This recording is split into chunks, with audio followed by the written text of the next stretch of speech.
So air to ground guys, when you get close to the island, check in with them, and they'll liaise with them throughout your time and weapons and ordnance release on the range.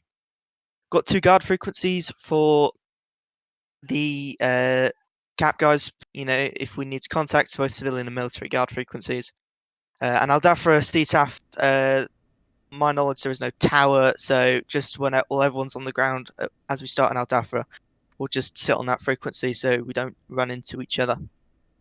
Flights, we have Hammer 1 flight consisting of 2 18s with Beardmore Sand leading and myself being the wingman. We will be providing cap on the no-fly zone. There's 1 flight, 1 Tomcat with a crew of Stahl and Ankelin, again providing cap in the no-fly zone. And just 1 more flight, as you can see, a variety of aircraft with OCPIC leading, providing the show of force and training on the range. Okay, any questions on that slide? Yeah, if Shawarma 2 is on strike and range control, how do we get SA on the air-to-air situation in case anything happens we need to know about? Will range control be relaying? The sensei will, if anything is important and needs to let you know, he will contact you on 130.1. All right, thanks. And if you are contacted on that, respond back on 318.5. So it's just to let you know, essentially, to get on the other frequency, and that'll be, that shouldn't come to that, but that's just a good backup to have. Right. Any other questions? Question from me to Sensei: what call sign are you planning on using today, please? Eagle. Eagle. Okay. Anything else? Nope. Take that as a no. Right. So quick overview of what the mission is going to be. For the air to ground guys, the Viper and the Harrier will be taking off from Al Dafra. The A-10 will be coming from Al Minad. So I've given a rough rally point, which is located over a kind of industrial pier to make it as a visual landmark. I'll leave you up that to coordinate that. I've given some coordinates if you wish to input that.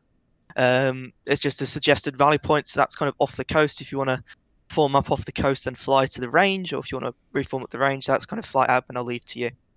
As you'll proceed from the rally point, if you join up there to the range, ideally for 10 local time, but if you can, if you need to, you can push to 10:15 local, which is when the range will be opening no later than that time. You can move to a holding pattern if you're early and the range isn't open, and ideally in a holding block between 5 and 10,000 just to deconflict with any traffic.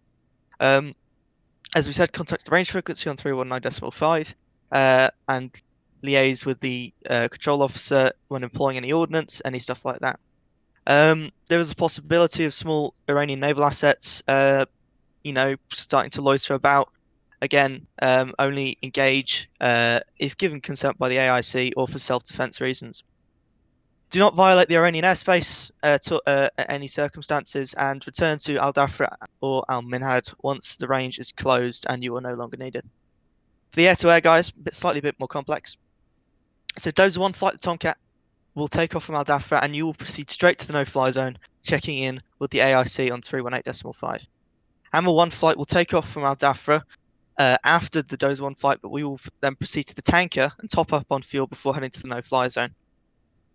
So we'll work on a priority cap. So flight with lowest loiter time will be priority cap. So Sensei will have to coordinate that. So whoever's priority cap will be sent on intercepts first. Any flight falling below 50% fuel should try and move to the tanker if you are able. So hopefully that means we should at least have 1 flight on station at all times. So the as we said, cap will be holding around the Abu Masa Island, which is in the kind of the southwestern corner of the no-fly zone. We've got different altitude hold blocks just to make sure we're not going to run into each other and to deconflict with any other assets, such as kind of P3 provided by the Spanish Air Force and other kind of drones that are about. The no-fly zone is open to civilian, commercial, and UN humanitarian flights. However, it is closed to non-coalition military aircraft. Again, do not violate the Iranian airspace and return to Al Dafra once relieved by the friendly fighters. Are there any questions about the tasks and the objectives for the scenario today? What of the entirety of the coalition forces? What was that? Sorry. What constitutes a coalition versus non-coalition aircraft? Non-coalition. Coalition for friendlies. Yeah. So coalition just being any aircraft that belongs to a country in the coalition. Non-coalition just essentially any. So from what we know, US is in, the UAE's in, Spain's in because they've got their tankers, the Saudi Air Force because they're providing the AWACS. So yeah, that's the ones I've got. Any other questions? Sort of a follow-on. I think the initial info said something about coalition forces will also be bombing on the range. Are there any like AI air-to-ground assets or anything like that we need to be aware of, Ryan?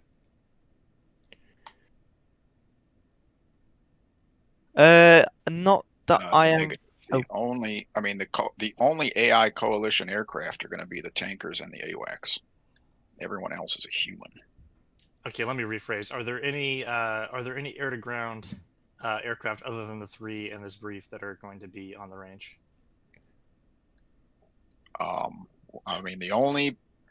The only aircraft operating in the vicinity of the range, you have one UAV that's up high monitoring everything that's happening, and then human aircraft, whoever decides to fly over there.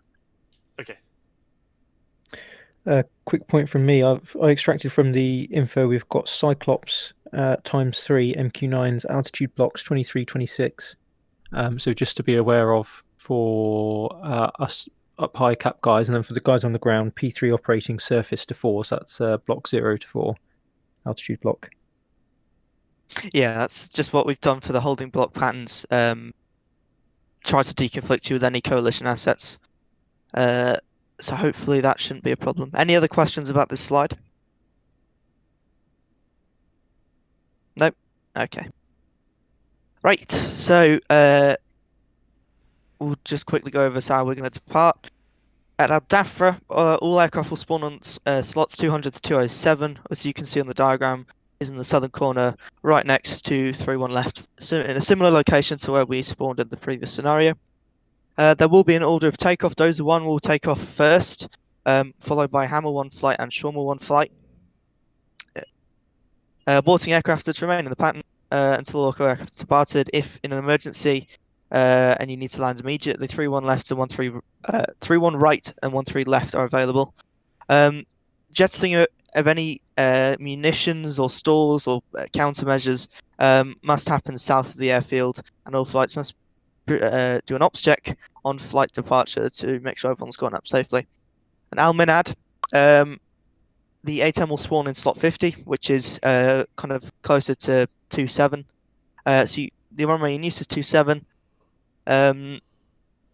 There's no other traffic expected, so you can use any runway if you need an abort or an emergency. Jettison in kind of the desert north of the field if required, and you'll contact Shawarma Flight when airborne, and you can coordinate the rejoin. As we kind of discovered in the previous scenario, there is a chance that you will not be able to hear each other when you're on the ground at Al Dafra and when you're at the ground at Al Minad, because you probably won't have line of sight to each other. So I'll leave that up to kind of the flight to coordinate if you want to have no later than arrival times arriving at certain areas. So, any questions about this slide? Is A to G clear to check in with ops on 130.1, or do we need to do that on the AIC frequency? You can do it on 130.1. Anything else?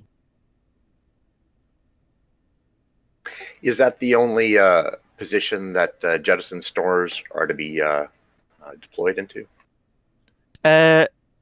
With respect to the mission, as far as earlier it said that. No. Yeah, if you need to jettison over the sea, again, that's more just to make sure you're not going to hit anything and jettison over the sea. But this is more for if you need to jettison very close to the airfield for whatever reason. Copy. If you have an emergency or for any reason. So any other questions? Okay. So we'll just quickly talk about some of the possible threats we might encounter. So for the cap guys, the possibility of Iranian interceptors or enemy fighters or enemy combat aircraft are high.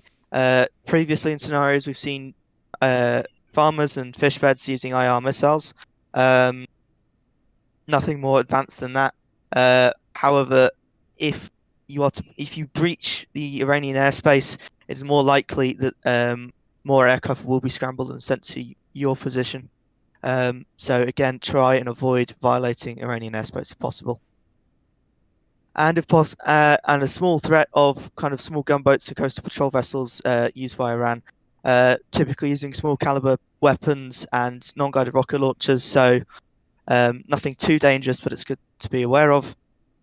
So to react against these threats for the interceptors and fighters, again, if you do breach the Iranian airspace, pull back to the no-fly zone or friendly airspace as soon as possible.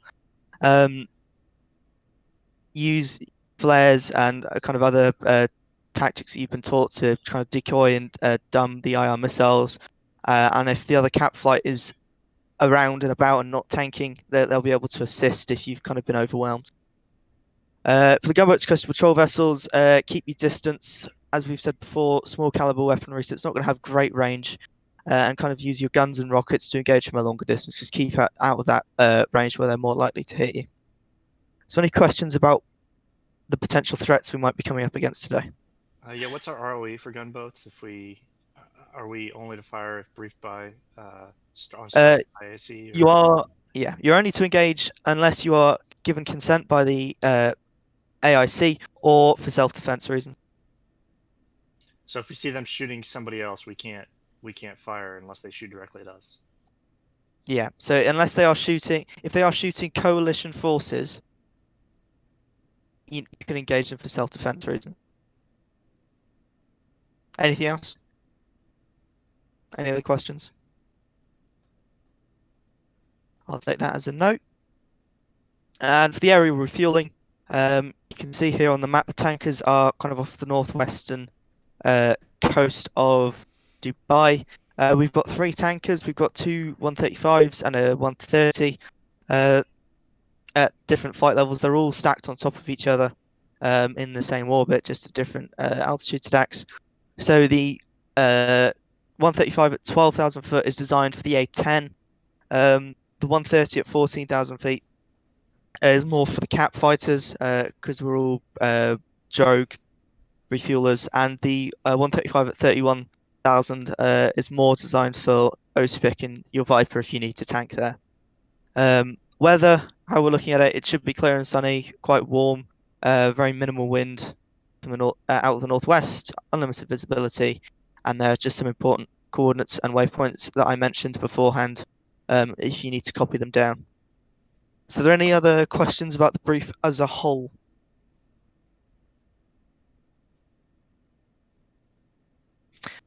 I'll take that as a no. Okay, that's my brief over. So flights, if you want to maybe do a bit of admin, if you haven't done already, my job here is finished.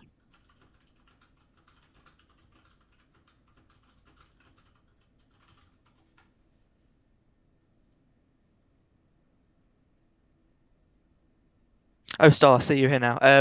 Did you catch all of that? Yep. Cool. That means I don't have to explain any of it to you. Right. Cool, that's fine.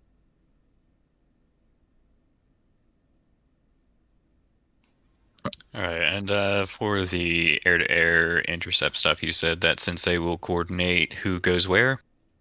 Yeah, so how it's going to work is the worst case scenario is all flights have to go for fuel.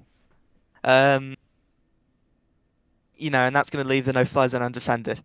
So how it's going to work is the Hornets have an FPAS page, so the computer calculates their endurance. You might have to do some maths in the back, because I don't think the Tomcat has a computer to do that. But essentially, whoever has the shortest endurance will be kind of the priority. So say we've got the Hornets, they can stay on station for another half an hour. You can stay on station for another 15 minutes. Ideally, Sensei would send you because you're you're going to need to go tank the earlier. So hopefully, you get the intercept over and done with, and then you can go tank. That's why we're saying, at least on our flight, we're going about half fuel when we're going to consider tanking, just so we've got the space to do like another intercept if needed before we go tank. So to clarify the logic there, the aircraft with the least endurance goes and does the intercept, the big fuel burning activity, to further open the gap between the two aircraft needing to refuel. Sorry, the two flights needing to refuel.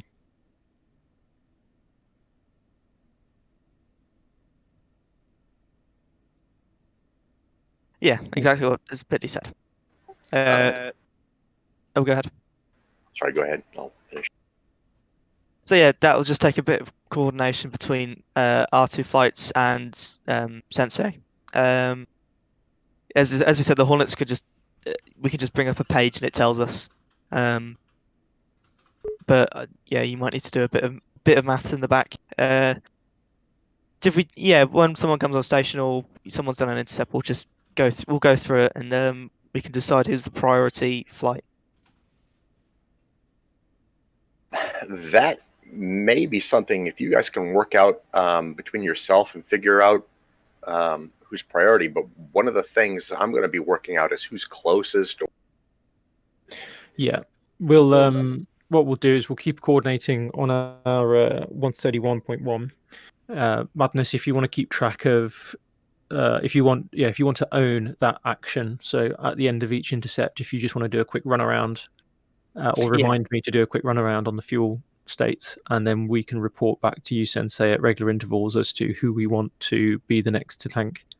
And then we can close the loop that way, basically. Just keep dynamic. So you're going to tell me who you want to tank next, and who is who has the heaviest amount of fuel or the most fuel to be the primary. Or I'm sorry, you want the lowest fuel to be the intercept. Yeah, to be the first people out to intercept, so that we're opening the gap between the. Say, for example, we've got 45 minutes endurance, just doing a cap pattern, and they've got 30. If we were to go do an intercept, then we'd both be sitting at 30 at the end of it, rather than sending the 30 out, so they burn right down, and then they can go tank, and we've got loads of time on cap, and just keep rotating it that way. Okay. We'll work it out. We'll just stay. We'll stay dynamic. Yeah. We'll work it out. We'll keep closing the loop with you and making sure everyone's informed. And as I said in the brief, the cap holding point is over an island in the southwestern corner. So ideally, if we both reset properly, we're going to be in roughly the same position, just at different altitude blocks. Yeah, we'll work it out. Yeah. I will ask this just in case I missed it. Going back to, I guess, a conversation I had earlier this week. Do you have like a speed that you want us to fly after the cap, or should we fly? No, that's up to you. That's your your prerogative. If you want to fly really economically when you're holding, then by all means.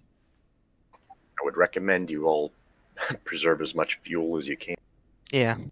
Hopefully, we're aiming. The cap needs to be up for an hour and 15 minutes. Hopefully, each flight should have to tank no less than twice. Yeah. Well, I mean, it's right there, and I also just wanted to state the obvious too. Going back to what you're talking about by all training flights, like there's a good chance we'll probably have to both do an intercept at the same time. So yeah. So that's also. Yeah. If we have to adapt and overcome, we have to adapt and overcome. We'll make it happen. Which is why we've set our tank our fuel, which we're going to say we need to go tank, is roughly about half. Half fuel. So so we've got at that point we would have enough fuel to do another intercept if required. But it's just saying if it's nice and if you can spare to let us away, Sensei, we'd love to go tank right now. It's not. We're not getting to a point where it's like we're on 3,000 pounds of fuel. We need to tank right now. No, we don't. We really don't want to get and avoid. We really want to avoid getting to that point. Any questions on fuel state management? Awesome. Yeah. So, Anklin, you'll probably have to do some maths with fuel flow and all that, because I don't think the Tomcat has any page that calculates it for you. Yep. Okay, let's see, some administrative notes from me then for Sense. This server is running a config for lot ATC where you are forced to occupy a radar seat. So you don't necessarily get the netted radar. You are forced to occupy a singular radar site. So when you connect, it'll pop up a list of radars to populate. You're going to pick the one at the bottom. It says like pilot number 048 or something like that. That's the pilot of the AWACS aircraft. Questions about that? 048 pilot radar down at the bottom. It's the only one that says pilot something. Everything else Okay. or whatever. We're not going to be using the in-flight radio thing because that has not been working yet. What in-flight radio thing? The transmit as a certain radio station. This will transmit as the AWACS aircraft. Okay, so it will transmit from that location because we have been having trouble with me being able to receive anybody else a lot of times, but those were ground stations, so this will be the first time I'm trying to enable. Right.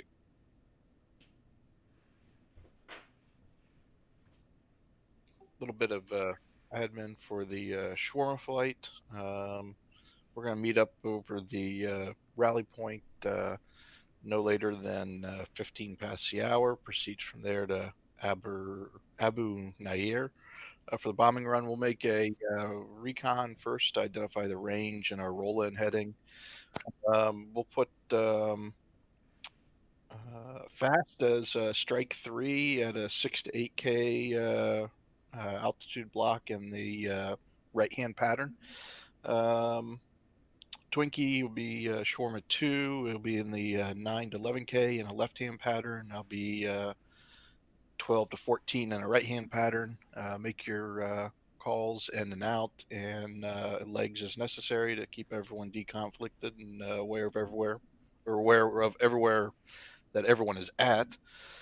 Comp plan, I was just planning on using Aldarfa as button 1, range 319.5, button 2, AIC 319.5, or sorry, 318.5 as button 3, and we'll do all of our in-flight comms on strike 130.1. We'll monitor AIC as able with our airplanes, but we'll do all in-flight comms on the TAC frequency and expect AIC to contact us there if they need to get a hold of us. If we need to get a hold of AIC, it'll be primarily on 318.5. Any questions? Quick question. I thought earlier brief shawarma only had 5 to 10K assigned. Do we need to revisit any control measures there, or are we okay? It seems like our holding patterns go beyond what the brief. Yeah, sorry. Yeah. Did I miss? Yeah, if you're holding before the range opens, it's 5 to 10 because there's a Oh yeah, no, I meant over P3 the at range. 0 to yeah. Yeah, I thought we had 5 to 15 over the range. Is that right? You can do 5 to 15. There's nothing else in the area if you want. Okay.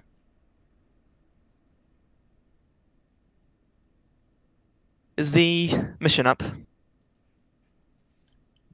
Negative. Okay. If you guys are ready, we can start early. Quick question for shawarma flight. Is there a spot where I can get the coordinates for that holding area other than the brief that we just went through? I can send them to you. Great. Yeah, I'll ping them over to you. Thank you. Send them to me. I have the rally from the brief, but the actual where actually we're holding, is it just like one leg is directly over the island? We're just gonna hold at the rally point until 15 after, and then or game time, and then depart there for the island. And I was just using the air base as the waypoint there, but since we don't know where exactly the range is at on the island.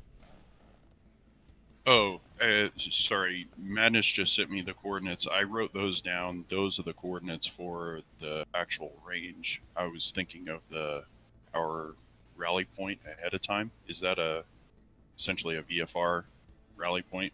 Are you saying, Sue? The coordinates he had labeled as rally point should be the rally. Okay, Yeah. so I have 24, 48, 23 north. Yeah, 54, that's the 38, rally point, 24 not the east. range. Yeah. It's over. Okay. It's on the coast somewhere. I've tried to put it over. It's like over an industrial pier, so it's kind of a good place to visualize on. Okay, fair enough. And we'll just form up there and proceed. Got it. Yeah. I just because you're coming from different fields, I tried to put something in for you guys. Yeah. No sweat. Thank you.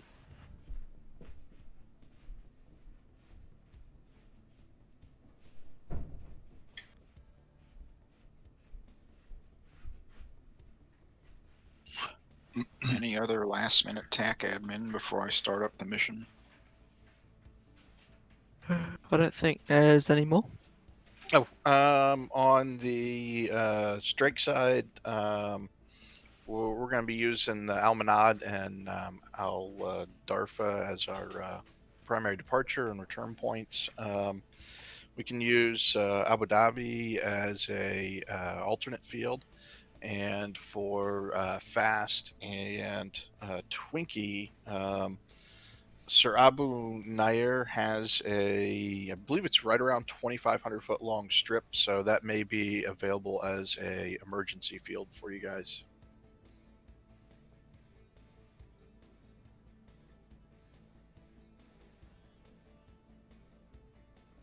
Just don't hit any of the unexploded ordnance when you touch down. Soup, would it be good to have a couple available DME or TACAN freaks for those fields, just in case?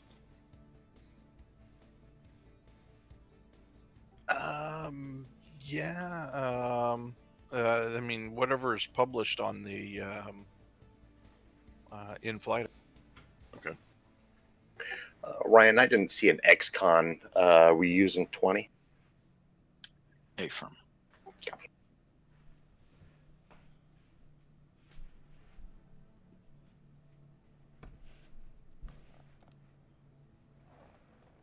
Okay, I'll get the mission started.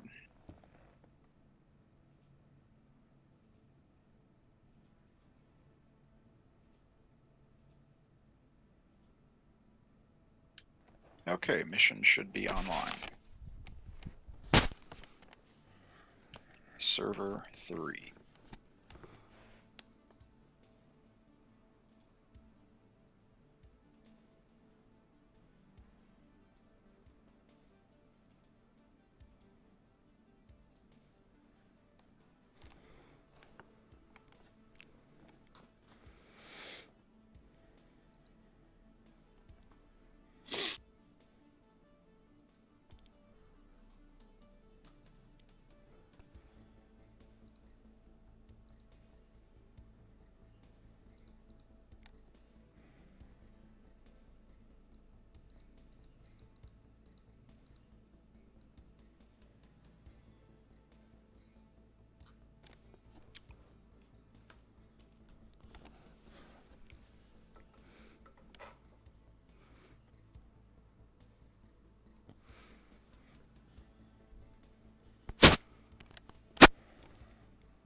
Quick admin question for Strake. I think the brief was we were flight swarm.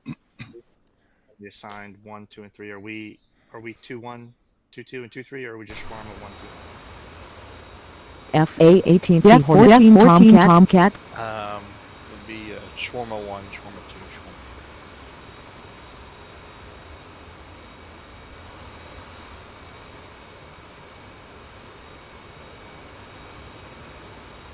3. F-14 Tomcat. Who's going to be Selected. Shawarma 1 then? Options. Supik is Shawarma 1, Twinkie is Shawarma 2, and Fast is Shawarma Options.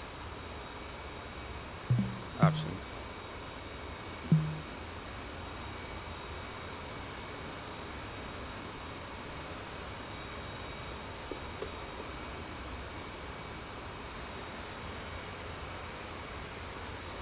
Ground power on.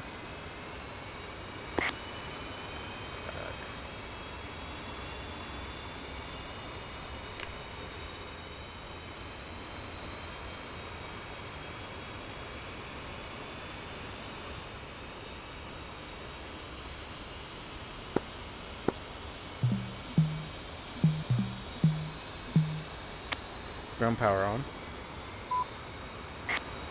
Copy. Connect ground air. Ground power is now on. Connect air supply. Copy. Ground air supply is now connected.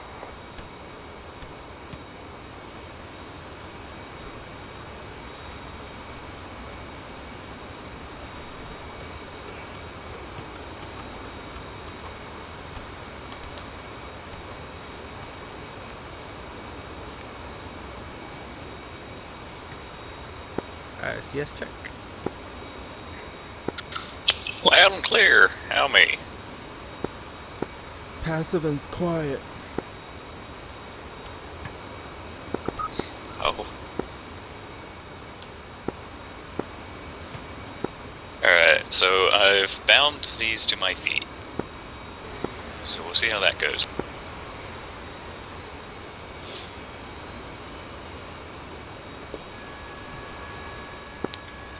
How's things with you? Good, man. How about you? Yeah, doing pretty good here.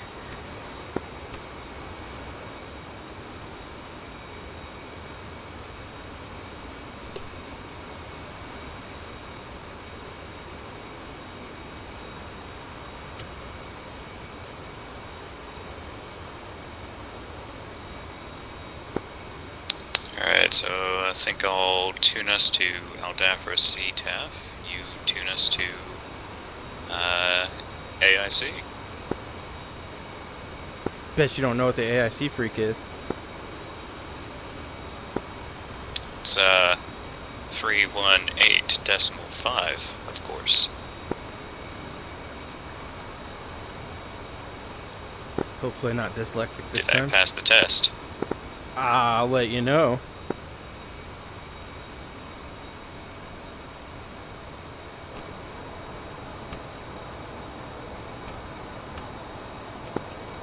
Yep, your frequency there looks good.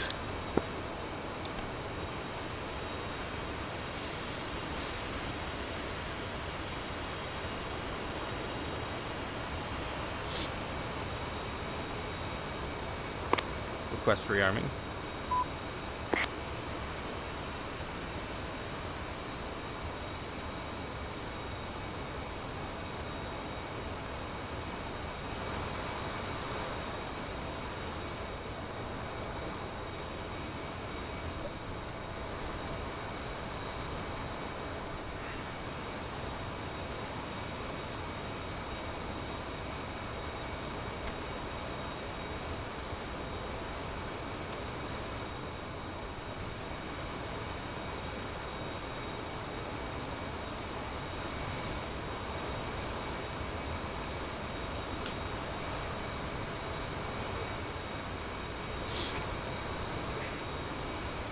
I arm my seat.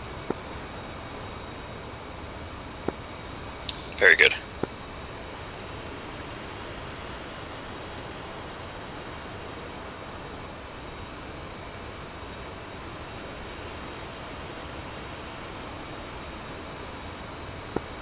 318.5, radio check.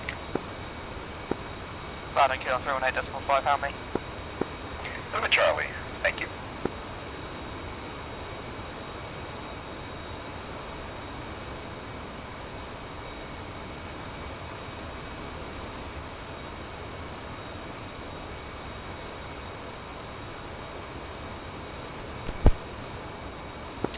Still need a canopy? Nah.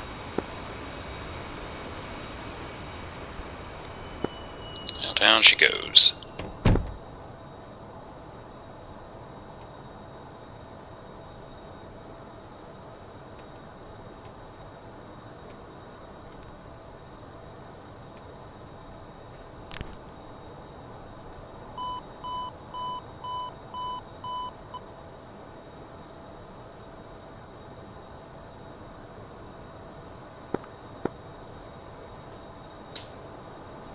Dozer 1, Hammer 1, 251.00. Loud and clear on 251.1, how many? Hammer 1, 2, Hammer 1, radio 5 out to you. Dozer 1, Hammer 1, radio check, 251.00. Wrong, 251.10. Dozer 1, have you loud and clear, how many?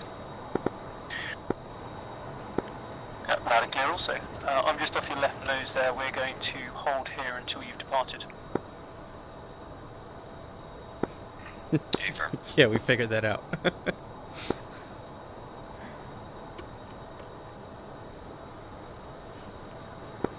Alright, we're ready to taxi here.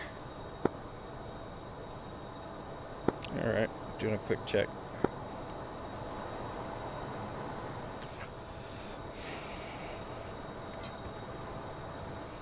Alright, let's try not to scrape the sides. Here we go.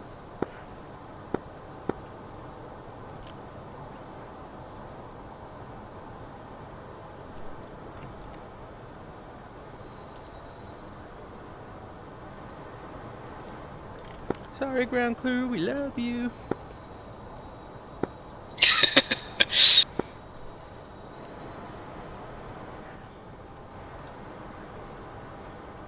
You can't see, but I'm waving. Roger that.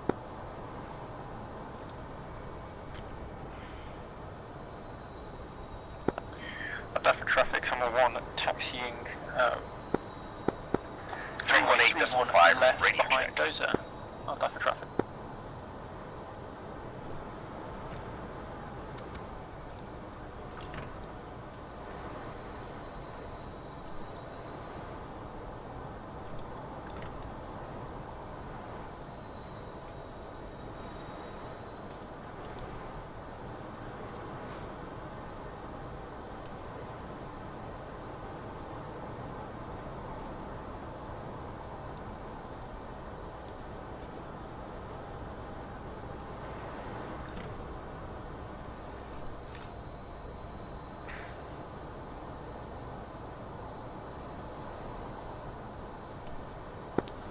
Just head down here at the moment, changing a few things, let me know if you need me.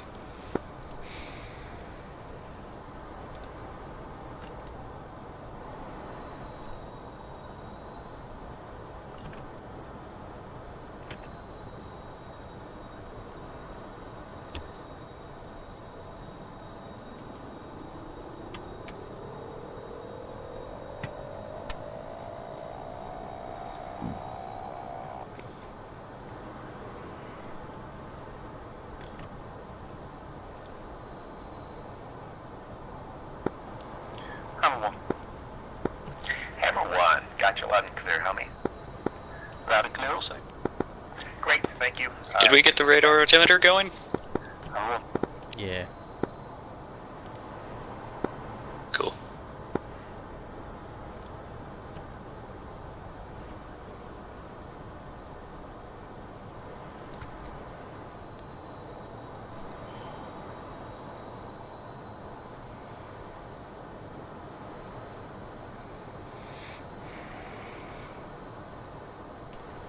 Ready? Good to go. quick sip of coffee.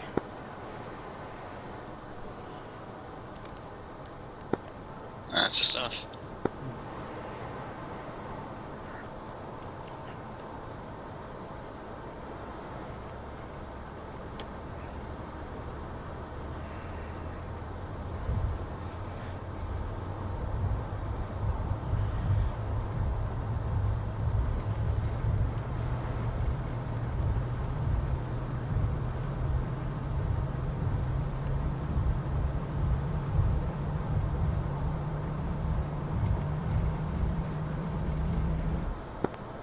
Other for traffic, Hammer 1 flight 2F-18 is departing 3-1 left straight out departure. Other for traffic.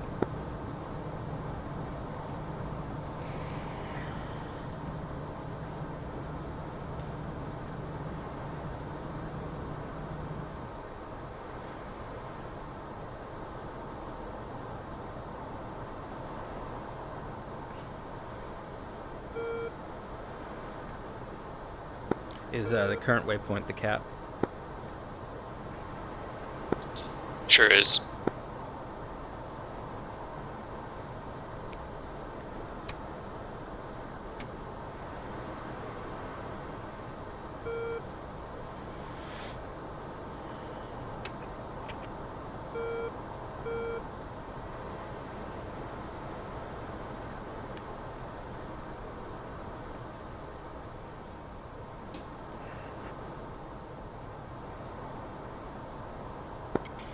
Alright, swapping us over to the cap frequency.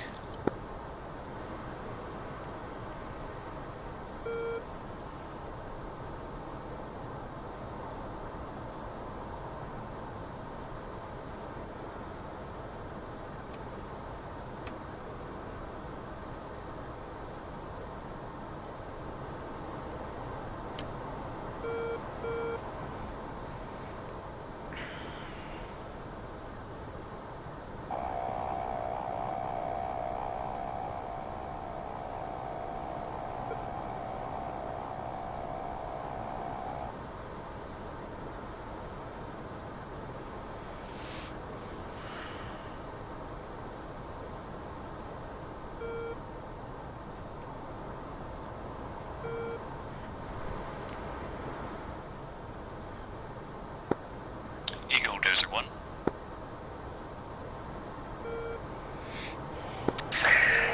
Last unit for Eagle, go ahead. Eagle Dozer 1, Alpha check Bull 221 140 at 10,000. climbing. Thank you. I show you Bull 198, 120, 12,000, tracking north.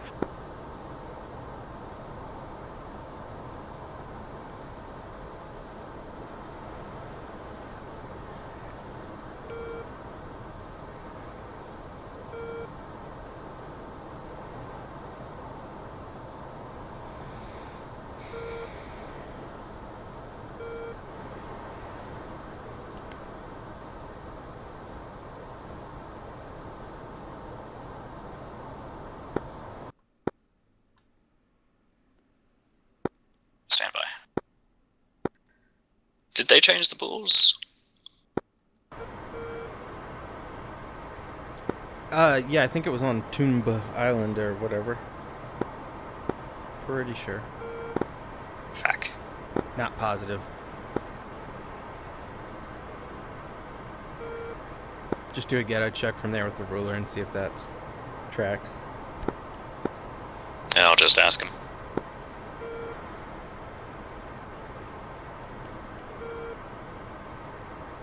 Actually, did they give that to us at all in one of the documents? I caught it by looking at something. I wouldn't say it was given. I saw it.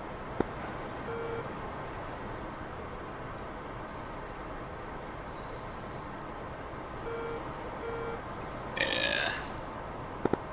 Okay, yeah, bullseye's at the runway.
Hypoxia check.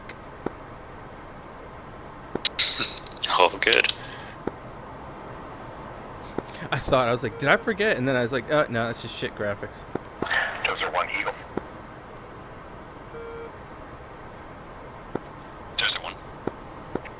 Dozer 1, did you have your gear checked? Yep, just fixing that now.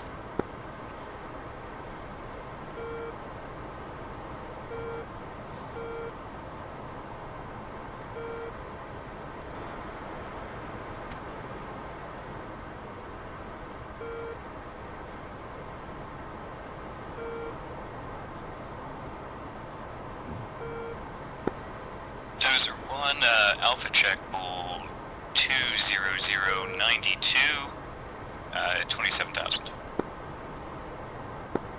Dozer 1, I have you loud and clear. Good Alpha check.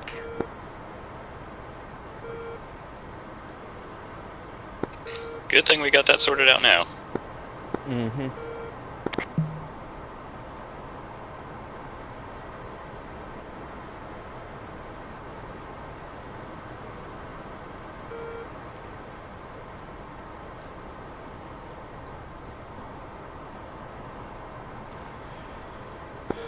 I really wish I didn't eat like 12 fucking pizza rolls before I went to bed.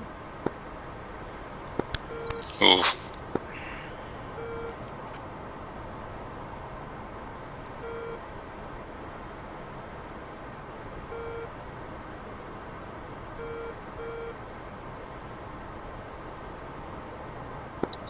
What's our fuel flow?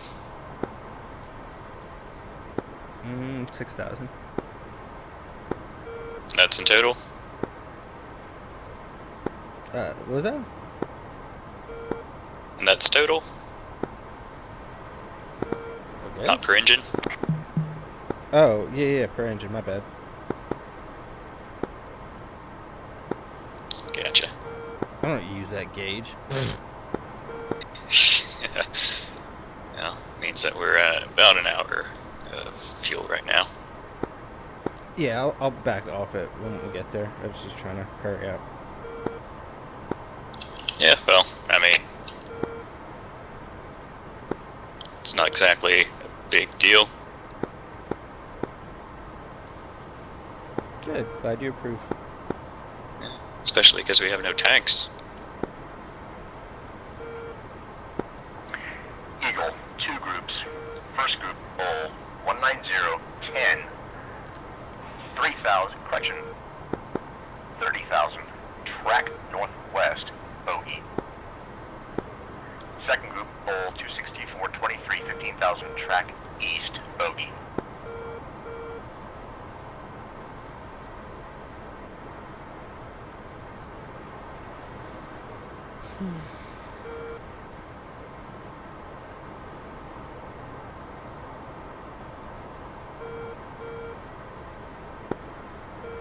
Eagle Dozer 1, same range, second group.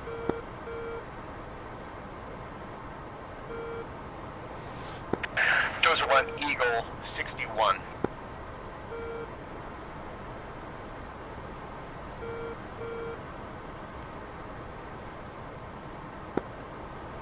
Okay, so I'll keep an eye on those guys, but we're kind of still getting our way out over there. Eagle, Hammer 1, advise when ready for check-in. Got it. Hammer 1, send it. Hammer 1, check-in as fragged. Alpha check 20684, 18,000. Hammer 1, Eagle, have you loud and clear. Good Alpha check. Hammer 1, 2 contacts. First contact, bull 21312, 3,000, track south. Stand by. That guy's tracking south now.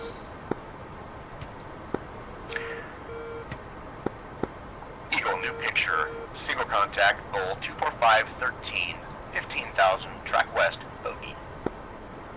So he's heading out, right? Yeah, 245, 15.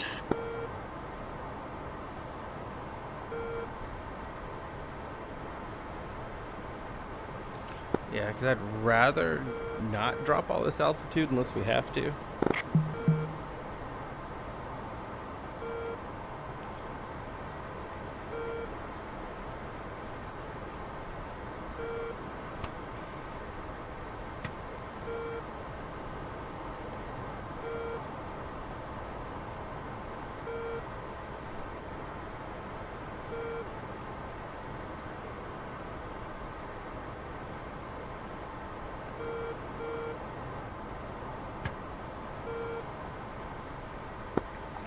Eagle 1, new picture. 3 groups. First group, Bull 218, 10, 18,000, track east, bogey.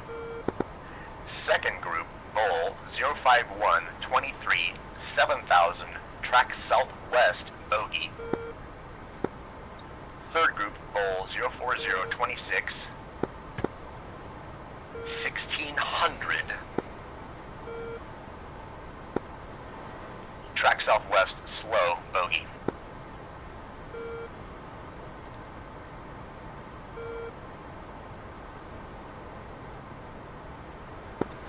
Okay. Eagle, Hammer 1. Intend to continue as briefed. If you think you need us on station now, we can delay the tank.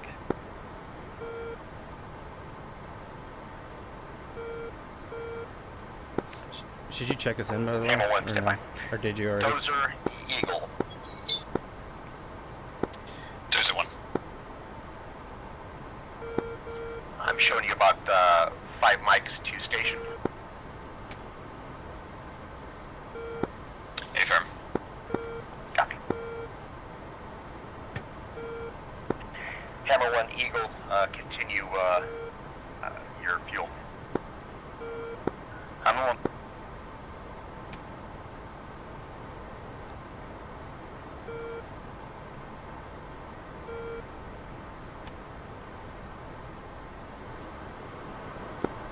Okay, so we have that thing that's at 2-1 something or other that's just kind of floating around.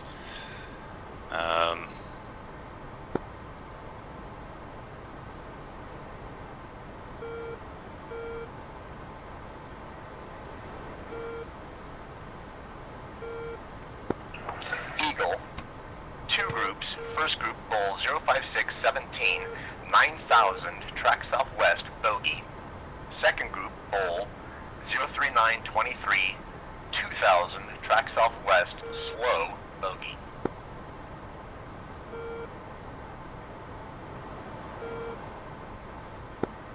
My main question is going to be on exactly how that airspace is going to come into it here. If we've got one at 056. Well, the no-fly zone's off the coast, right? Yeah, so it's around the islands kind of area, so where we're currently in now.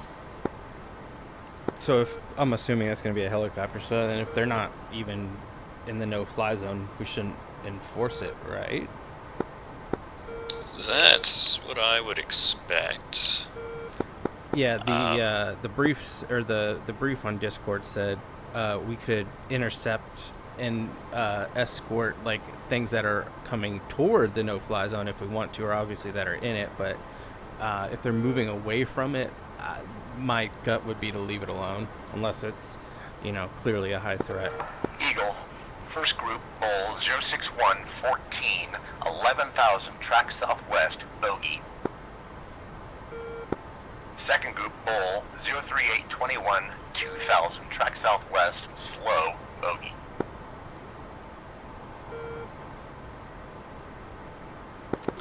Yeah. Do you want me to spin us back toward that? Sorry.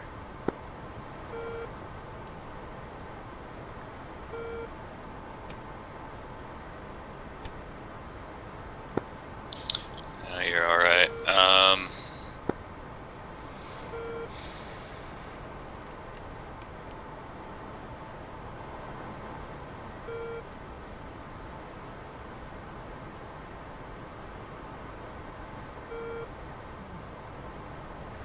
I assume the TAC-ins for the tanker, right? Eagle, first group, Bull 06611, Yep. 13,000, track southwest, bogey. Second group, Bull 03720, 2,000, track southwest, bogey.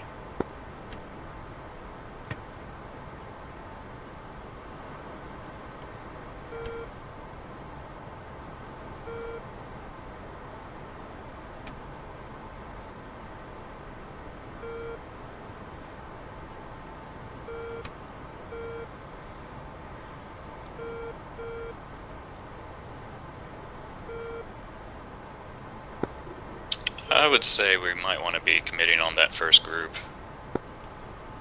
All right, you make that call. Although, yeah, I wish we had kind of the bullseye beforehand.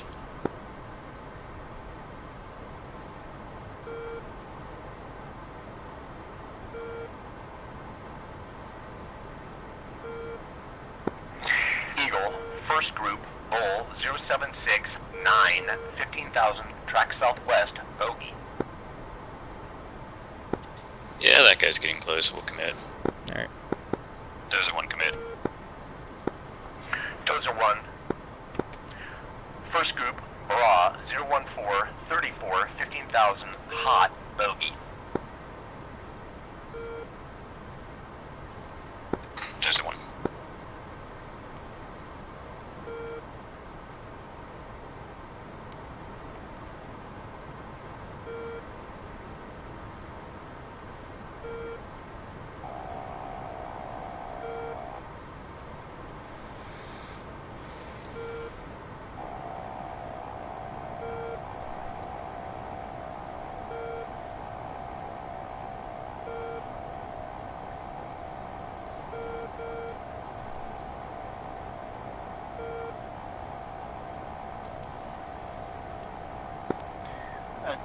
Dozer 1, I'm on.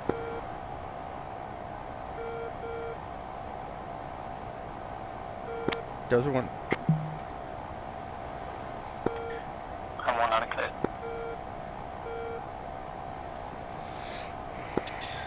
Alright, so you're looking good here.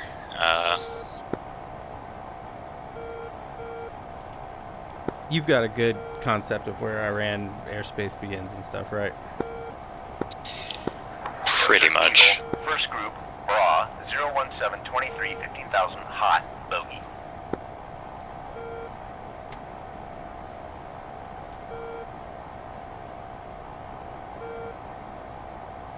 Is that a pop-up? No, that's the same guy. I was referring to the contact, I guess, to his southeast. That looks like a 30. Oh, probably Comair. That's going to be, it's identifying as friendly.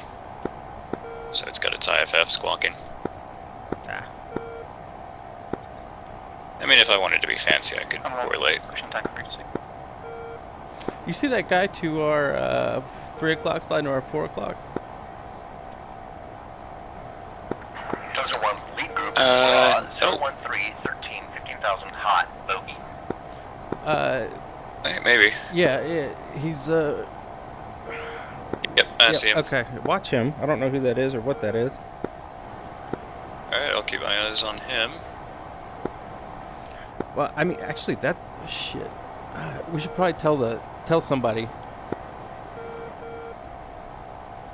'Cause I don't see him on data link. Eagle Dozer 1, got eyes on something moving past us on our 3 o'clock. Would you have any idea? Dozer Eagle, target will be, your contact will be at your 9 o'clock, 4 miles, 15,000 feet. Now Tally ho. flanking southwest.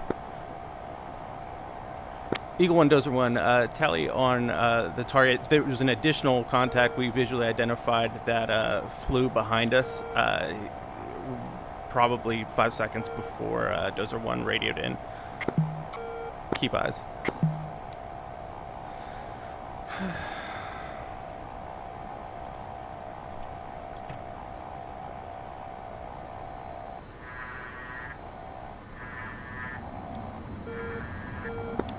Dozer merged, first group. Is that a Cessna? Yeah. Eagle Dozer 1 looks like first group is a Cessna. Dozer, skip it. Dozer. Alright, let's reset cap. Kind of look in that direction where that dude was flying. Dozer 1 resetting cap. Dozer 1.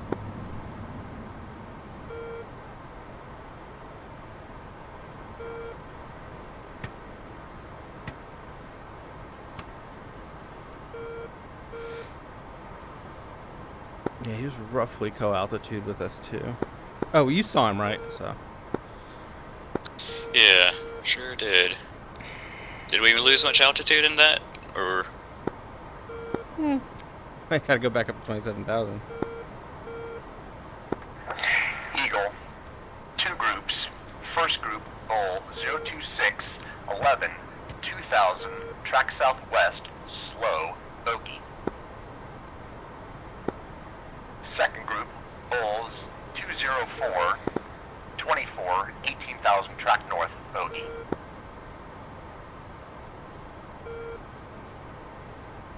I see something on our nose. Visually, you mean? Yep.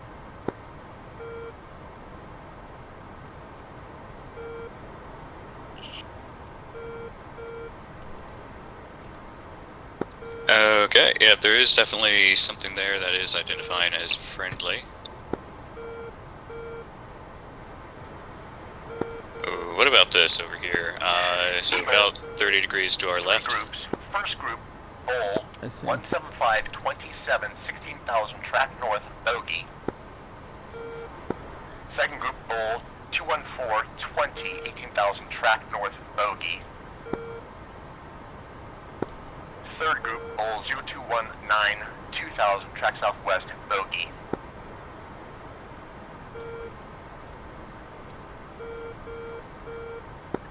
Dozer 1, com air, 12 o'clock, 1703 miles, 17,000, report on the site. Nope. Unless that's what he's talking about.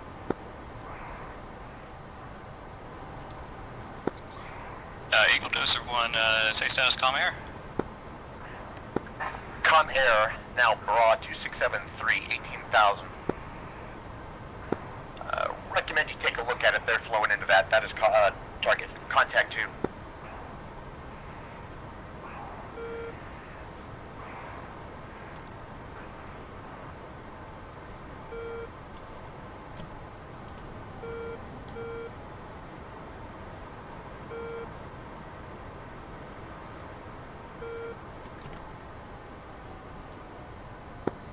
What kind of livery is that?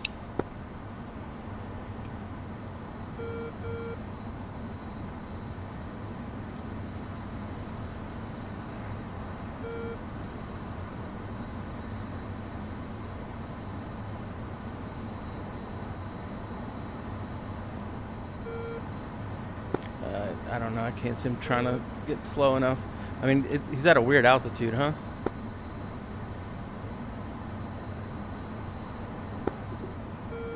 Looks Saudi to me.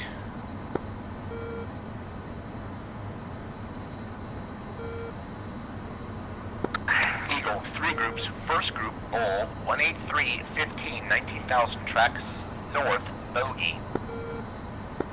Second group, Bull 253, 15, 18,000, track north, bogey. Third group, Bull 0097, 2,000, track southwest, slow, bogey. I guess I'd want him to make the call if we should skip this or not. Because, yeah, he's low and he's in the no-fly zone, right? Dozer 1, Eagle, recommend commit, first group.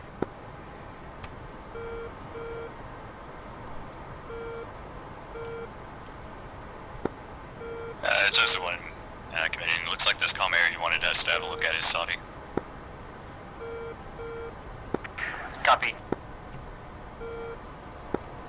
Dozer, first group, raw, 002, 21, 19,000, cold, bogey. There's one. Alright, 002.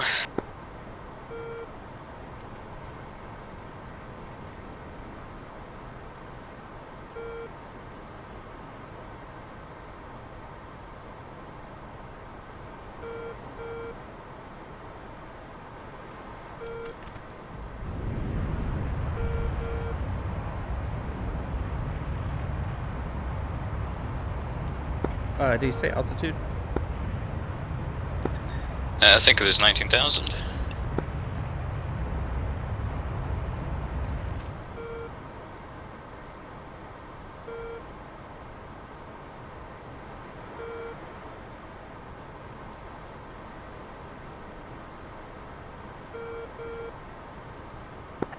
Dozer, first group, raw, 360, 25, 19,000, cold, bogey.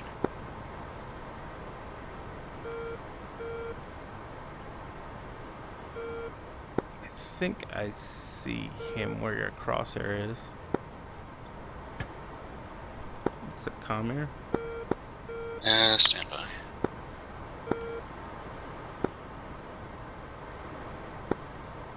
Eagle Dozer 1, contact bull 20823, 10,000, declare.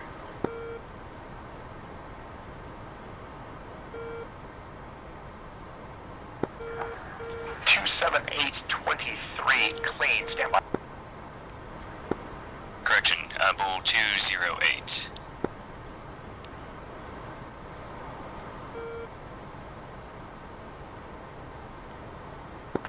Bull 20817, clean. First group, bull 3017, 19,000, cold, bogey.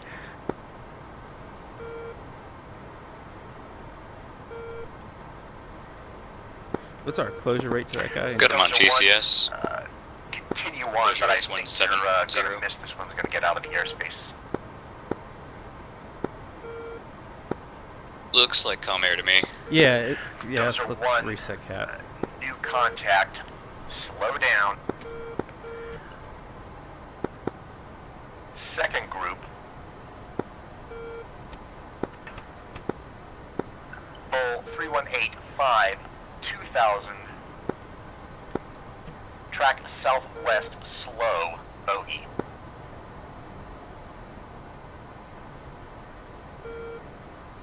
Dozer 1, second group, raw, 00716, 2,000, flank southwest, bogey. I assume he wants us to get to that one then? Dozer 1, that contact's very slow, could be rotary. Yeah, it keeps coming up, we may as well. Alright. I mean, like, we ran like 4 intercepts at this point. Yeah, it's pretty hectic. Eagle Dozer 1, we're going to that suspected rotary. The aircraft we were just in pursuit of looks to be comm air. Copy. How's my head? I'm kind of guessing at this, by the way.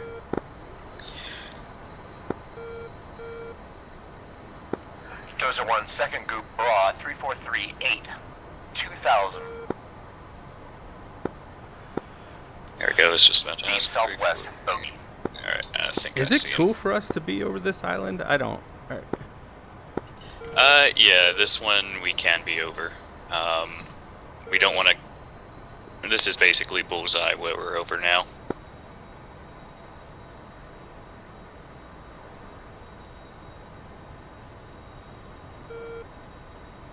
If you can get an STT lock on that, that would be awesome. If you said you see him.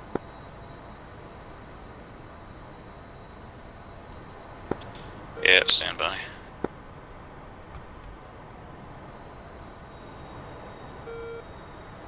Are you sure we're good on airspace here? Yeah, we're still 5 miles out from the border. I mean, that's pretty close, man. Yeah.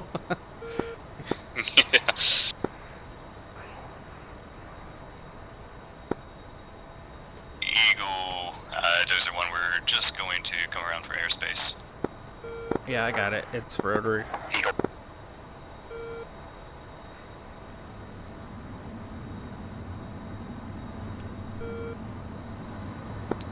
Alright, let's have a look then.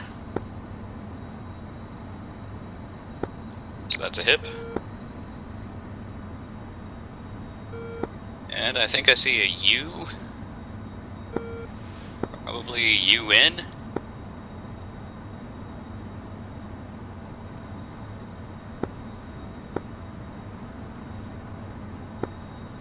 Eagle Dozer 1 does look to be a rotary aircraft. Hip has UN livery. Dozer 1, copy. Skip it.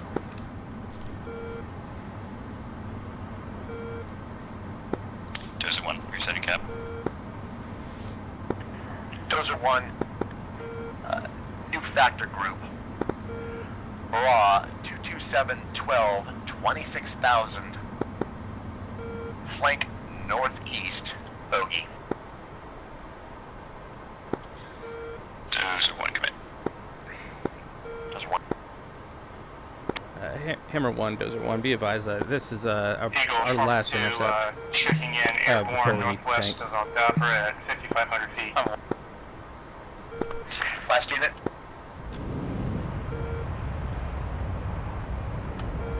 Last unit's traffic, say again. Eagle, Shawarma 2, airborne northwest of I see Aldabra, 'em. 5,600 feet. 2, 12 checking o'clock high, right on our left vector. Shawarma 2, copy, stay by. Dozer 1. Factor group, raw 1813, 16,000. Flank east, bogey.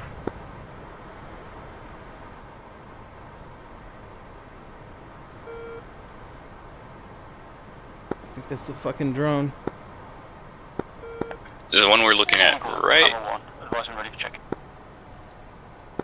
Are we going directly vertical? No. I got disoriented there.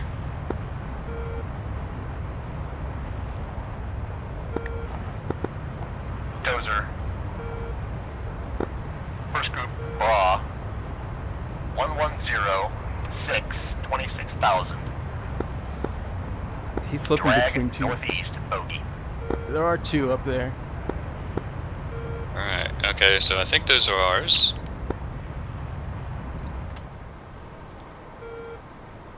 Yeah, one looked like it did look like the drone, right? Yeah, but I'm thinking that one was ours.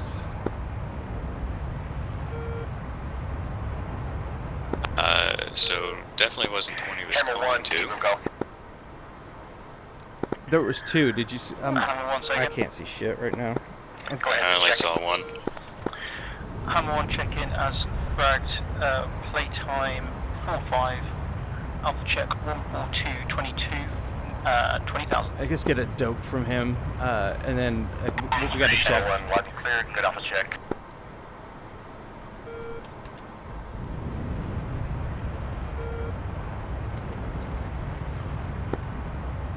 Eagle, Dozer 1, we're blind.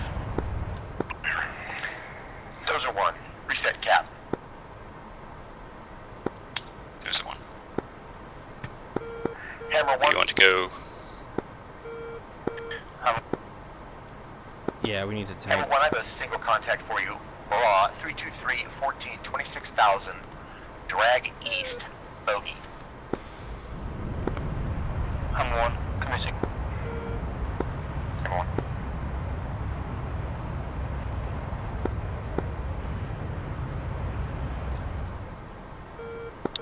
Dozer 1 is going to reveal. Dozer. Hammer 1, say again rate. Hammer 1, Bra 352, 11, 26,000. Drag east, bogey. I'm really curious what that thing was that slipped by us, though. I think it was probably that comm air that we ended up going back on. I guess we'll find out later. Yeah. Hammer 2, be advised. Friendly traffic, Bra 015. Who needs to tune the tanker? It's about to. 31,000, report him in sight.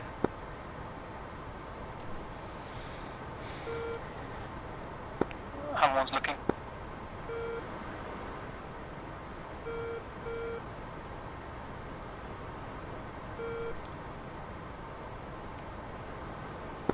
Hammer 1, radar contact, bar 056, 11, 26,000.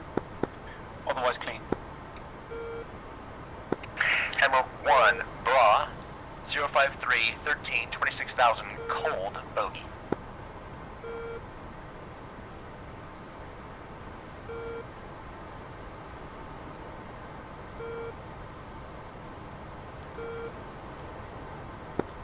Hammer 1's clean. Hammer 1, turn right, bra, 067. Contact 067, 14, 26,000, cold, bogey.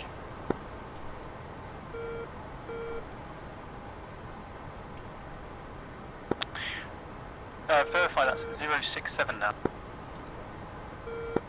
Contact is now 075, 15, 24,000, drag northeast, bogey. Hammer 1.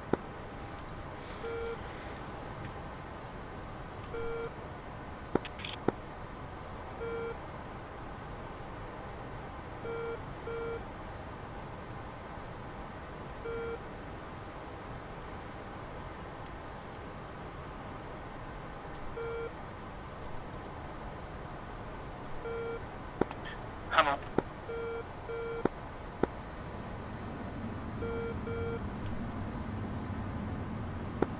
Hammer 1, clear traffic. Hammer 1, radar contact. 060, 29, 21,000. Bull, Do you need me to tune it? 22, 20,000, cold, bogey. Well, Hammer 1, knock it, skip it. It's not that working. one's out of the airspace. Alright, I'll try it real quick. 275.1. Let me just steady up here. yep, I'll switch over us, switch us over to AIC.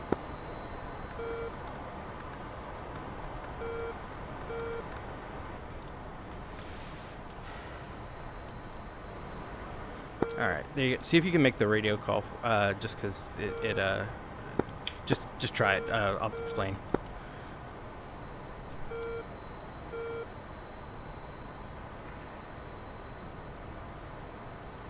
Gold 3-1, Texaco 1-1, proceed to pre-contact. Okay, he doesn't want to listen to my radio. 60. Yeah, I got voice attack on to hide the comm menus, so I didn't want to, and I don't know what the fuck the rejoin is, so that's why I was saying that. Yep.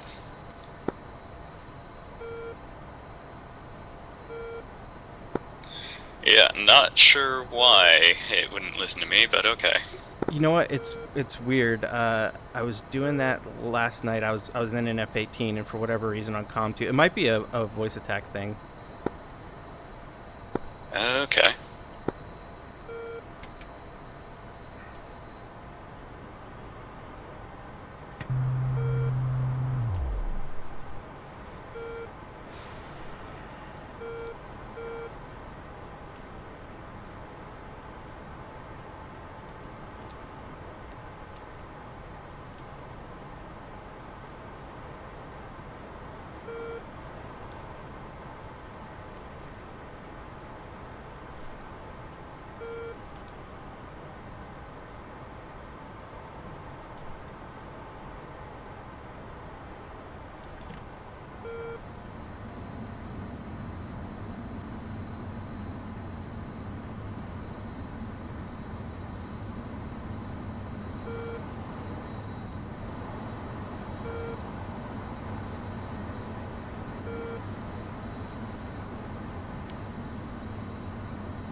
I'm joined up on something that ain't our tanker, aren't I?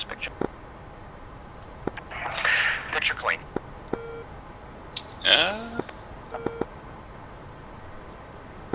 Are you on tack and steering? Yeah, that's why I'm saying that. I am set to 11 Yankee. Eagle, first signal group, Bowl, 14724, 27,000, track northwest, bogey. Yeah, I think the tanker's on its nose.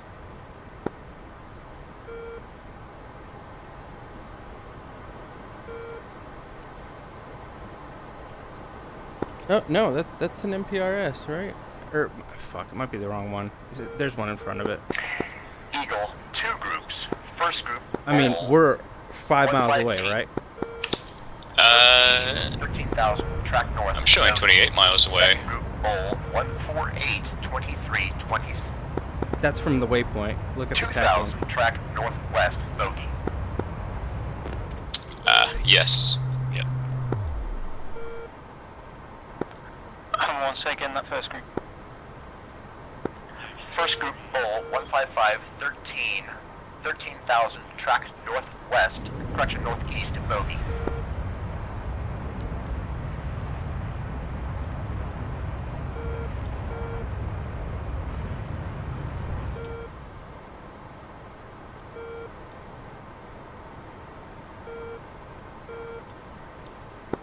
I'm getting spiked.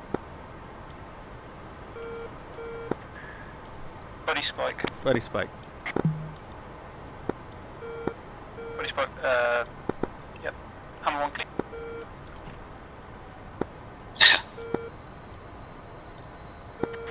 Eagle, 2 groups, first group, Bowl, 146, 11, 13,000, track northeast, bogey. Second group, Bowl, 150, 20, 3,000, track northwest, bogey, slow.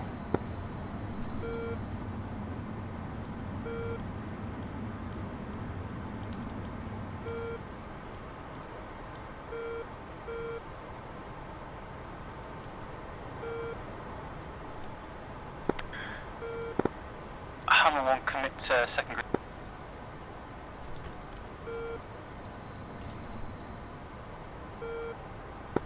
Hammer 1, second group, Bra, 03721, 3,000, drag northwest, bogey, slow.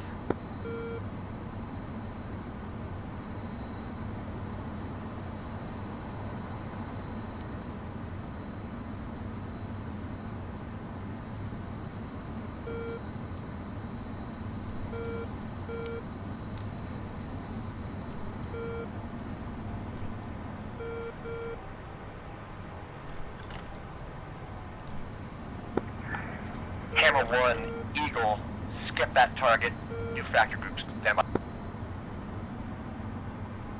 Skip it, Hammer 1.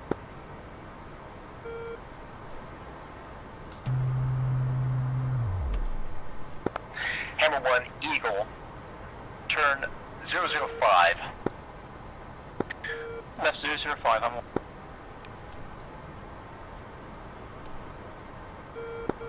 1. Eagle, new picture, 3 groups, first group, Bowl, 0107, 31,000, track west, Ready pre-contact. bogey. Second group, Bull, 15516, 3000, track northwest, bogey, slow. Third group, Bull, Ready pre-contact. 1159, 13,000, track north, bogey. Can you try to manually do it?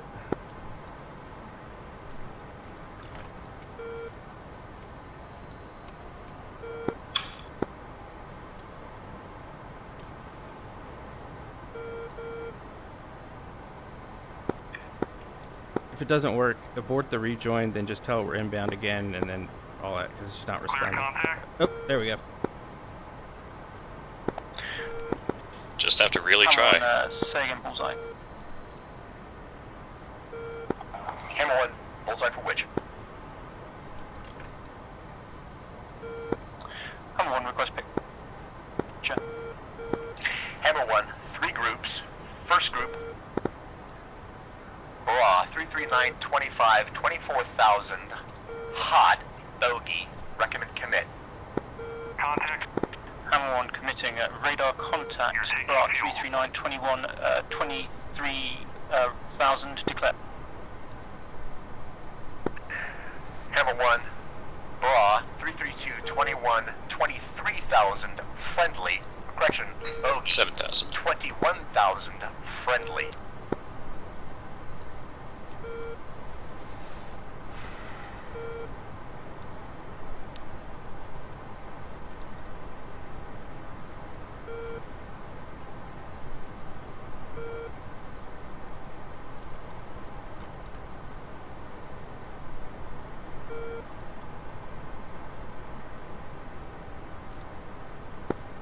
Hammer 1, friendlies report. Single group is MiG-15. Single group bra, 33412, 24,000. Beam east, bogey. Hammer 1.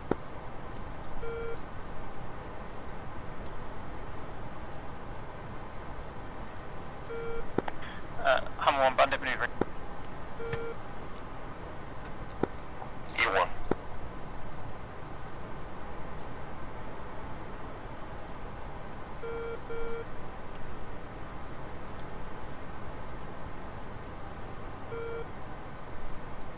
Hope for their sake it's not an AI MiG-15.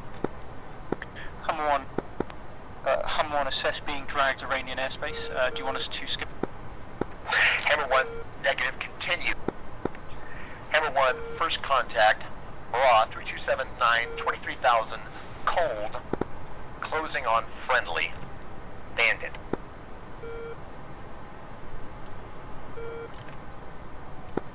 Hammer 1, tally 2. Hammer 1, friendly is Cyclops. Hammer 1.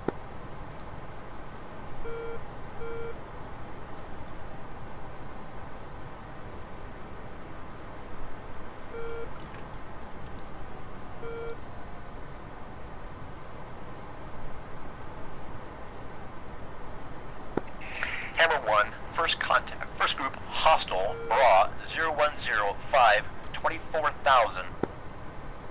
Return free contact. Drag south, boat hostile.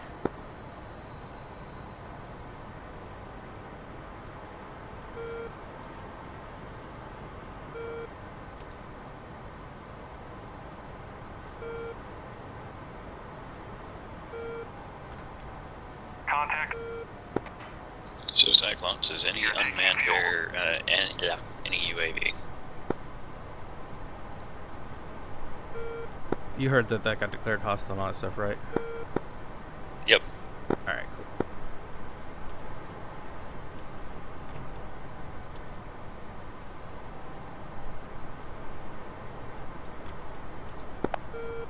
Hammer 1, request brass that MiG-15. Return free contact. Hammer 1, Bird. Recommend you check west, 5 miles, 21,000, closing in on the Cyclops. You're taking fuel. Hammer 1, west.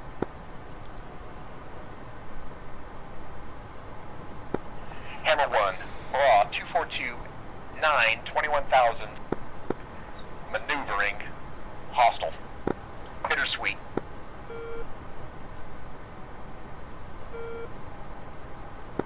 Transfer Sounds like we might lose a drone. Disconnect.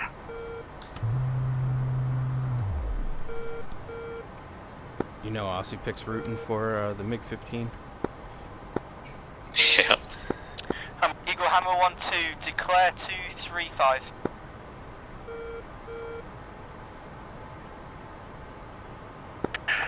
Two, 3, 8, 25,000, hostile. What do you want me to switch my Hammer radio 1, to? bittersweet, friendlies at 9,000 feet. Say again? What do you want me to switch my radio to? Like the 318.5 and then... Yeah, Yeah, go Yeah, 318.5. All right.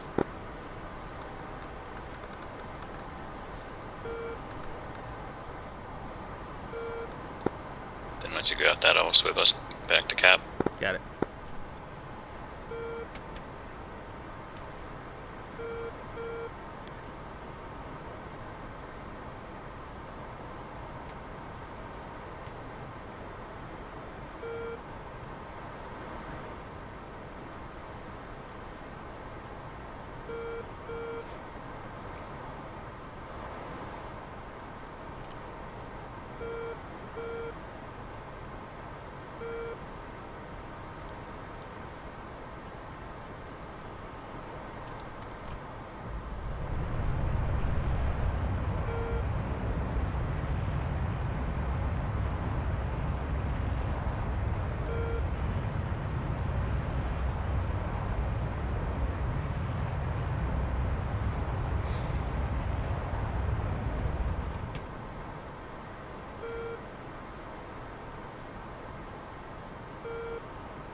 There's one resetting cap. Does one.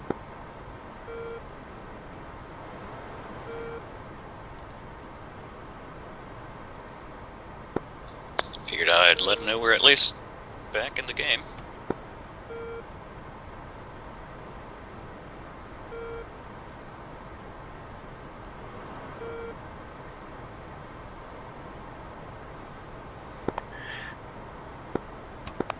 Hammer 1, first group, Bra, 334, 12, 5,000. Drag east, boat, correction, hostile.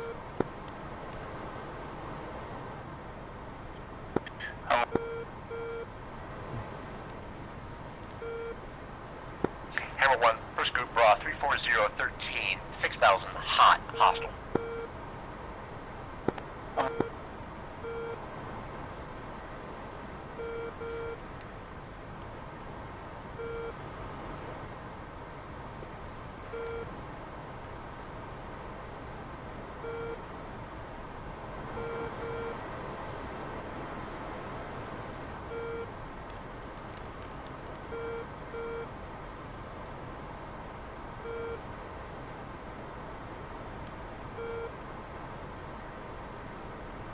Hammer 1, Bra, 330, 12, 10,000, cold, declare. Bra, 330, 10,000, cold, hostile. Hammer 1. Hammer 1, it is on enemy airspace. Hammer 1, roger.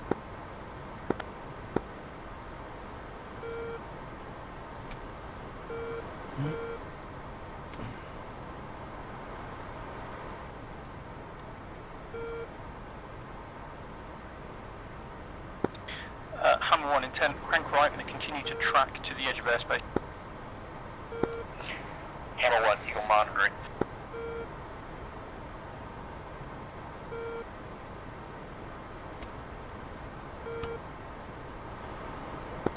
Hammer 1, resetting cap.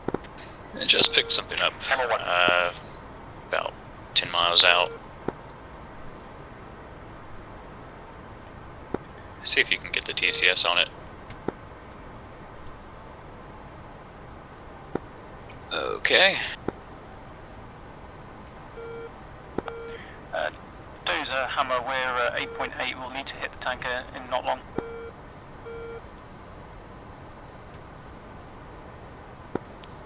From we're on our way back. No idea what that is. Can we get a? Say again, Hammer 1. We're basically on station. Go for it. Yeah, roger that. This is Ask, a bit chaotic, this, isn't it? ask Sensei to clear. Hammer 1, Eagle.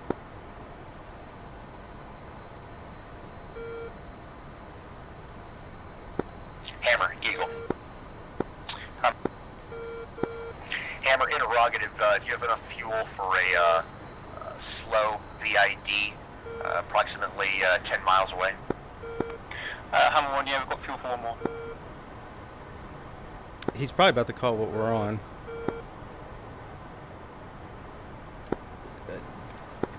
Hammer 1, single group, bra 2759. No, it's definitely not a factor for us. Slow. But,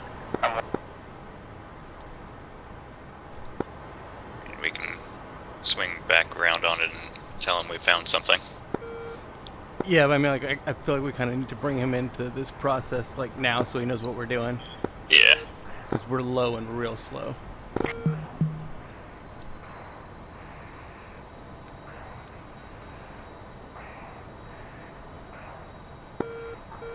Eagle, Dozer 1. Dozer, Eagle. Contact Bull 02524, very low, declare. Looks like he's on final approach.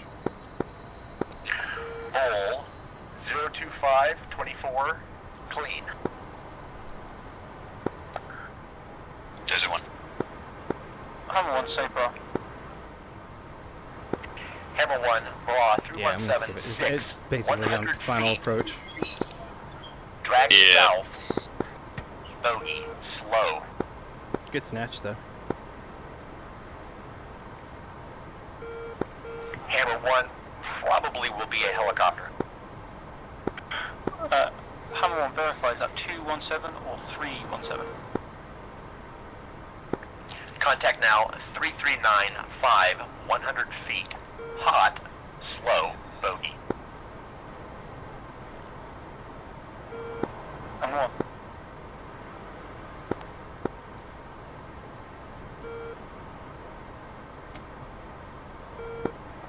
Dozer, Eagle. Dozer. Dozer, single group, Bull 28122, 8000, capping, hostile. Hammer 1, tally. Hammer. Alright, so, yeah. 21822. Is he asking us to kill it? Is that even in the no-fly zone? Oh, I think that's going to be just outside. Well, I guess, yeah, let him know we can kind of hang out here, but yeah, I don't want to. Hammer 1, VID type. I don't understand if he's asking us to kill it or not. It doesn't sound like it. Hammer 1, is that a UN sector? Hammer 1, stand by. Hammer 1, white Yeah, let's go ahead and commit. Stand. Okay. Hammer, copy. Skip it, refuel. Hammer 1, Just one commit. Dozer 1. Dozer 1. Single group, bra 35142, 8000. Drag northeast, hostile. Currently in enemy territory. Hammer 1's got one more intercept.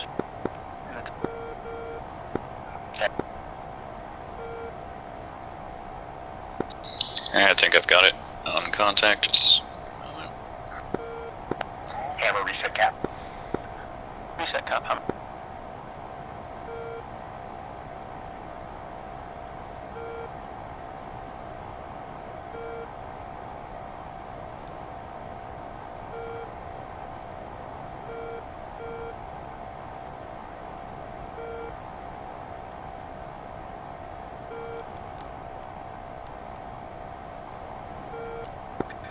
Alright, so I would say at this point, fly heading 020. See if I can't pick them up on a gimbal.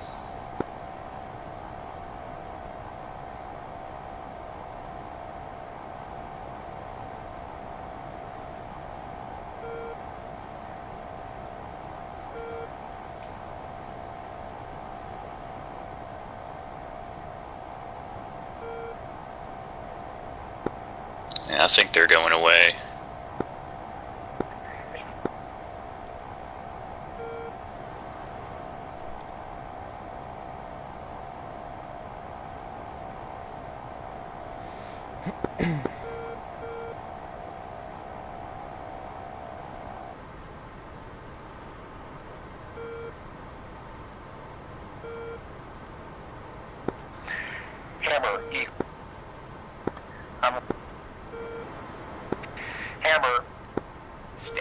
tasking. Hammer, we've got a friendly jammed, Cyclops near your location. We may have to have you shoot that down. Stand by. Continue your orbit there. Oh, exciting. Should we reset cap then? Yep. There's one reset cap.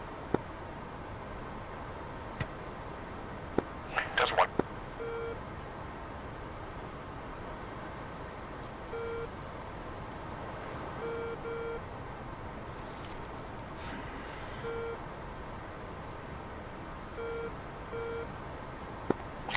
Hammer 1. Want to have you form up on Cyclops, our friendly UAV. Bra. Stand by. You have SA to where they even are right now. 0773, 19,000. More or less. Drag south, But slow. the fact we haven't heard about them for a while is basically telling me they're not doing a whole lot. Oh, no, I meant Hammer. Hammer 1, Oh, Hammer? Eagle monitoring, hostile group to the north, separation 10, Eagle monitoring.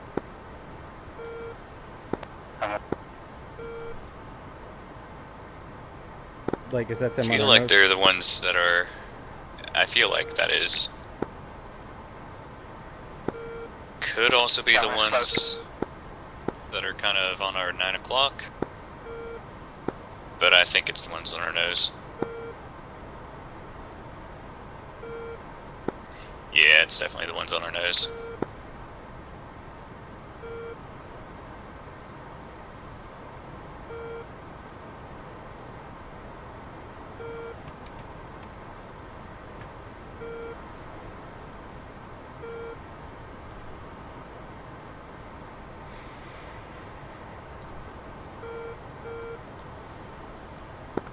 Hammer 1, Bra 113, 33, 18,000, declare. Hammer 1, say again. Hammer 1, Bra 112, 33, 18,000, declare. Hammer 112, 3, 18,000. Correction, 19,000 is your friendly Cyclops. Hammer 1. Hammer 1, be advised, it needs to be flowing southeast very soon. If it flows to any other direction, I'm going to give you clearance on it. Hammer 1.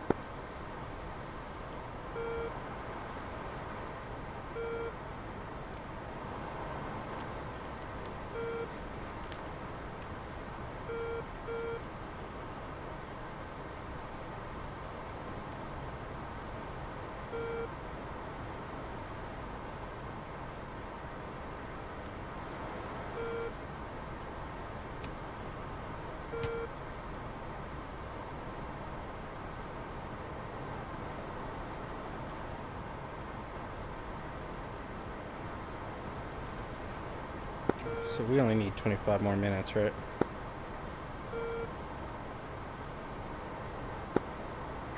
I think so.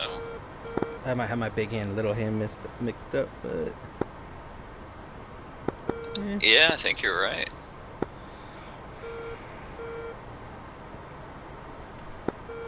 I prefer to use my GPS clock, but I have it on the nav mode where I can see the waypoints. By the way, that's how that happened before. I'm not like looking at it and going, yeah, we're at 5 miles, it'll be fine. It's more, I'm looking at it, I should see the number show up, and it's like, oh, 5 miles. Clear to engage Cyclops UAV. Bra 0477, 19,000, track north. Hostile. Hammer 1. Hostile drone. It happened. Aussie fucked up. He should have been air to air. Fucking have to pay respects on that one. It's like, what's more expensive, the missile or the drone? Oh, I guess probably the drone. They gotta use guns. Come on.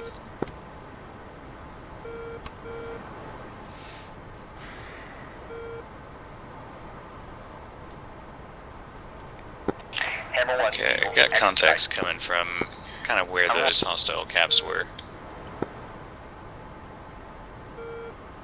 Alright, I'll spin us. Or gently. Yeah, let me get a track on him and I'll maybe figure it out from there.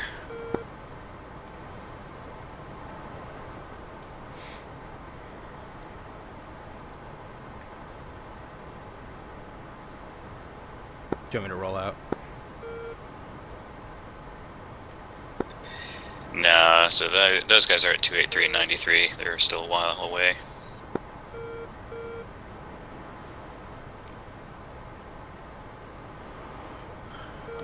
Yeah, say my frame rate's actually not awful, but it's not great.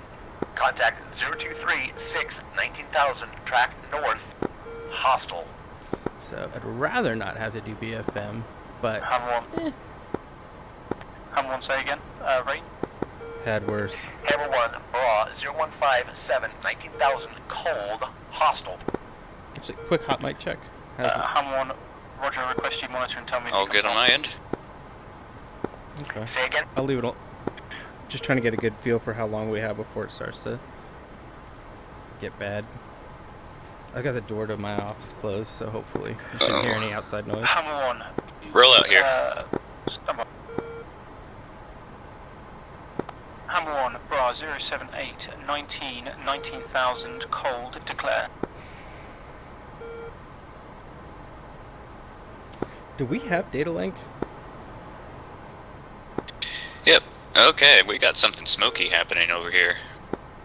I see it.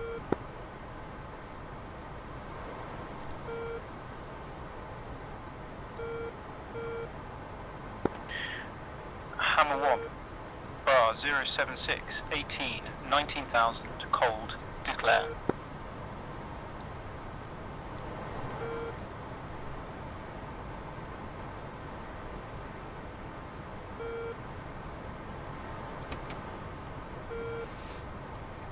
Shoot, yeah, look, is he in our airspace? He's going for it. Eagle, there's one. Those are Eagle Go. Contact Bull 25123, 21,000 flowing southeast, declare.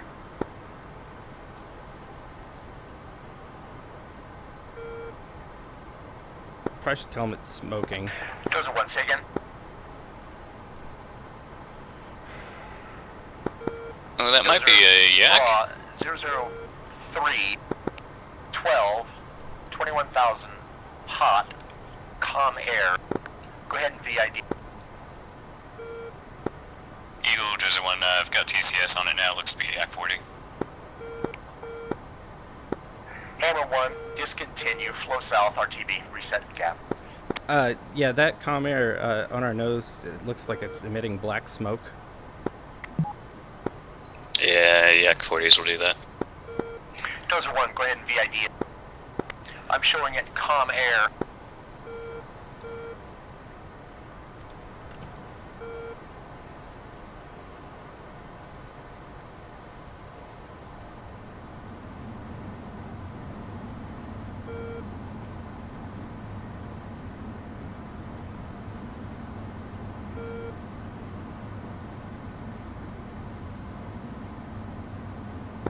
Yep, definitely a yak 40. I'll get livery if I can.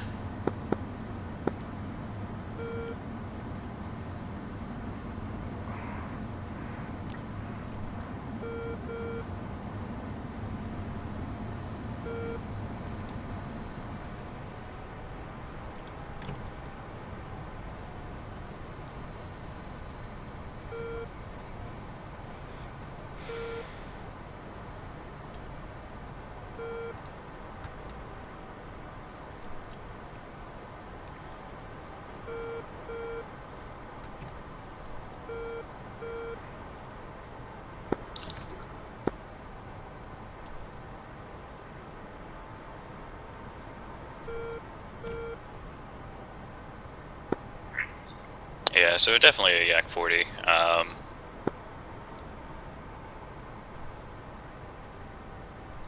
Abu Masa Island. But we may as well have a good close look.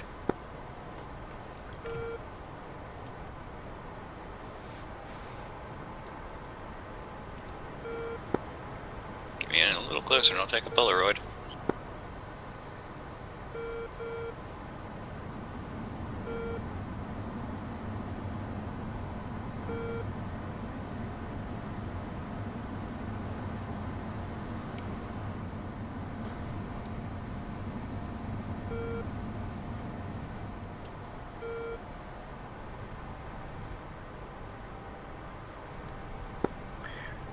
I'm on checking out to the tanker. Are we resetting and skipping, or? Those are, say status, Conrad. Eagle Dozer 1, looks to be a Yak 40 Vista Jet. I have a number if you need it. Send it. Looks to be Delta Echo in India Lima Alpha. Delta Echo India Lima Alpha. Copy.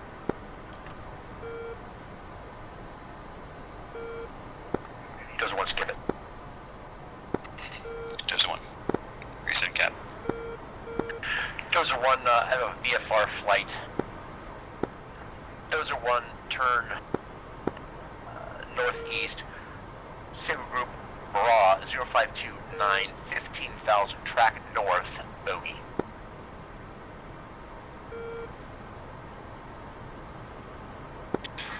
Dozer 1. And say range? Dozer 1, first contact, first group, Bra 04110, 15,000, cold, bogey. Slow. Dozer 1.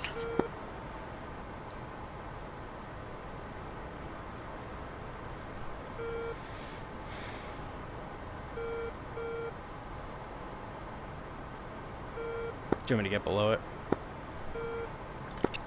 Yeah, that might be the best thing to do in this situation here.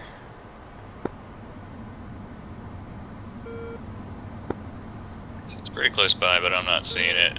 Probably won't see it very easily on this.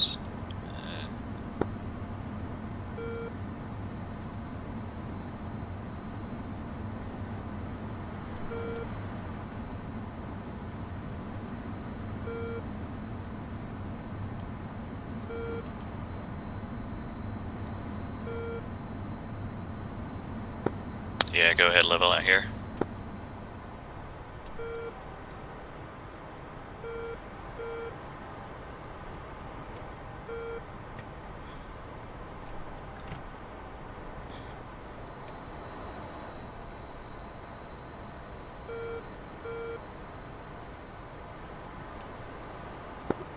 Yeah, there we go, I got it. I just want to point out that is not easy to do when they're coming cold to us and we're about like that, so. That's awesome. I'm impressed. Is that a Cessna? I can't. It's shaky. I can't see it. It looks like a smoky Cessna. Okay, now that they don't do, right? I don't know. It looks like DCS lost it. Yeah, I'm trying to get a little offset here. Well, he said it's cold, right? Yeah. Yeah. Sorry, when I look down, if I hear Cessna and I look down and see 300 knots and, you know, less than 5 miles, I'm like,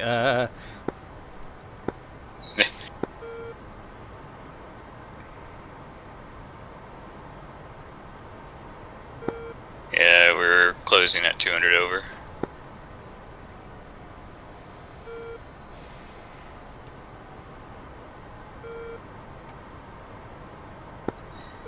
Yeah, definitely some kind of high wing general aviation thing. Those are Eagle, skip it. RTB.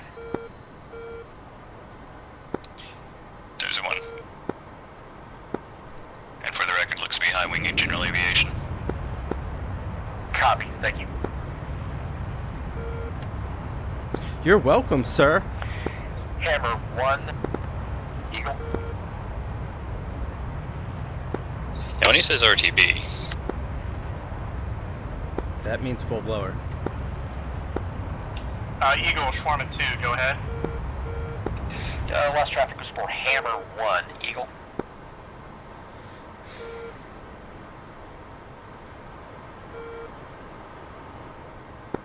Hammer, Eagle.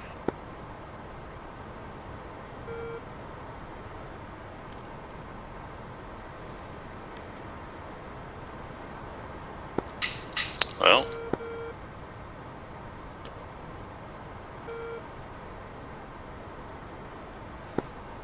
Hammer, are you on this frequency? I'm on. AIC is trying to get in touch with you. Roger, we pushed to tanker. Pushing back over to. You have 2 radios. That's awesome. Hammer, stay on the I would do the same thing. Okay, staying on frequency. Hammer, Hammer Eagle, after you get your fuel, go ahead and RTB. RTB after tanking, Hammer 1.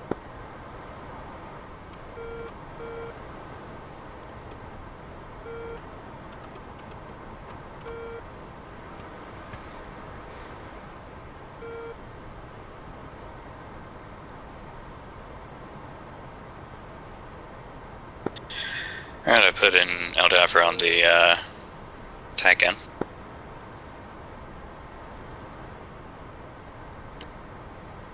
Thanks, man.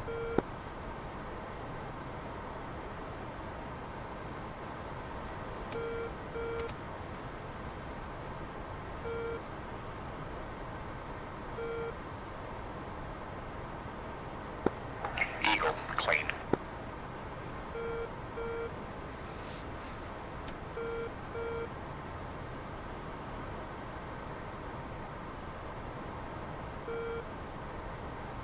I mean, we probably shouldn't land this heavy, so we do need to burn off some gas. Yeah, it sounds like you've got the need.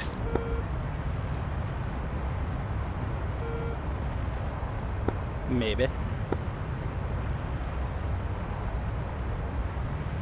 The need for speed. So it looks like our, or at least my strategy of 0 prep work paid off. We flew the shit around Yeah. the circle. Yeah. I mean, a little bit rocky at the start, maybe, while I was figuring out what's the airspace, but otherwise that felt alright. What do you think? Oh, I was dumb but happy. Good.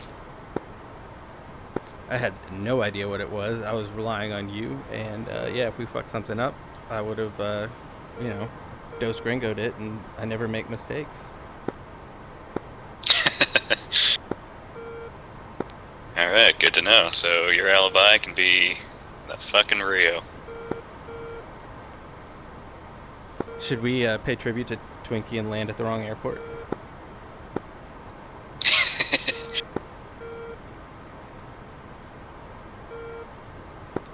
Why is everybody landing at the wrong airports?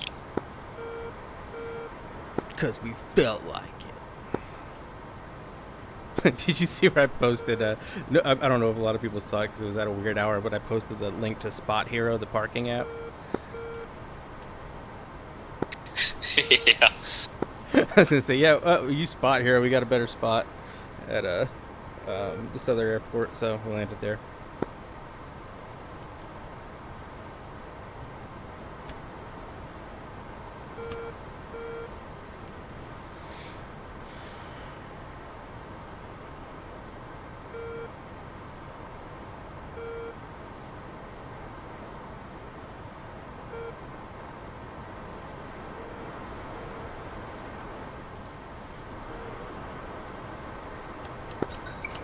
So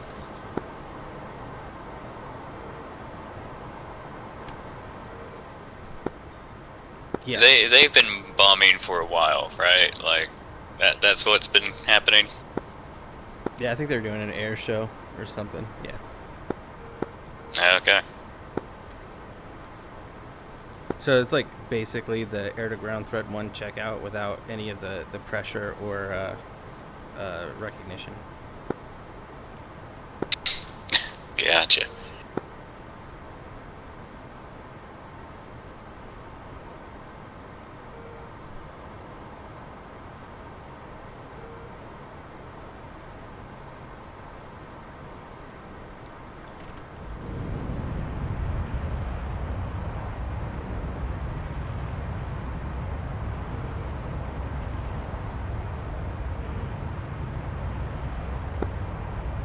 Hey, cool, there's something over there.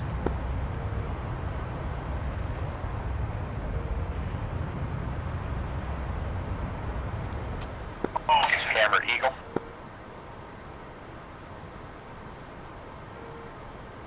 I'm feeling very left out. Hammer Discord. Eagle Shawarma 2, switching 251.1 for LDAP for traffic. Shawarma, good day. Shawarma 1 is also switching. Shawarma 3 is on the ground. Copy Shawarma 1, thank you. Good day.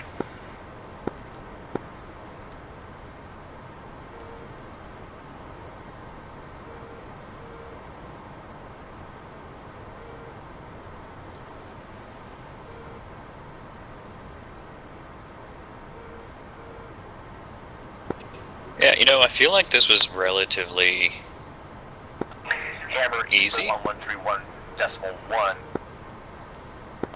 Hammer,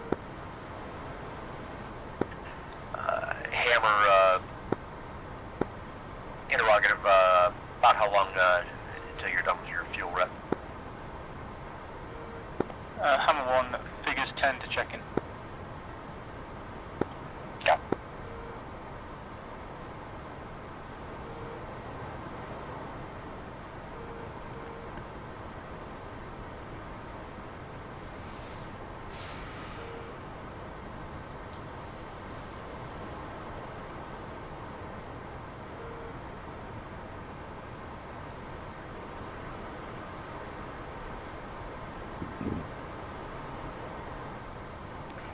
You know, these scenarios would be cool if we had a legit chopper pilot.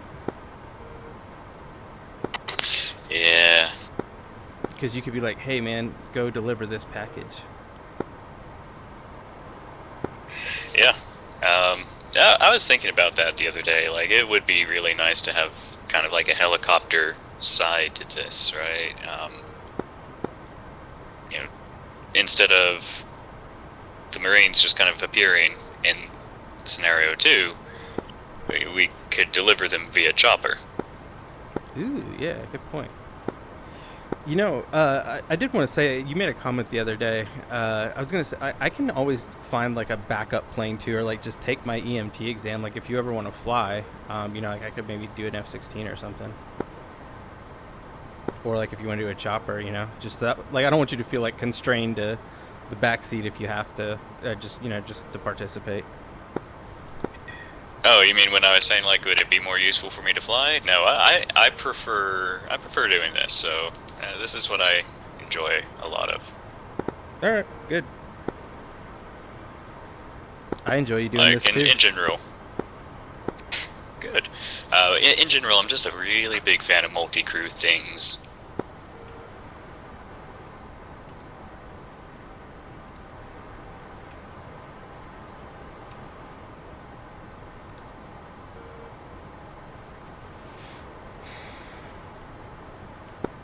There's one switching down, Afra.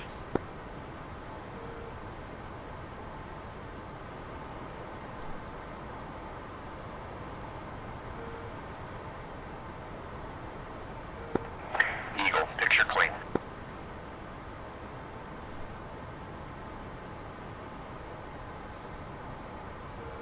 Should we be dicks and just do a straight in? Yeah. Radio check 2511. Have you 5x5 on 251.1, how big? I'm clear.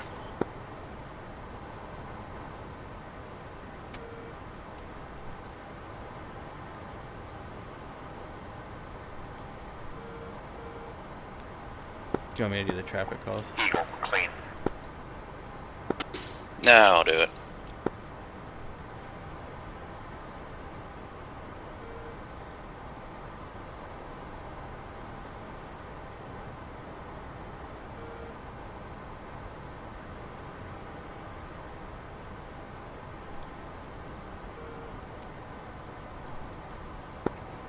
Delta for traffic, Dozer 1, inbound 17 miles northeast, correction, northwest, Aldafra.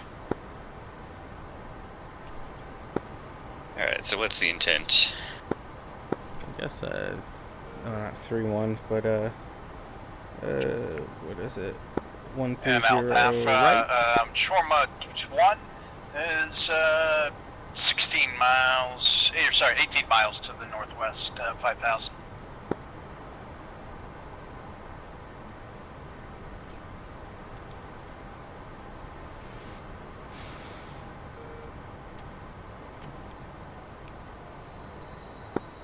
Okay, alright, so this is definitely the right one. Yep, I see Abu Dhabi over there.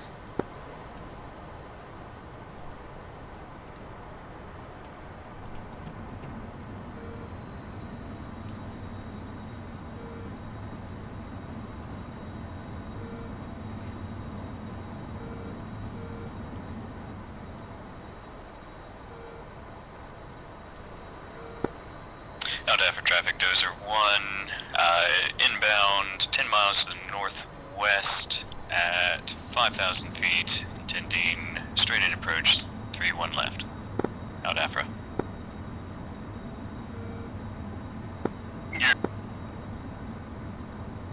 Yeah, we're taking, we'll take 1-3 left, I guess. Did you say left or right? I'm sorry. Short flight is, Oh, I said normal 1, 1-3. for traffic, 3-1. Which one did I say? Fuck. 13 miles to the northwest, inbound 1-3 left. Well, we're on 1-3 right, so. Alright, well, good.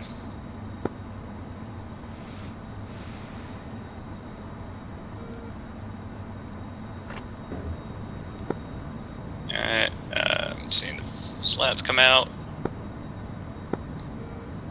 No DLC yet.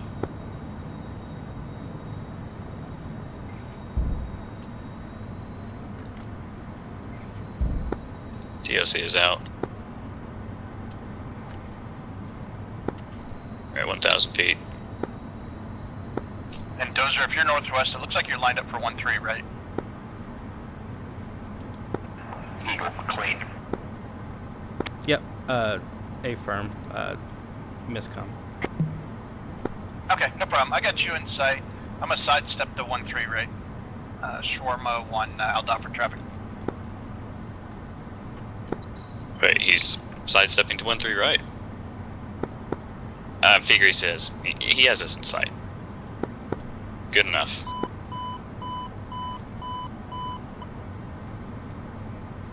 $50 feet.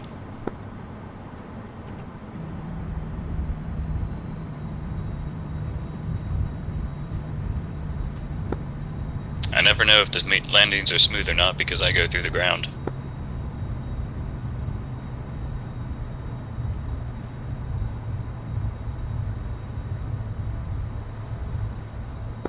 Held after traffic, Shawarma 1, 3 mile final, 1-3 right.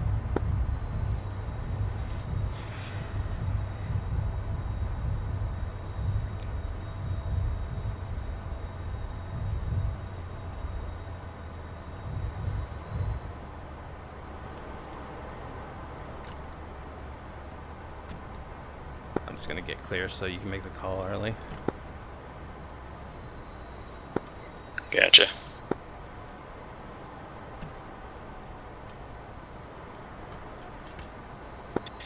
Aldaf for traffic, Dozer 1, clear 1-3 right. Aldaf. Aldaf for traffic, Shawarma 2, 12 miles, inbound for full stop on 1-3 right.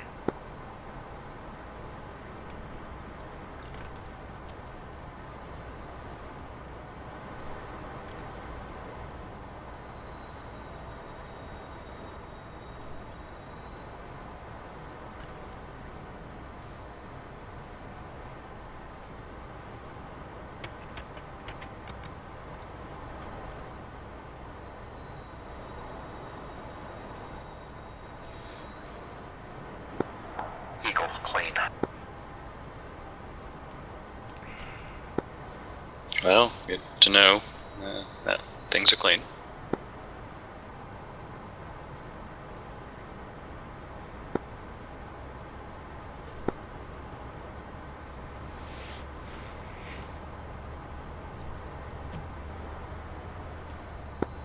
Yeah, the signage here sucks.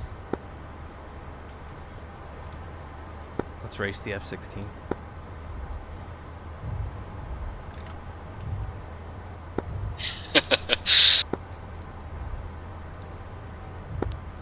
What could go wrong?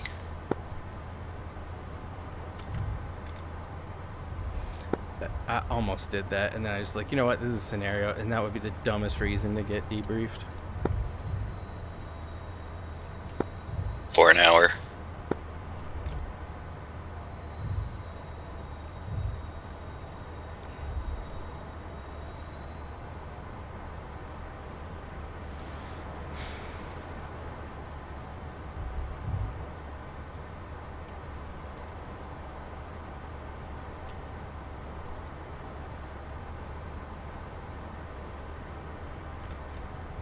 Hello for traffic, Swarm 1, clear of 1-3 right at the end, taxi to park.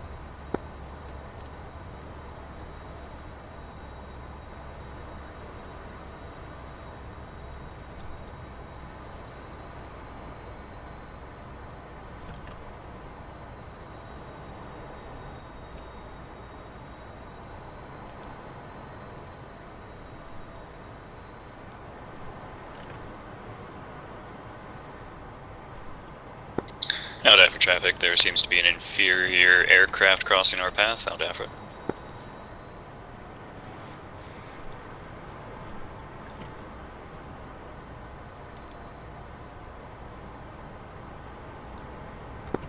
Actually, I think that's where he started, isn't it? Yeah, it is.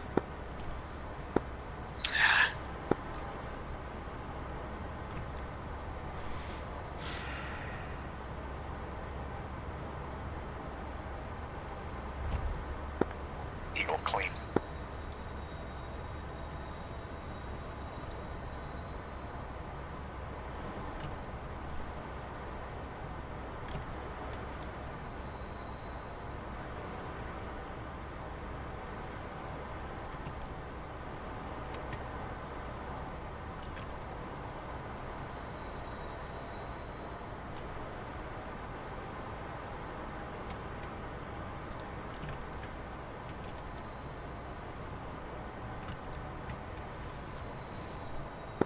Left or right? I think it's the one in front of us. Even though we parked the one on the left the first go round. Yeah, we have sidewinders and they don't. Do you concur? Yeah, let's do it. It's ours now.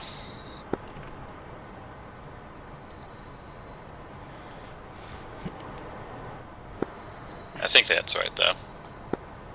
Yeah, it looks right, but yeah, it just always threw me because we pulled into the one to my left the first time on the fly-in. Yeah, exactly. The last scenario we were there, but I think you're right that it was this one. Yeah, because I remember having to cut left and being like mildly annoyed by that.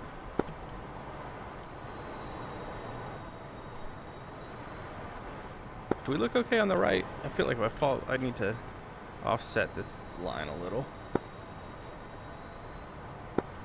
Yeah, hard to tell. It seems okay.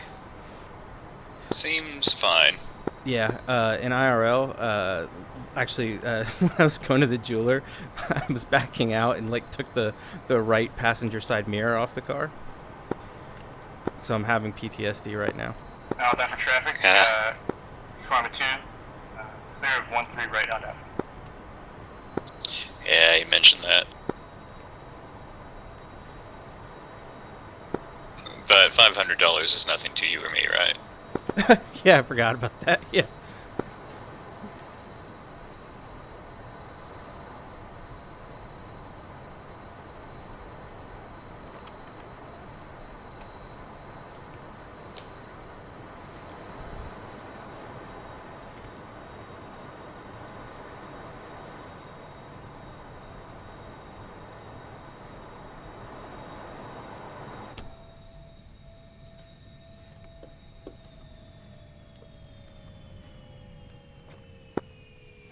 Now we get to go find out all the shit we missed. Yeah, our call sign could have been a wild goose chase. Well, at least I know we weren't seeing things. That was in fact the drone. I hope he doesn't. Well, he might call because I did smooth, like, just go vertical just to get eyes on it. Yeah, no, that was pretty cool. Had good eyes on it. Yeah, I hope it looks that way in TAC view, because if not, I don't know. I kind of thought so, doubted too. it'll even come up. Yeah, I was like, why not?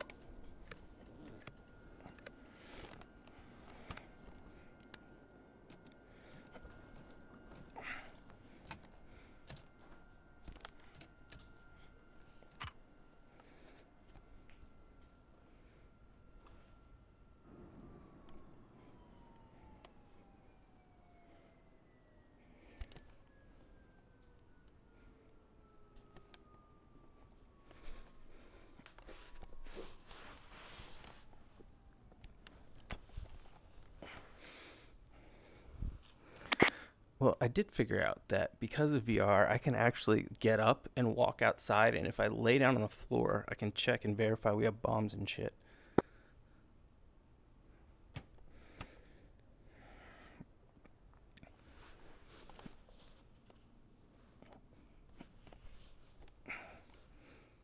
Almost. Alright, I'm shutting it down.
Okay, who is doing the debrief?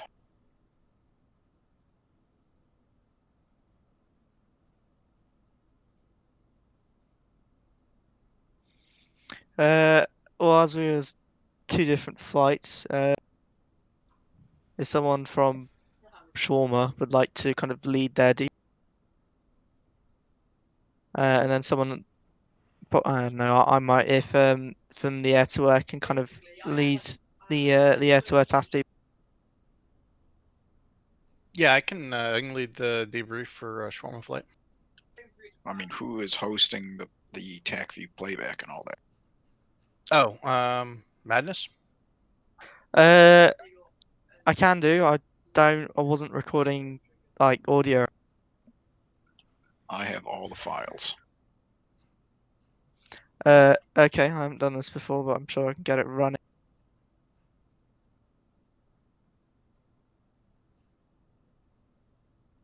Anybody but Beardy and his internet. You haven't seen my potato internet. So that's the ACMI and the audio. Do you know how to bring them up so they're in sync? I haven't done it before. But...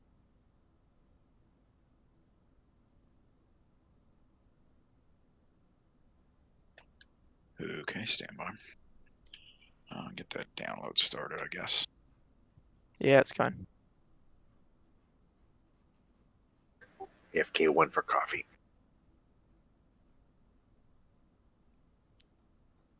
Same for Twinkie.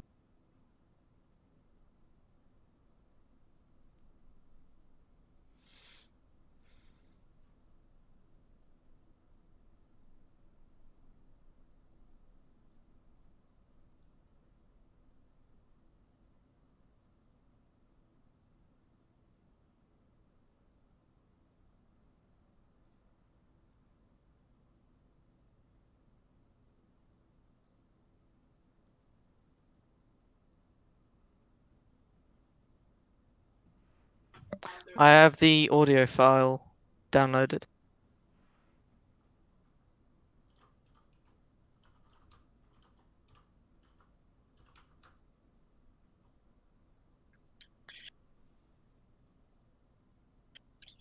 And I've got the file synced up too if it doesn't work for you. Okay, so how are we importing this? So open up the TACView file, of course. Done. Click on the third icon from the left, the analysis page icon, and scroll down and select Media 1. Yep, done that. That opens a new window in black. Press the folder icon to open a file. You're going to open the audio file. Yep, done that. And then drag the volume meter all the way to the max. Yep.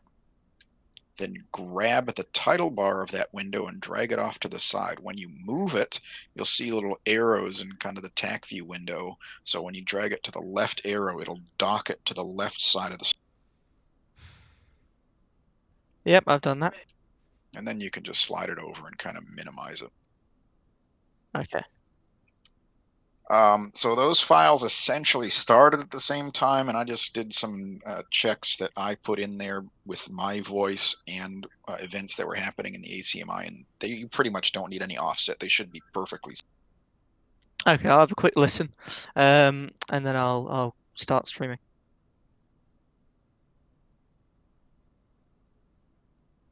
Hey Ryan, would you also post the TAC view in the scenario discussion? Yeah, stand by.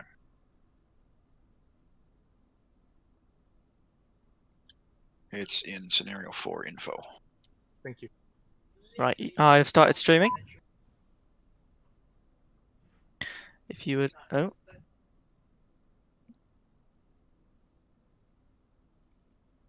Right, let's start that again.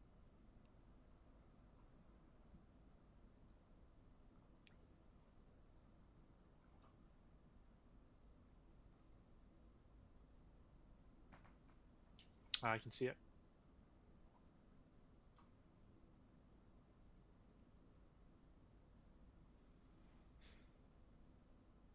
Okay, is it working fine?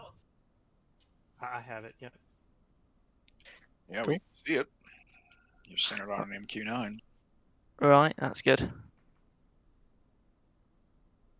I'll just play a little bit so you can all get the audio. Okay, mission should be online.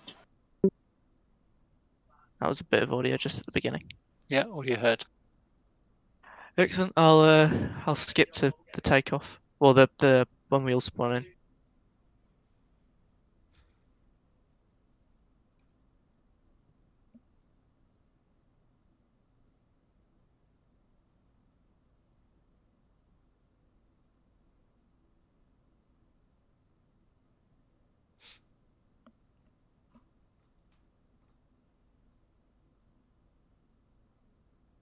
So this recording should have all the audio except whatever was exchanged on the MIDS communication lanes. Thank God for that. Yeah, okay. Is everyone in and watching, or are we ready to begin? Yep. In. Excellent. So I'll just run this in the background.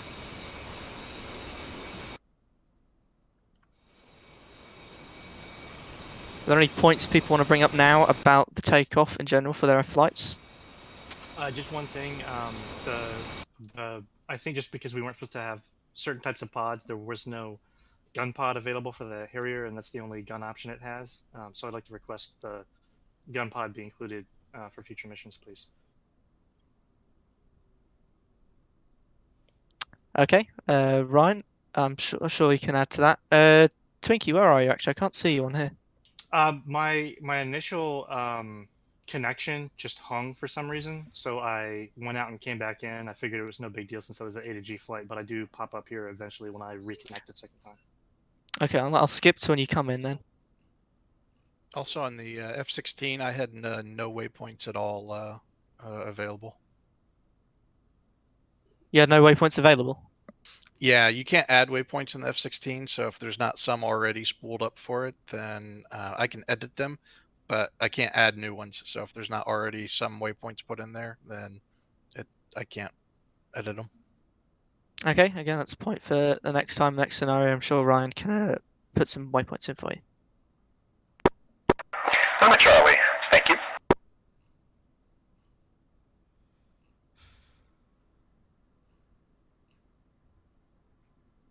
Okay, so at this point, Beardy has taxied out of his hangar. He's not proceeding onto the taxiway because he's letting Stahl and Dozer. They're going to take the runway first, so we'll just skip ahead a little bit to that.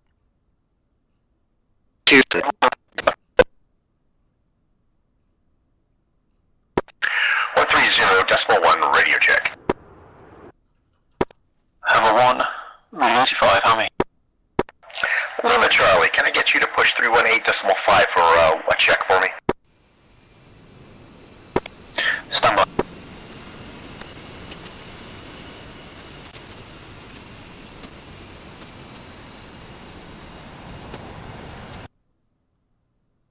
Are there any other points people want to bring up about the takeoff in general, or are we okay to kind of skip this bit?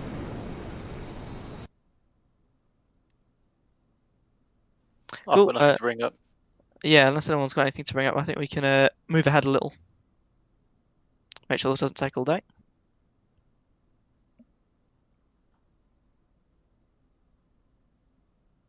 Okay, well, we'll go with the air-to-air bit first because that's the bit I was present for. So, let me have a look. Control left click will choose your, that's it, and then control right click will choose the second window instead of having to go through the drop downs. Okay. Don't need anything particular just yet, so... Middle mouse button will let you I scroll show through you line. bull 198, 120, 12,000 tracking north. Yeah, so there was some confusion on the Bull's coordinate system for this F-14. Yeah, it appeared that way. Is that fixable for next time? Do you know what the cause of that was, guys?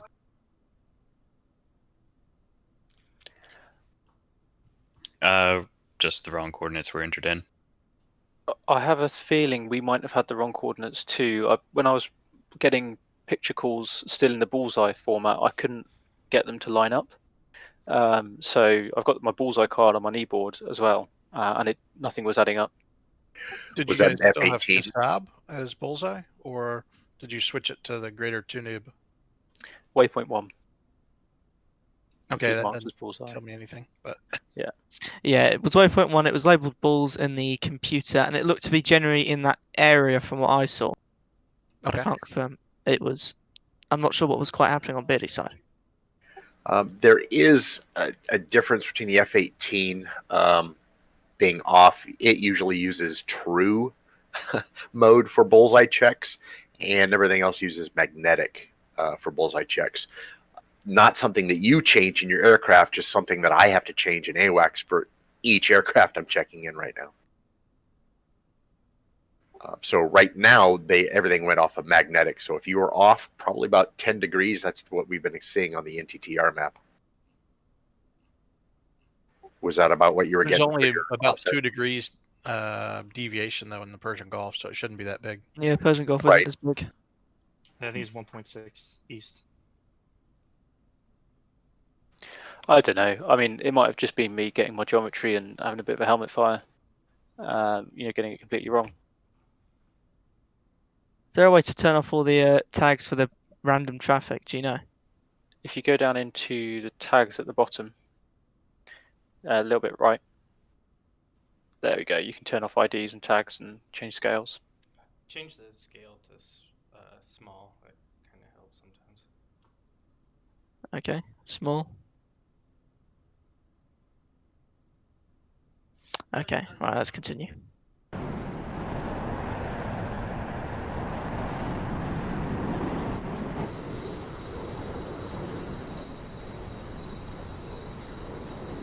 So Dozer's heading out, and Hammer 1 flight's heading to the tanker.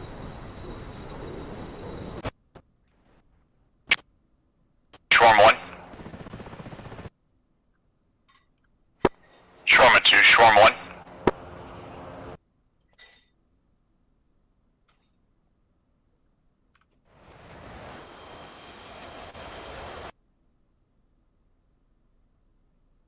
Okay, so we'll hold it there. Are there any points people want to bring up about the general egress of the flights towards their respective no-fly zones or range areas? Just one quick thing to bring up. It's I think I heard on the radio there really quick, Shawarma 1 calling for me. There was a point in time, so when I initially turned all my radios on, I tuned them, and then somehow just the one radio got set back to 300 megahertz. It was still on manual mode, so it hadn't gone to a preset. I don't know what happened, but there was a little bit of confusion there, and that's why you couldn't reach me, Osu. So just so you know what happened. No, that's all right. I mean, I figured it was normal starting up stuff, and so I mean, we're on the ground, not moving anywhere, and so it's no big deal. I eventually got a hold of you on the tower frequency or CTAF. Okay, is there anything else other flights want to bring up about their egresses to combat zones? Okay, we might move on then. So we'll go to Dozer's first intercept. I think the first, yeah. So let's see what they go after.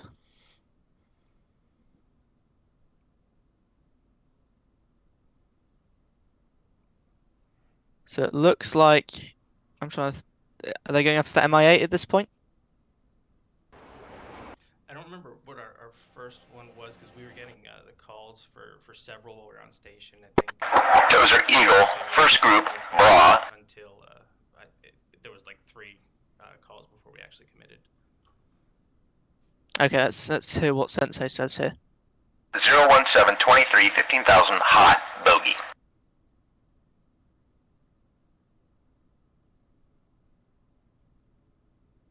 Oh, wrong one. He's calling that rat traffic. Yeah, I think it's that Cessna 210 there. If you control right click it, mate, you'll find it a lot easier. Ah, there we go. It's much better.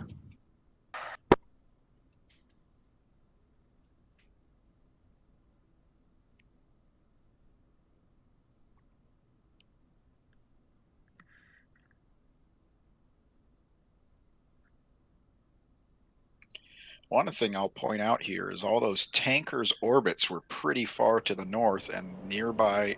I mean, the air cover wasn't really nearby. Yeah, another problem with those tankers' paths is once friendlies joined up with them, and those tankers started having very wide turns that pushed them very close to Iranian airspace. Yep. Dozer 1, lead group, bra, 013, 13, 15,000, hot, bogey. Okay, so it looks like they're going for this Cessna over here.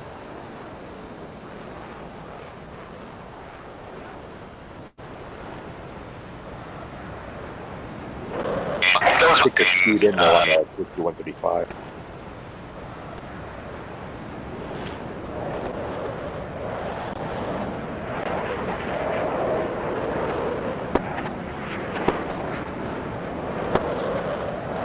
Eagle Dozer 1, got eyes on something moving past us on our 3 o'clock. Would you have any idea?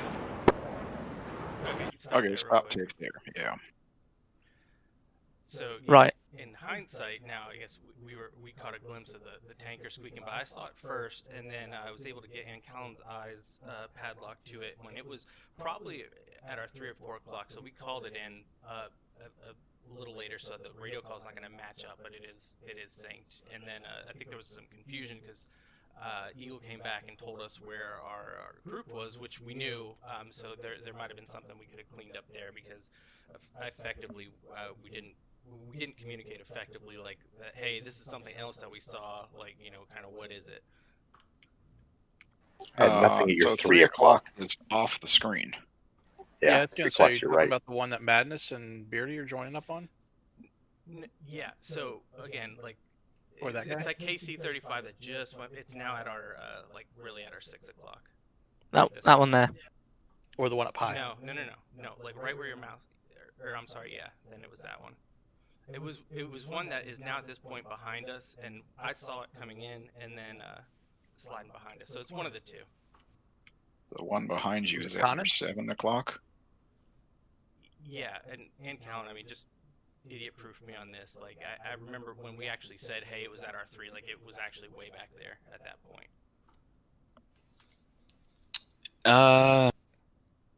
Yeah, this call out caused a lot of confusion because the AIC controller is like, what the hell are you talking about? Also, amplifying information, 3 o'clock, high, low, level, what? Because that would have potentially resolved the question here.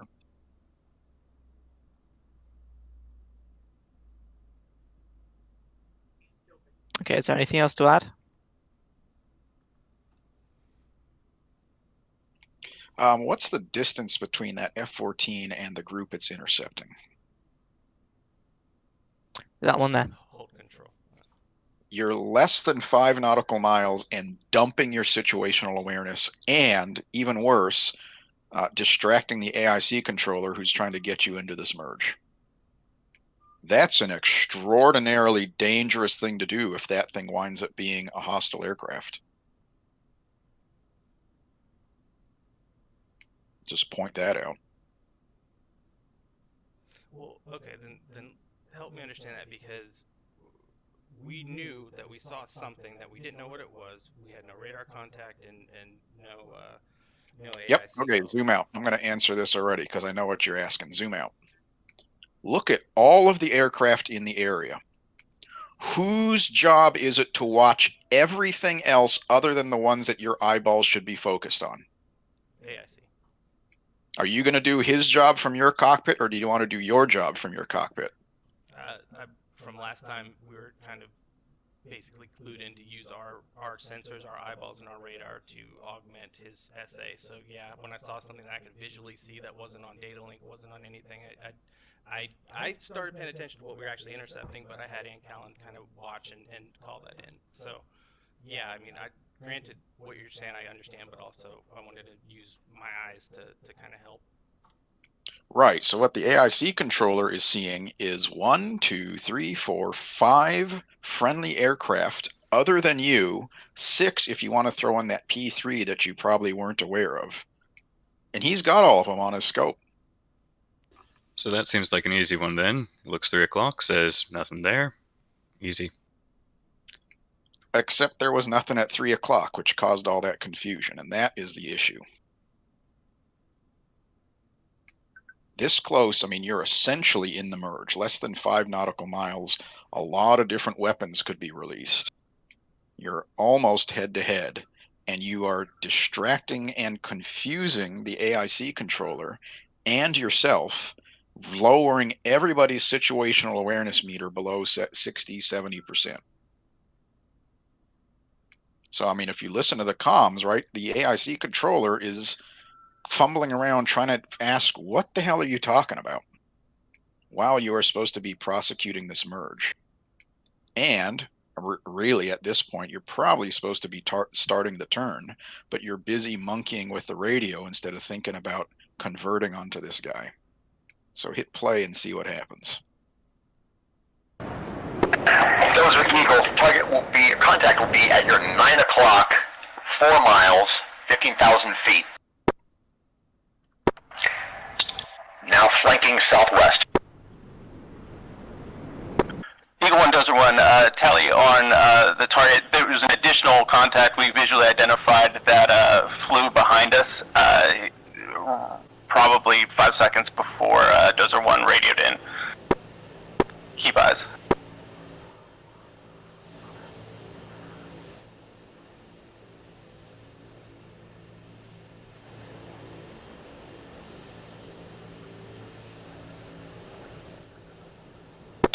Dozer merged, first group.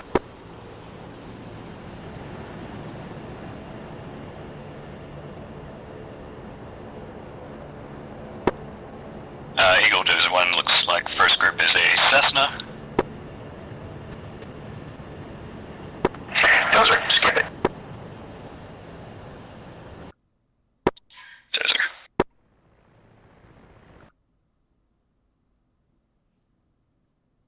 Okay, so it looks like at that point that first intercept is over. Dozer 1 resetting cap. And there we go, it's the reset cap. Dozer 1.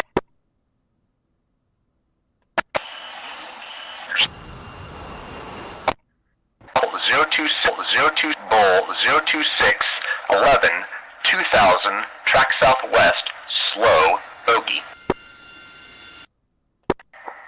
Second group Bulls 204 24 18,000 track north bogey. Okay, so I think the two groups being called out here by the controller is we've got this MI8 to the north, and we've got this random air traffic over here to the southwest.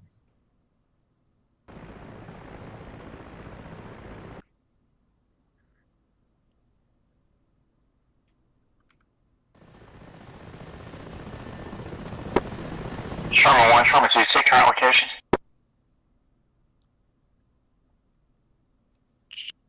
Sherman 1, I'm at your 12 o'clock.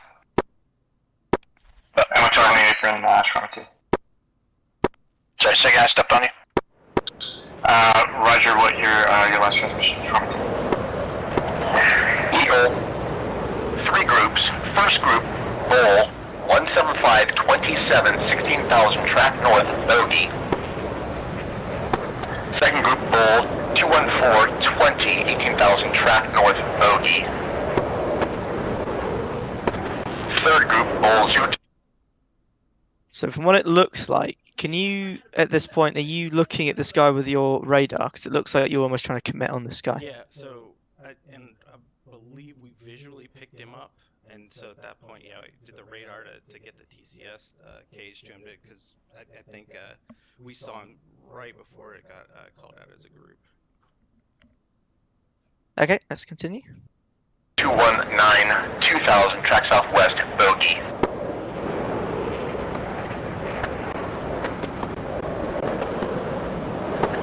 Dozer 1, com air, 12 o'clock, 170, 3 miles, 17,000, report on the site.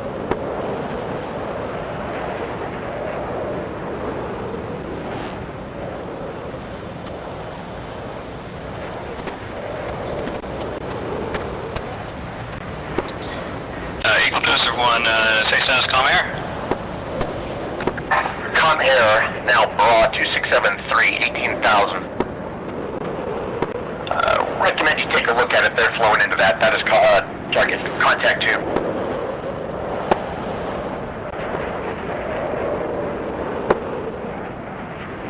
So at this point, have you lost visual on him? Now, what I think happened is we are looking at the KC-135. I'm not 100% sure, but I believe I remember when he said 12 o'clock, I was kind of pointed at that, and I was like, all right. So then that's what I think happened. I don't know. Let's see which one I go for. Yeah, that's absolutely what it was.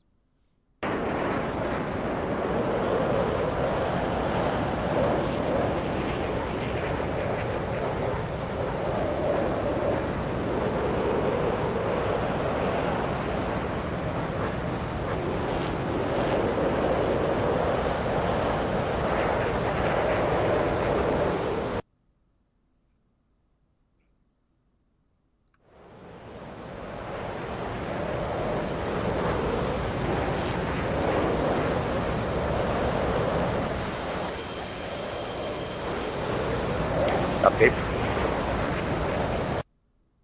So at this one, at this point, I'm going to take this. So I saw them going out. I'm sorry, Dozer going after the KC-135, and I was thinking to myself, what are they doing? But I should have been quicker to say that's not your target and point them back to the right one. So there's some time here that's lost that I'm going to own up to. Yeah, I'm a little perplexed by kind of just the lack of comms over the past 30 odd seconds. Because I mean, look at this. You're less than a mile in. You know, you're clearly seeing this guy because you've banked the aircraft over so you can get a better look at him. So I'm just a little thinking for next time. You know, if you'd identify that as a 135 a little quicker, you might have gone, oh, okay, this probably isn't the right guy, and get back to the AIC and go, I'm going to need, you know, a bogey dope back to that group.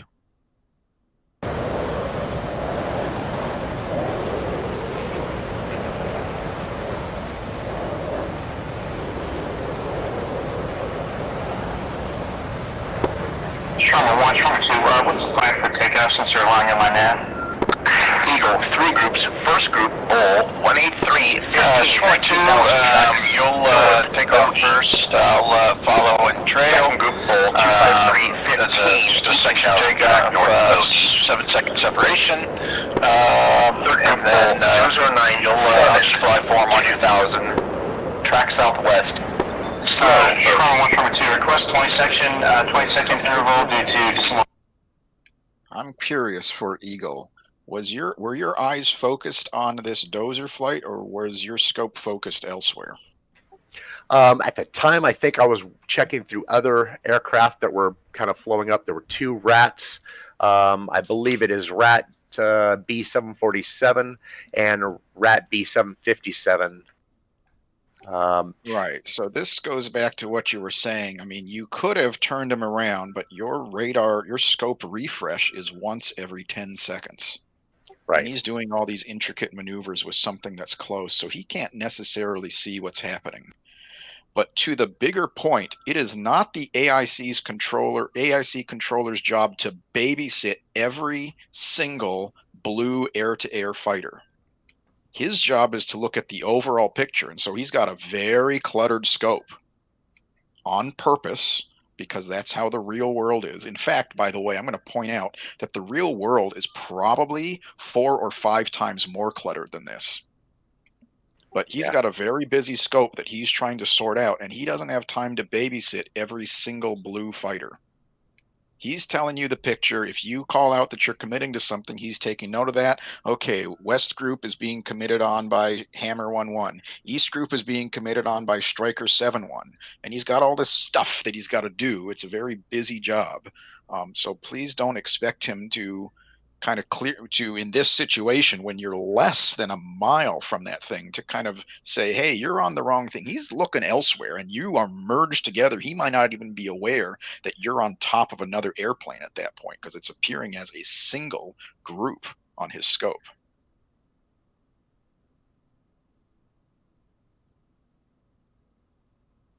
Okay, are there any more points to add on that? Yeah, if you want to, you can tune out the tactical comms from the ground pounders by selecting to listen to one side of the audio channel on the media thing. Okay, so how would I go about doing that? Slide it over more. There's another. Yeah, there you go. Okay, right. Right, let's continue.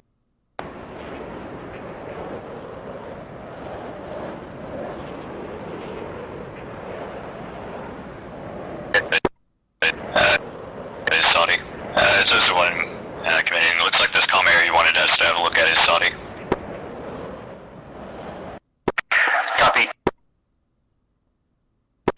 Those are first group BRA 002 21 19,000 cold bogey. So I'm curious at this point. You thought that was the comm air, which was really a 757 that's way, way up north at this point. At what point did you realize that's not comm air and that's a KC-135?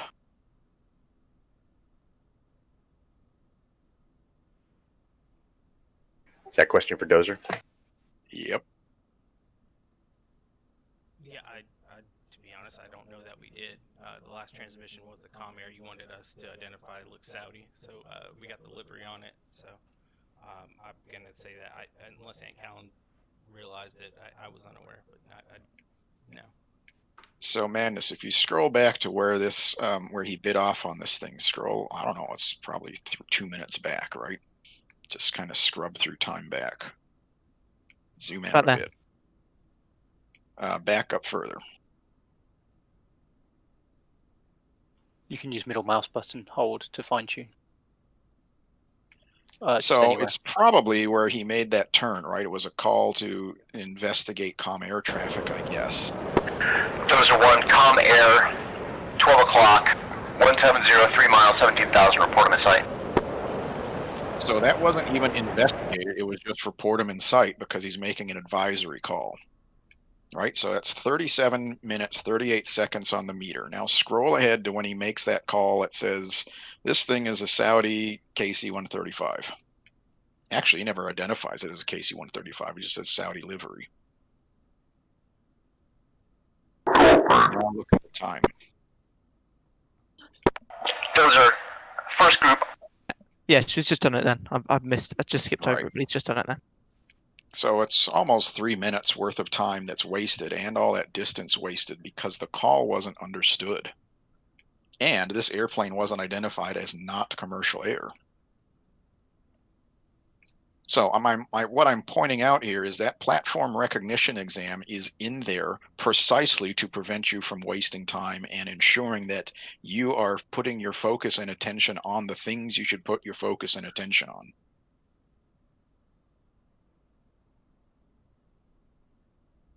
That's all I have to say about that. Cool. I'll move on. BRA 002 21 19,000 cold bogey. Dozer 1. Aldafa traffic, Shawarma 2, flight of 188B, 1 F-16, taxi runway 31 left, Aldafa.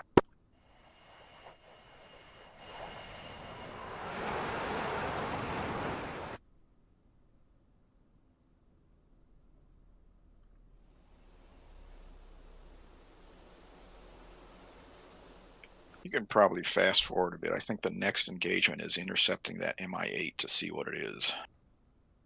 First group, first group, BRA 360 25 19,000 cold bogey.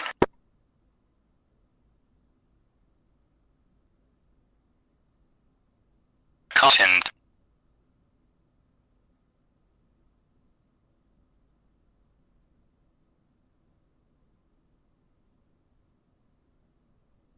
Contact 1, contact pool 20823, 10,000, declare.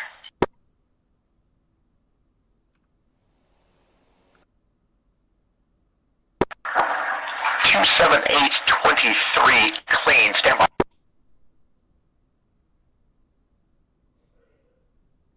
So was it 27823 you asked for? Yep.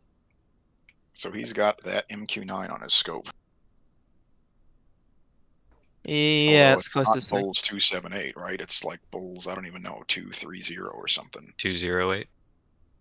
Yeah, About 10,000 feet too, right? Yeah, it's 23.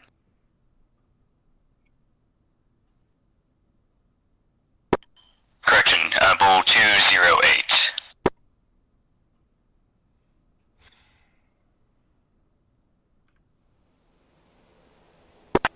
Bull 20817, clean.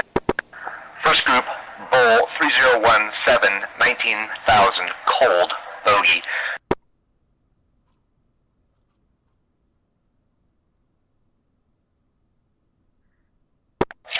Dozer 1, continue on, but I think you're going to miss this one. They're going to get out of the airspace.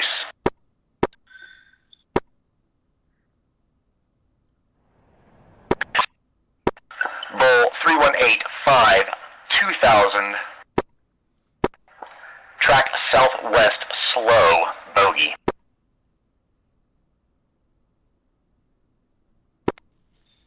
Traffic, Dozer 1, second group, bra 00716, 2000, taking runway 3, flight southwest, bogey. So here you're starting to get into your television camera range. Were you able to see the big UN painted on the side of that helicopter? Yep. Okay. So then you Dozer 1, the contact red. So we didn't see it at this point. Once we got in behind it, we were able to get that UN a bit clearly. Yeah, I think it's after we make a turn. We go by it and then turn around. That's when I believe you called it out on intercom. I can't really see it that great because I'm trying to fly, but it's kind of shaky, the view, but Callan's pretty good at picking that stuff up. Very slow, could be rotary.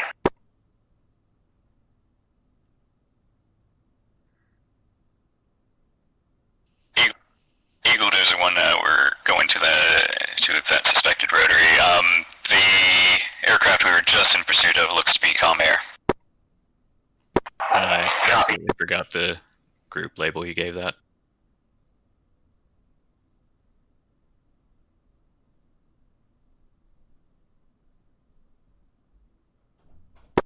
Dozer 1, second group, bra 3438, 2000. Beam southwest, bogey. I'll let you know. We're almost done. All right, yeah, I love you.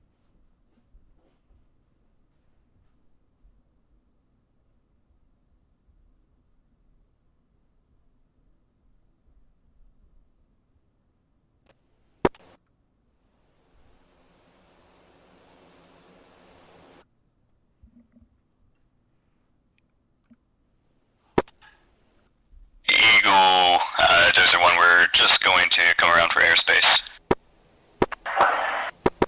Eagle.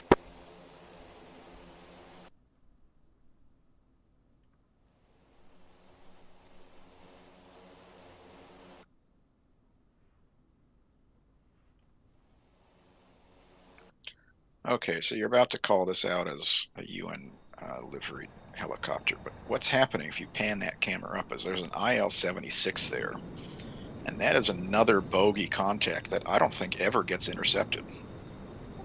No, I had him, but because I had Dozer down low, I didn't pull them off the high contact. It was, I believe, showing up as no transponder on that one, so it wasn't coming out as com air. Correct. And I considered pulling them off the low and slow, considering it would take them a long time for the helicopter, what I assumed to be a helicopter, to get to the island. But because I had them down there low and slow, having them burn back up to the top, I it was my decision, so I probably just made the wrong one. What is the separation between these two aircraft now, the Mi-8 and the F-14? So less than 1 mile. And the problem is you can't really identify anything about the paintings from the rear of this kind of helicopter. So you really need to be off to one side or the other. This Mi-8 and that IL-76 were timed specifically to test what happens here when you have two contacts that are essentially showing up in time. Can you rapidly clear that Mi-8 as a non-factor and get back up to altitude and check out this IL-76? All right, so continue. You'll hear the call out here that's no factor. Eagle Desert 1 does look to be a rotary aircraft. HIP has UN livery. Desert 1, copy. Skip it. All right, you are perfectly set up with that IL-76. Desert 1, resetting cap. Desert 1, new factor group. Bra 22712, 26,000. Flank northeast, bogey. Desert 1, commit. Desert 1. Hammer 1, Desert 1, be advised that this is Eagle 2, checking in airborne northwest of Aldafra at 5,500 feet. Last unit. Yeah. Because I'm going to tell you about what's about to happen is we look up and we see two contacts, and I believe we bite on the drone because we get it on DCS and then get the, I think either the skip it call or something happens, but we never, I want to point the plane up to get a peek at it, and then it's kind of hazy, so I'd like to see the tag view, but I do remember we got the Cyclops. Also, the radio calls stepping on top of each other. What was going on there? Yeah, so I had thought I'd ask in the brief if we could check in on 130.1, and we were okay to do that, and so I did that, and then didn't hear anything, and then Osu was like, "Oh, we're supposed to check in on 318," and so I was like, "Well, okay." So I switched over and tried to check in there, even though I knew there was ASC traffic there because we didn't have a positive check in on 130.1. Okay, so the question is, how much time did you listen to that channel before keying up the mic to check in? Yeah, obviously not as much as I should have. I think because I was like, oh well, crap, I really need to check in quick because I had sort of like timed my check in on 130.1, and so I was like, oh, quick, change the channel and then just check in quick there. So I lost SA of what was going on because of that. Right. So, I mean, so you're an air-to-ground guy, I guess. And okay, I'm trying to get and check in with someone. So from your point of view, it's like, boy, I need to check in with someone and I need to do it pretty soon. But be advised, what you're doing is tuning to the channel where you, unbeknownst to you, until you switch to that channel, there may be 50 flankers coming in and missiles are in the air, and you just barge in and start talking. Everyone's pissed off at you because your small little problem is nowhere near the big problem that everyone else is dealing with. So especially when you know you are tuning into a channel like that, tune in and give it a listen for 8 seconds. Are you stepping in the middle of a gigantic air-to-air engagement? If so, then just shut your mouth and wait, because clearly what you've got going is not nearly as important as what the rest of the channel needs to communicate.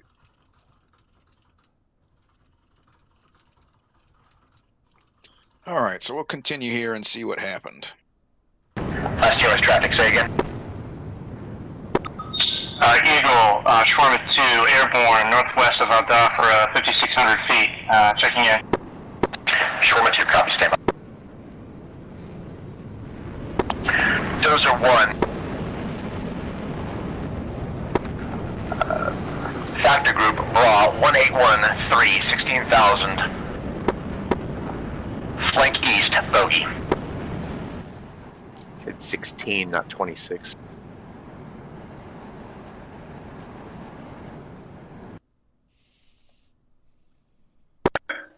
Eagle, Hammer 1, advising ready for check.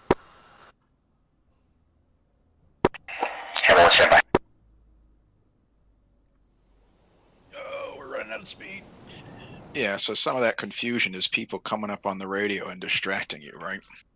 Because you're in the middle of trying to vector this guy to the intercept. So again, don't just pop up on the radio because you got something that you think is important to say. Think about, is it really important in the grand scheme of this channel I'm about to jump in on?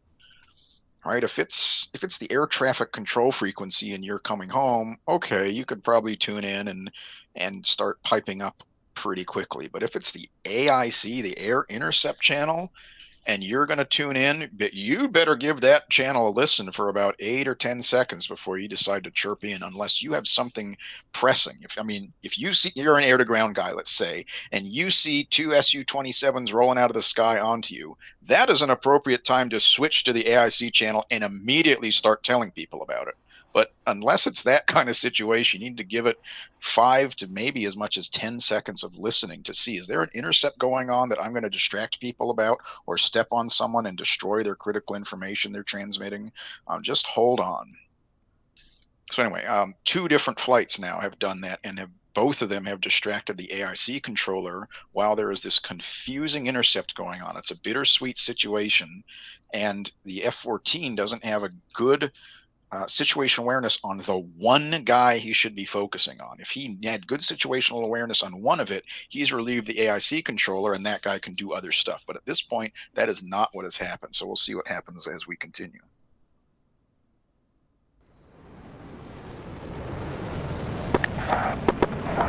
Dozer. First group, Bra. 1106, 26,000. Drag northeast, bogey. Yeah, so it's at that point I'm on intercom saying, yeah, I think the thing we're looking at is not the thing that we're supposed to be looking at. Yeah, we had eyes on it. We identified it as a predator on intercom. So then, yeah, we snapped to the bra at this point. I believe we're doing like a kind of a corkscrew up.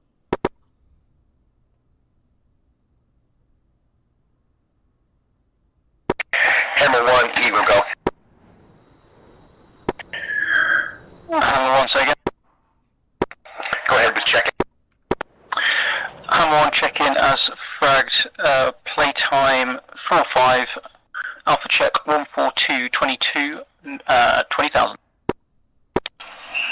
Swarm 3, train 119, good on check. Radio check. Heavy 555, how many? Do that part. So at this point too, as we're going back up, we kind of realize it's flowing out of the area, and we really do need gas, and we made the decision to effectively reset, but didn't want to step on the transmission. 5x5. Just an update. Swarm 3 is over waypoint 1. Loitering. Dozer 1. Reset cap. 13,000 feet. Dozer 1. Hammer 1. So at this point, Dozer, I think I hear them say, although we may have to go back to that they needed fuel. So I put them to reset cap. They were pretty much out of position to intercept that IL-76, and wasn't Viking 1, it was a Hammer 1 flight, was pretty close, and so I vectored Hammer at this point onto their target. Right, so I don't know if Dozer said it at this point, but before he spiraled up, he said this is our last intercept. So now this responsibility for this IL-76 transfers over to Hammer, because whether or not Dozer says it, it should be in the AIC controller's mind. Okay, he's pretty much done with this. For whatever reason, he didn't get to it. That was his last intercept. He already called it out. So as soon as I get positive acknowledgement that Hammer's on this guy, I can relieve Dozer 1, which is undoubtedly what Eagle is thinking. But what is about to happen here is Hammer is totally unaware of what's going on. And you'll see him just kind of spinning around in the sky and never, I presume, never gets radar contact on this guy because he can't find him. So we'll see what happens here over the next 2.5 to 3 minutes. Hammer 1, I have a single contact for you. Bra, 323, 14, 26,000. Drag east, bogey. Hammer 1, committing. Yeah, we never got radar contact on this guy. Right. So if we go back a little bit again for that bra call.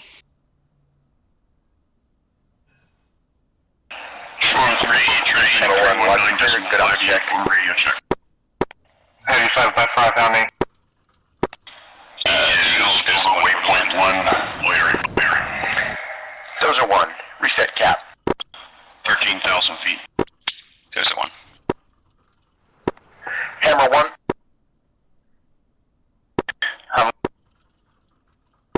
Hammer 1, I have a single contact for you. Bra 323, 14, 26,000. Drag east, bogey. All right, stop here. What was the bra call? 323, 14. 26,000 track east bogey. Right. 14 tells you, holy shit, this thing's almost in my face. So now you rewind. I mean, you can almost dump the altitude. You just rewind in your brain a little bit. What was the bra? It was bra, not bulls. Okay, bra 323. Boom. 323. What's the heading of this flight? It might be kind of hard here because the camera is askew. But, you know, you can tell that the heading here is about 280, maybe 290, as much as 330. The flight, by the way, continues to turn left. So initially, it's already called out that this thing is to your right. And then, you know, as time goes on in that call, he calls out that it's flowing essentially to the east. So it's going to continue to be more to your right. But these two aircraft continue to turn left. I'm 1, committing. Yeah, so I make the. I listen to the bra call. I'm thinking, okay, it's up there to my northwest. It's flowing east. I need to get the flight pointed round to the north. And the thing is, I couldn't instantaneously whack it over and pull as if I was single ship. I was trying to manage also keeping Madness with me.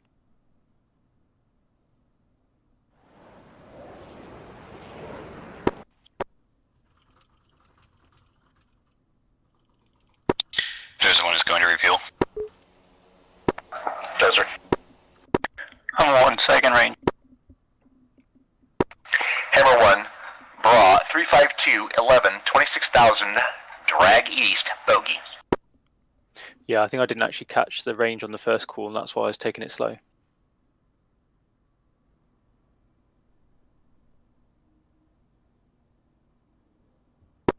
Hammer 2, be advised.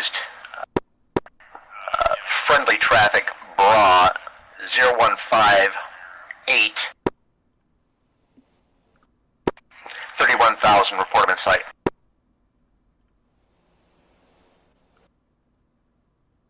I'm 1's looking. Yeah, I remember I was getting a bit task saturated here, looking for the traffic, trying to work out the geometry in my head. I'm 1, radar contact, bra 056, 11, 26,000. Otherwise clean. Let's talk about that then. So you delayed this turn because you wanted to keep the flight together, which is okay. When that call comes out and you know that you're task saturated, hand that off on your internal flight frequency immediately to your wingman. You know, whatever his Hammer 1-2, whatever his call sign is. Look out for that traffic. Give him the job of looking at that. You're going to continue to maneuver this aircraft, monkeying with your radar, trying to find contact with this guy. You probably need to phone up again and get an updated status on him. But don't try to do everything by yourself, because then Madness is over there and his only job is keep form with you. Right, yeah, I just made a bra call which lines up with that, and this I think really confused me, because I think I made the bra call and the impression I got from that is no, that's not the one you're looking for. But let's see what rolls out. Hammer 1, bra 053, 13, 26,000. Cold, bogey.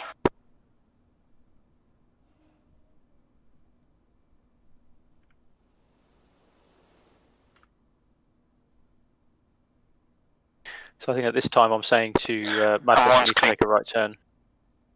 So it's Hammer 1, turn right, bra 067. Contact 067, 14, 26,000. Cold, bogey. So at this point, the AIC controller has given you a directive now, turn right, and you still haven't turned right. Verify that's 067 now. Contact is now 075, 15, 24,000. Drag northeast, bogey. I'm 1.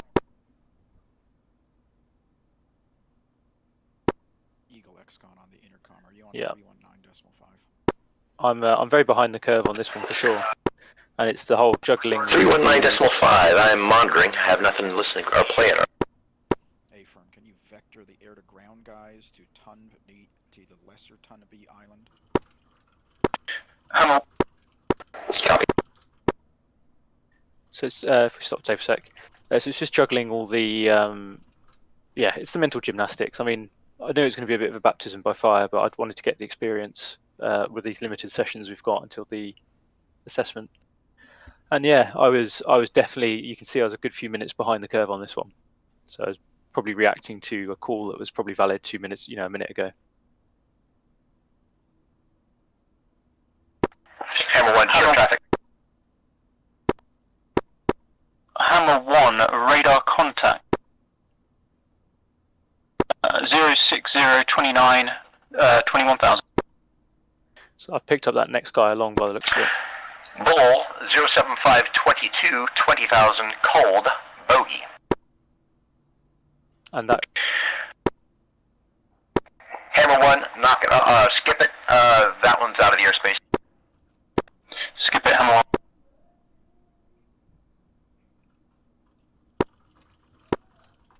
Eagle XCon on the intercom.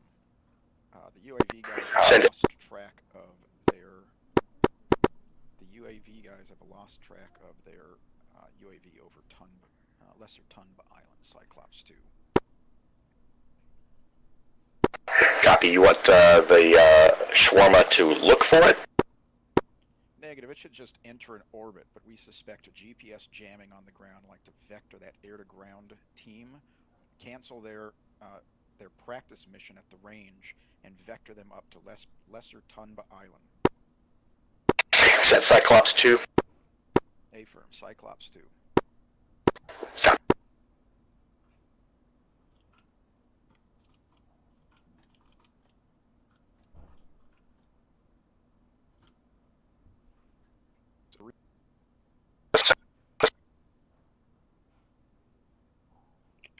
So there you see the MQ-9 in an orbit, which is what happens in the real world. When it loses GPS contact, it just sits in an orbit trying to reestablish it.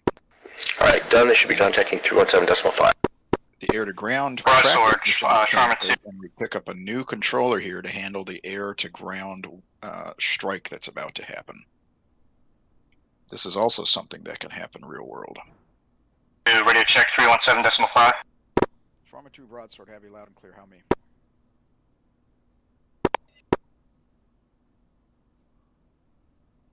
So here is where you're probably going to want to pick up all both left and right channels of that playback, because you're going to need to hear what's going on with the air-to-ground team and the air-to-air team.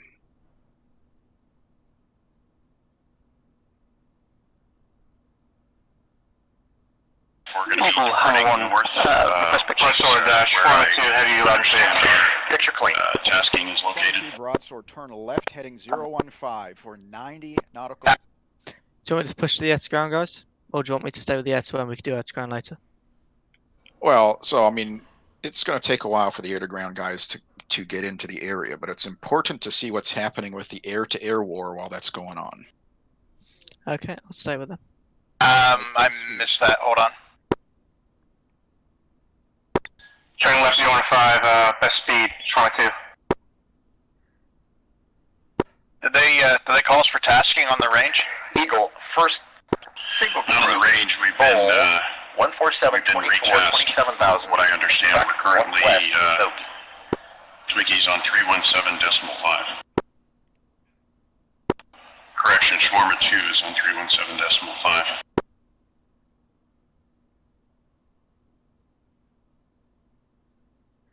So if you skip ahead a little bit, Shawarma 3, if you need to tank, We'll bounce him. We'll bounce or Pogo back to 317.5 when available. Okay, Shawarma 1's up on 317.5. Okay, jamming, Mason jamming. What do you put? Yep. Hammer 1. Shawarma 2 Broadsword on 317.5. Advisement ready for a mission brief.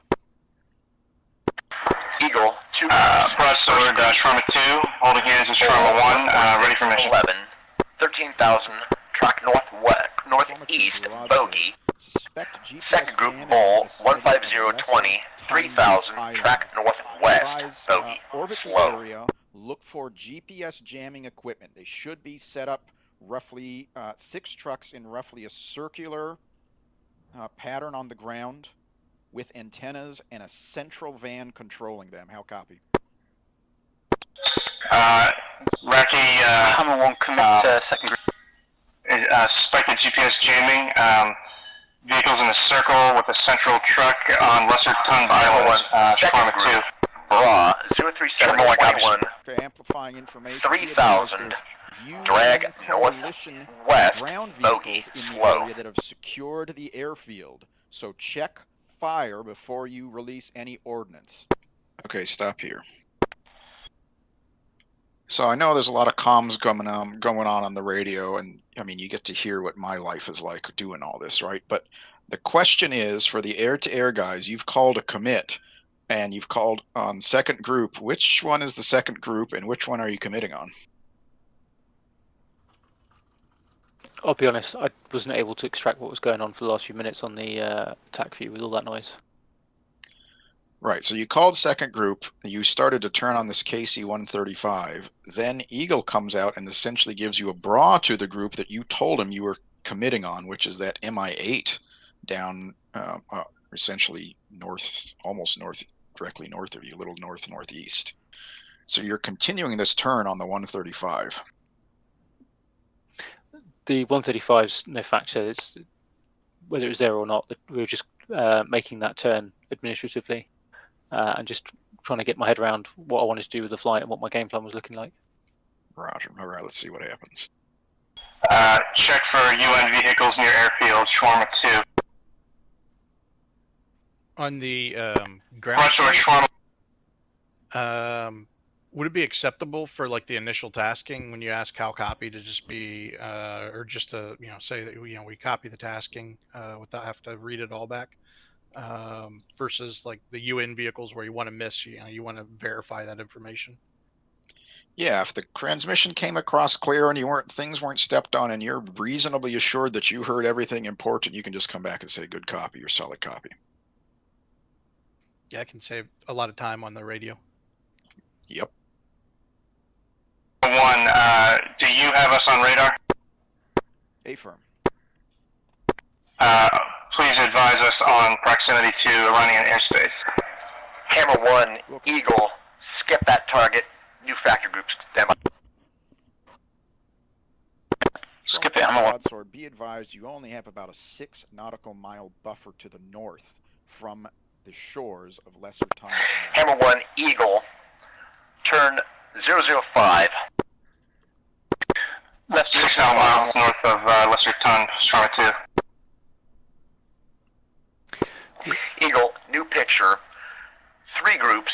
First group, Bull, 0107, 31,000, track west, bogey. And broadside, Shawarma 1, be advised that Shawarma 3 is heading to the tanker before the tasking. Bogey, slow.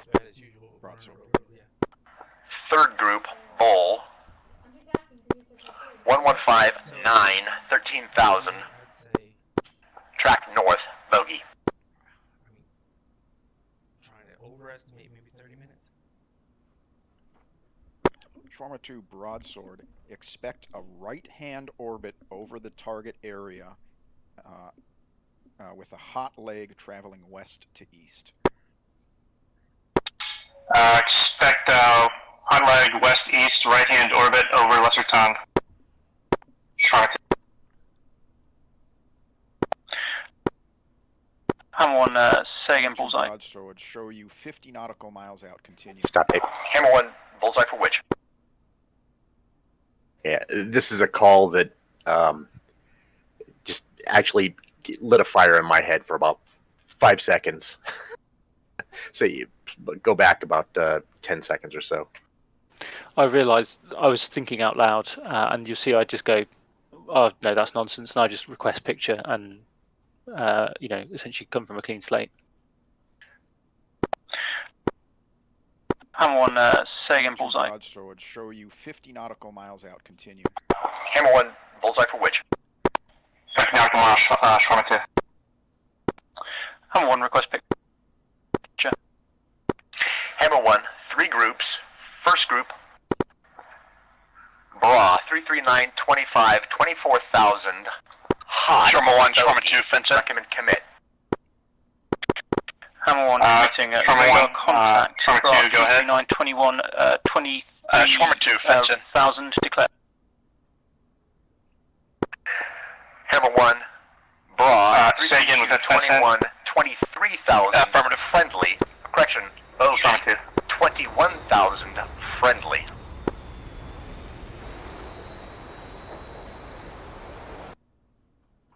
So here's the MiG-15 trying to engage that MQ-9 because there was no air cover there. Be advised, the crew that is controlling this or is trying to establish contact with Cyclops 2 was just overflown by a MiG-15.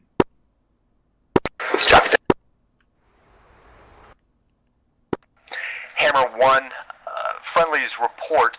Single group is MiG-15. Single group Bra, 334, 12, 24,000. Beam east, bogey. Broadsword Shawarma 2 is control vehicle and center priority target.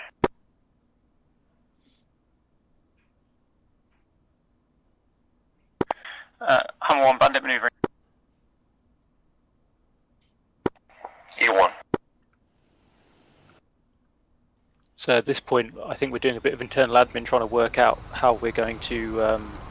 Initially, I had that right aspect, so I was thinking, okay, I'm going to be going in. I want Madness to go high cover as usual, and then it manoeuvred off to the left. And I was thinking, okay, I'm going to be on the wrong side of the Hammer 1 line assess here. being dragged Iranian airspace. Do you want us to skip? Yeah, Hammer 1, hear that call. negative. Shawarma 1, Shawarma 3. Hammer 1, first contact. Bra, 3279, 23,000. Shawarma 3, go ahead. Closing on friendly. Bandit. Shawarma 3 is going to go ahead and proceed back to Nod for refuel. Hammer 1, tally 2. So here I wasn't, in my mind's eye, I didn't realise it was fully merged with this MQ-9. So I thought, okay, I've got a 2-ship, and I think we end up, or I end up following the rear one, thinking, okay, I'm going to go for the rear guy. Madness goes for the MiG-15 on this one, but I think where this fell apart was here, is that I'm thinking, oh, okay, we've got a 2-ship MiG-15. And you'll see the chaos that unfolds after this. Shawarma 3, okay, show you RTB for Hammer 1. Refueled and airborne. Friendly is Cyclops. Shawarma 3, show you RTB for refuel. Whenever you come back, tackle still be 130.1, and broadsword will be on 317.5. Copy. Does that give us permission to fire since it's an asset, or? Shawarma 3, copy all. Military Stop tape. aircraft in the no-fly zone, and they're firing. Yeah, so Madness, if you remember, I said, okay, I've got a 2-ship, I've got eyes on the rear guy, and I was obviously chasing the MQ-9 at this point, and I told Madness I'm losing sight, lost sight of the lead guy off to the right somewhere, and I think Madness, you detach off high to go deal with the lead guy because I've lost sight of him. I want you to clear my 6. I am not sure. I have to look at the tapes. Yeah, but I was worried about essentially you getting. We just jumped. I think we have. Yeah, we just jumped back in time. I was worried about my 6, and I think this is where we sort of swap roles. Well, someone does. Let me have a look. Shawarma 2 broadsword. Be Yeah, because somewhere in that turn, Sensei says something that makes me realise, okay, right, that's the Reaper, and we shift our focus onto the 15. Jimmy confirms Shawarma 2. Have Lesser Ton Island in sight. Zoom out a bit. And we're completely blind on the 15 at this point. Madness is really in danger of flying into Iranian airspace. Left 360, Shawarma 1. Shawarma 2. You stop tape and look at it from above.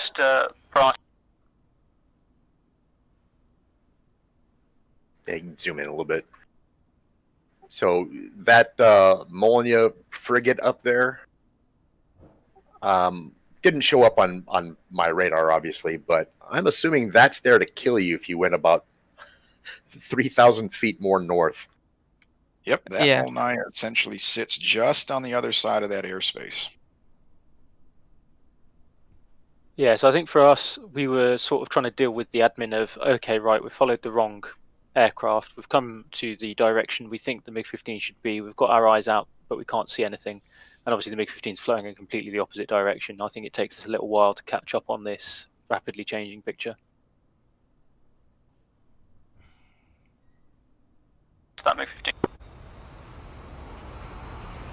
Hammer 1, merge. Recommend you check west, 5 miles, 21,000, closing in on the... See, that confused me a bit because I hear merged. So I go, oh shit, this guy's probably between us or very close to us. And then I hear check west. So I'm a Yes. little... a Okay, bit like, so okay. that garbage spewed out of my mouth. So what happened was you two were merged, and for about 5, 6 seconds, 8 seconds, that happens. And then you're going one way, he's going the other. You're opening, so I can tell now that you're about 5 or so miles separation and going away from each other. Okay. Cyclops. Shorma 1, I'm going to go trail. You have the first roll. Hammer 1 west. Be advised, there's a threat group. Bra 010. Hammer 1, Bra 242, 9, 21,000. Maneuvering. Hostile. So there's two things I want to say. One is keep in mind that the AIC controller's information may be as old as 10 seconds. There's a reason why the AIC controller is not really providing any control once you guys are within 5 or 6 nautical miles. He just does not have the fidelity, which means your situational awareness needs to be at 100% by the time you're within 5 or 6 nautical miles of the adversary, because there's no external hope for you to increase that number. I've referred back to the when we didn't realise it was a furball. This is essentially the chaos that's unfolded since. At this point, I did have a data link contact on my SA page, which helped me orient to what Sensei was trying to do with us, and that's why I was like, okay, right, let's turn in place and get a grip of this again. Okay, so unbeknownst to the air-to-air guys, here come the air-to-ground guys into a situation where that MiG-15 now has 3 juicy targets. The air-to-air guys are 6, 7, 8 nautical, well, here, almost 12 nautical miles behind him. And he gets to pick if he's going to shoot down that MQ-9 or he's going to shoot down the Harrier or the F-16. The Harrier and the F-16 are totally defenseless against aircraft. And so now this has become a real emergency.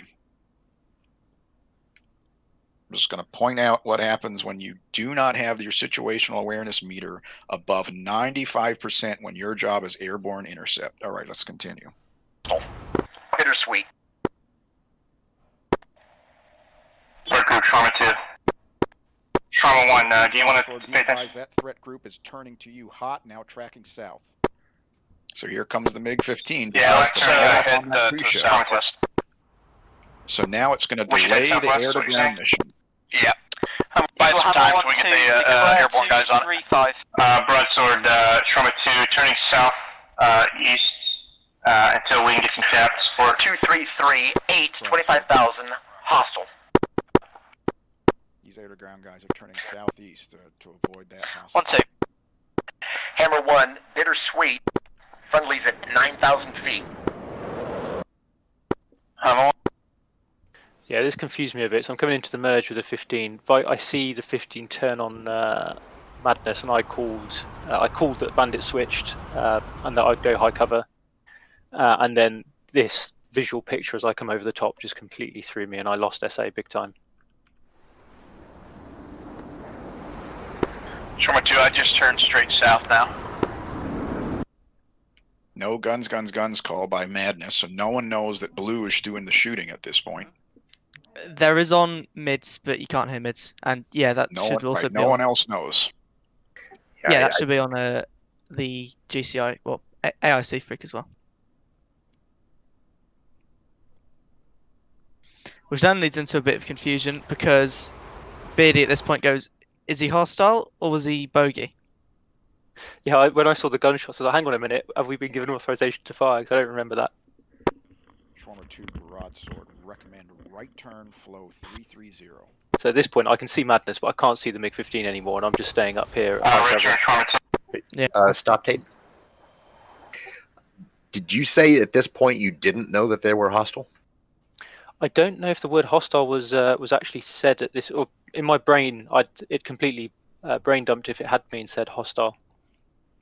I think so far we'd used bandit and bogey. I didn't remember the hostile word coming out. Can you want to back up about 1 minute or so? Yeah, sure. Yeah, it definitely did come out. Okay. Okay, that's good. Then I missed that. Just before the merge. Like way before all this turning, while you guys were still coming in from kind of the southwest.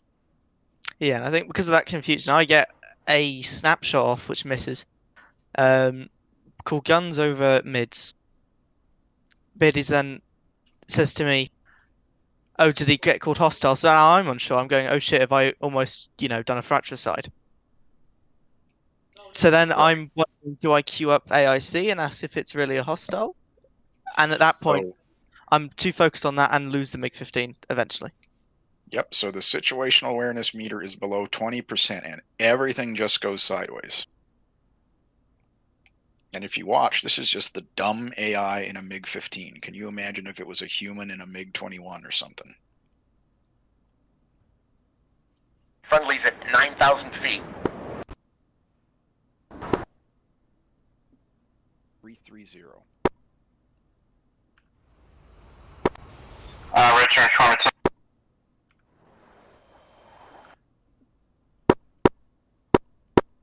Eagle Broadsword, say status of this engagement. Does 4330 mean I turned ahead of Say status of what? Yep. Say status of this engagement. They are still fighting around with them. So I don't think they have eyes. They're goes, just not communicating. Just one resetting cap. Right, here the AI goes totally stupid, but here the blue guys seem to be equally as unaware of what's going on. Yeah, at this point we're trying to work out between us what's going on around us essentially, because the picture got very confused for us.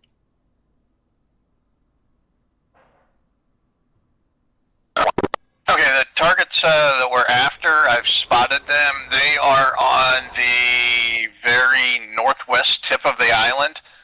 There's a little spit that goes out that's really narrow, and there's 6 of them in a circle there with one in the center. Okay, pause here. At this point, we're internally trying to work out, hang on a minute, we've lost sight of each other. Where did you turn to? Where did I turn to? Right, because situational awareness meter was below 20%, it rapidly got to 0% and is going to stay there for a while. But the air-to-ground guys, so they were coming in ready to do this thing. They got called away because there was an engagement going on and that MiG was not locked down by the air-to-air guys. So they get turned away and then they get vectored away again. And these guys are on it. So they aren't wasting time just listening to me vector them around. They're looking and they've got eyeballs on the target. Their situational awareness is like over 95, maybe 100%. They're just waiting to be cleared in. They know what to do. So that's what's going to start happening here in the next 2 or 3 minutes.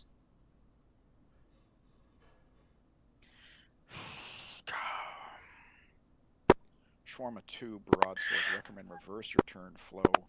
Hammer 1, first group, Bra, 334, 12, 5,000. Drag, east, 135, Shawarma 2. hostile. So at this point, we've identified where each other are, and I call it essentially Shawarma 1's with you. cross turn or turn in place. I think it's a Hammer cross. 1, Yeah, first cross group, turn. Bra, 340, 13, Let's just get 6,000, set up hostile. On that call. I think Viking managed to get visual on me. Yeah, Matt has managed to get visual on me just as he come around the turn here.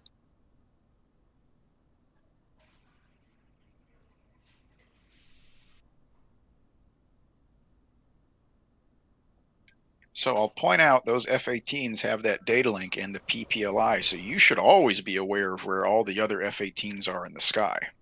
Yeah, that thing was full. That was toppers with all sorts of things on it. I'm on Bra 330, 12, 10,000 cold declare.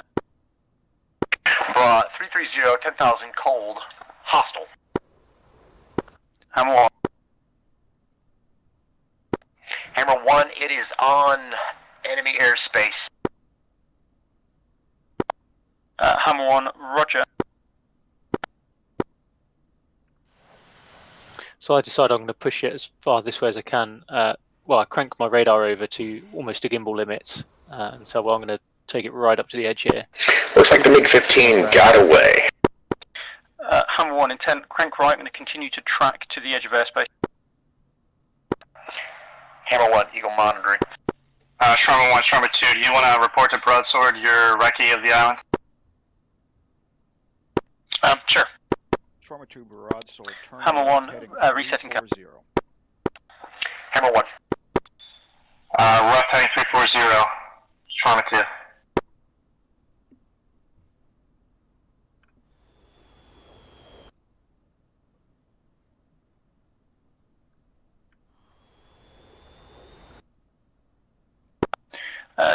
Those Hammer, we're 8.8, we'll need to hit the tank. And broadside. Shawarma 1, believe we had visual on the targets. They're on the northwest peninsula of the island on a small split. 6 targets in a circle with 1 central. Sharma 2, Broadsword, copy. Recommend setting up Say again, Hammer 1. confirm visual ID before releasing any munitions. We're basically on Broadsword, Shawarma 1. Yeah, roger that. This is a bit chaotic, this, isn't it? Sharma 1, Broadsword. Hammer 1, Eagle. GPS jamming group is not expected to have any surface-to-air defenses at all, so you're free to get as close to them as you want. Hammer, Eagle. No expected threat from the jamming group, Shawarma 2. Hammer, interrogative. Do you have enough fuel for a slow VID approximately 10 miles away? Hammer 1, yeah, we've got fuel for 1 more. And Broadsword, Sharma 1, say status of threat group. Yeah, so here, if you can see, we kind of picked that guy, the AN-26 up, and that's why we're kind of going down to check it out. I was wondering if, I don't think it was, obviously it was the helicopter, but there was a little bit of, on my part, just confusion on whether or not we were essentially chasing the same thing, because we caught in our eye, and then it was low and slow too.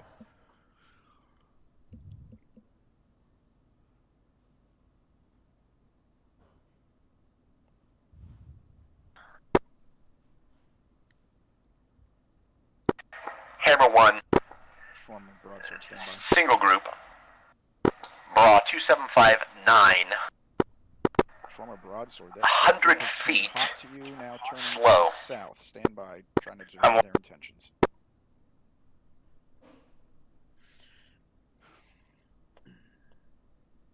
Sharma, Broadsword. That threat group is going to be Bra 32022, flank southwest.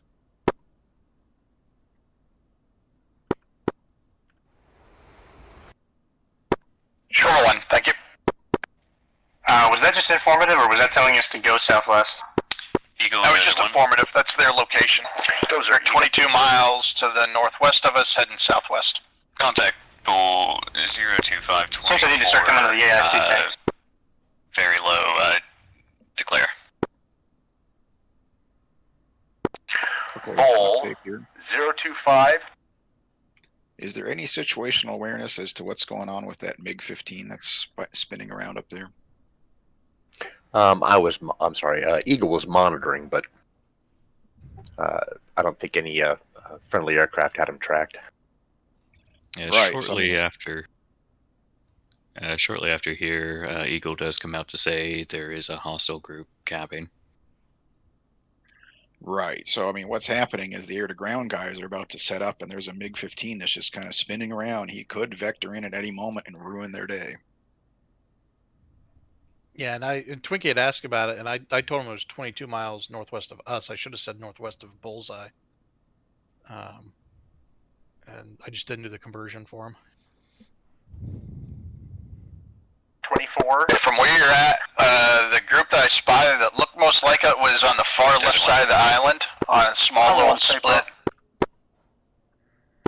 Hammer 1. Bra That was on 317.5, just so you know. 100 feet. No, sorry about that. Drag south. Sharma, Broadsword. Bogey. Threat Slow. group maneuver now flowing in northwest. Broadsword, Sharma 1, cut off at the end. Please repeat last transmission. Shawarma broadsword, be advised. Hammer 1 threat verify, is group that maneuver. 217 or Now 317? flowing northwest. This is a point that I also want to bring up. Not sure if it's through the mispronunciation of the call by the AIC or if it's what Beardy misunderstands, but Beardy takes the call as 217 and makes a left-hand turn. I, on mids, because you can't hear it, get a bit confused and go, is it meant to be 317 or 217? So we get clarification and it ends up being 317. Contact now, 100 feet. Hot. Okay, yeah, so that's just informative. He's telling you where they're at. They're heading away from us now. So they're cold. I'm on. You see what I'm talking about on the left side of the island there? Yeah, that little nipple out there on the northwest. Dozer, Eagle. Yep, you got a circle of 6 trucks. Dozer. Dozer. Single.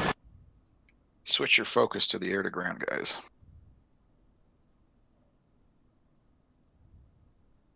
All right, we'll watch what's happening here because not much interesting is happening with the air-to-air picture, I don't think. Roof. Bull 28122 8000. Capping hospital. Shawarma 3. I'm on, Tully. Yeah, they look like they're probably a mile to the north of them. Right, so Shawarma 2, confirm target circle is about a mile north of the airfield on an access road. No apparent UN vehicles in the vicinity.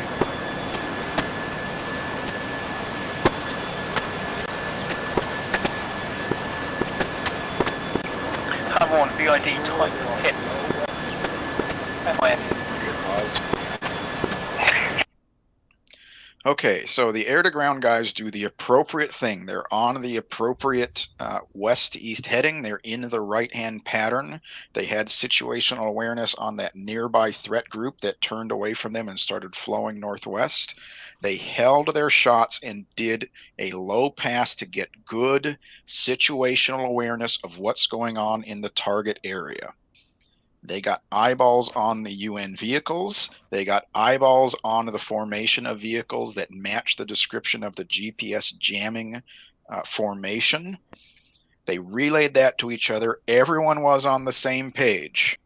What you couldn't hear, because I was watching the Harrier, and so there's a lot of Harrier engine noise, is Broadsword clears them to engage if they are sure that they are not going to drop on the UN vehicles, which they are. So their next pass, they're going to release weapons, and they're going to make another pass and maybe a third one after that. And every single one of their passes, you'll notice, is spot on. Those bombs hit at least 2 vehicles per pass.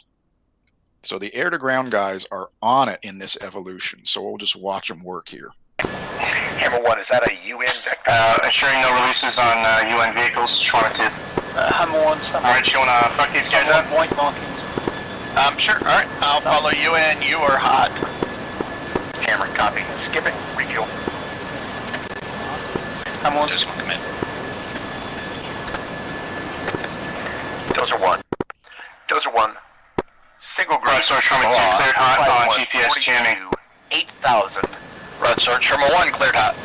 GPS jamming. Northeast. Hostile. Currently in enemy territory. So I guess I'll point out something. Got Even one more though Fast Speed Average isn't here. He had gone back to refuel for some reason and didn't refuel from the tanker. He went and landed. And so because of, the airplane is not supersonic and all that, he didn't even make it to this part of the theater. I'm not sure what happened there with the fuel management.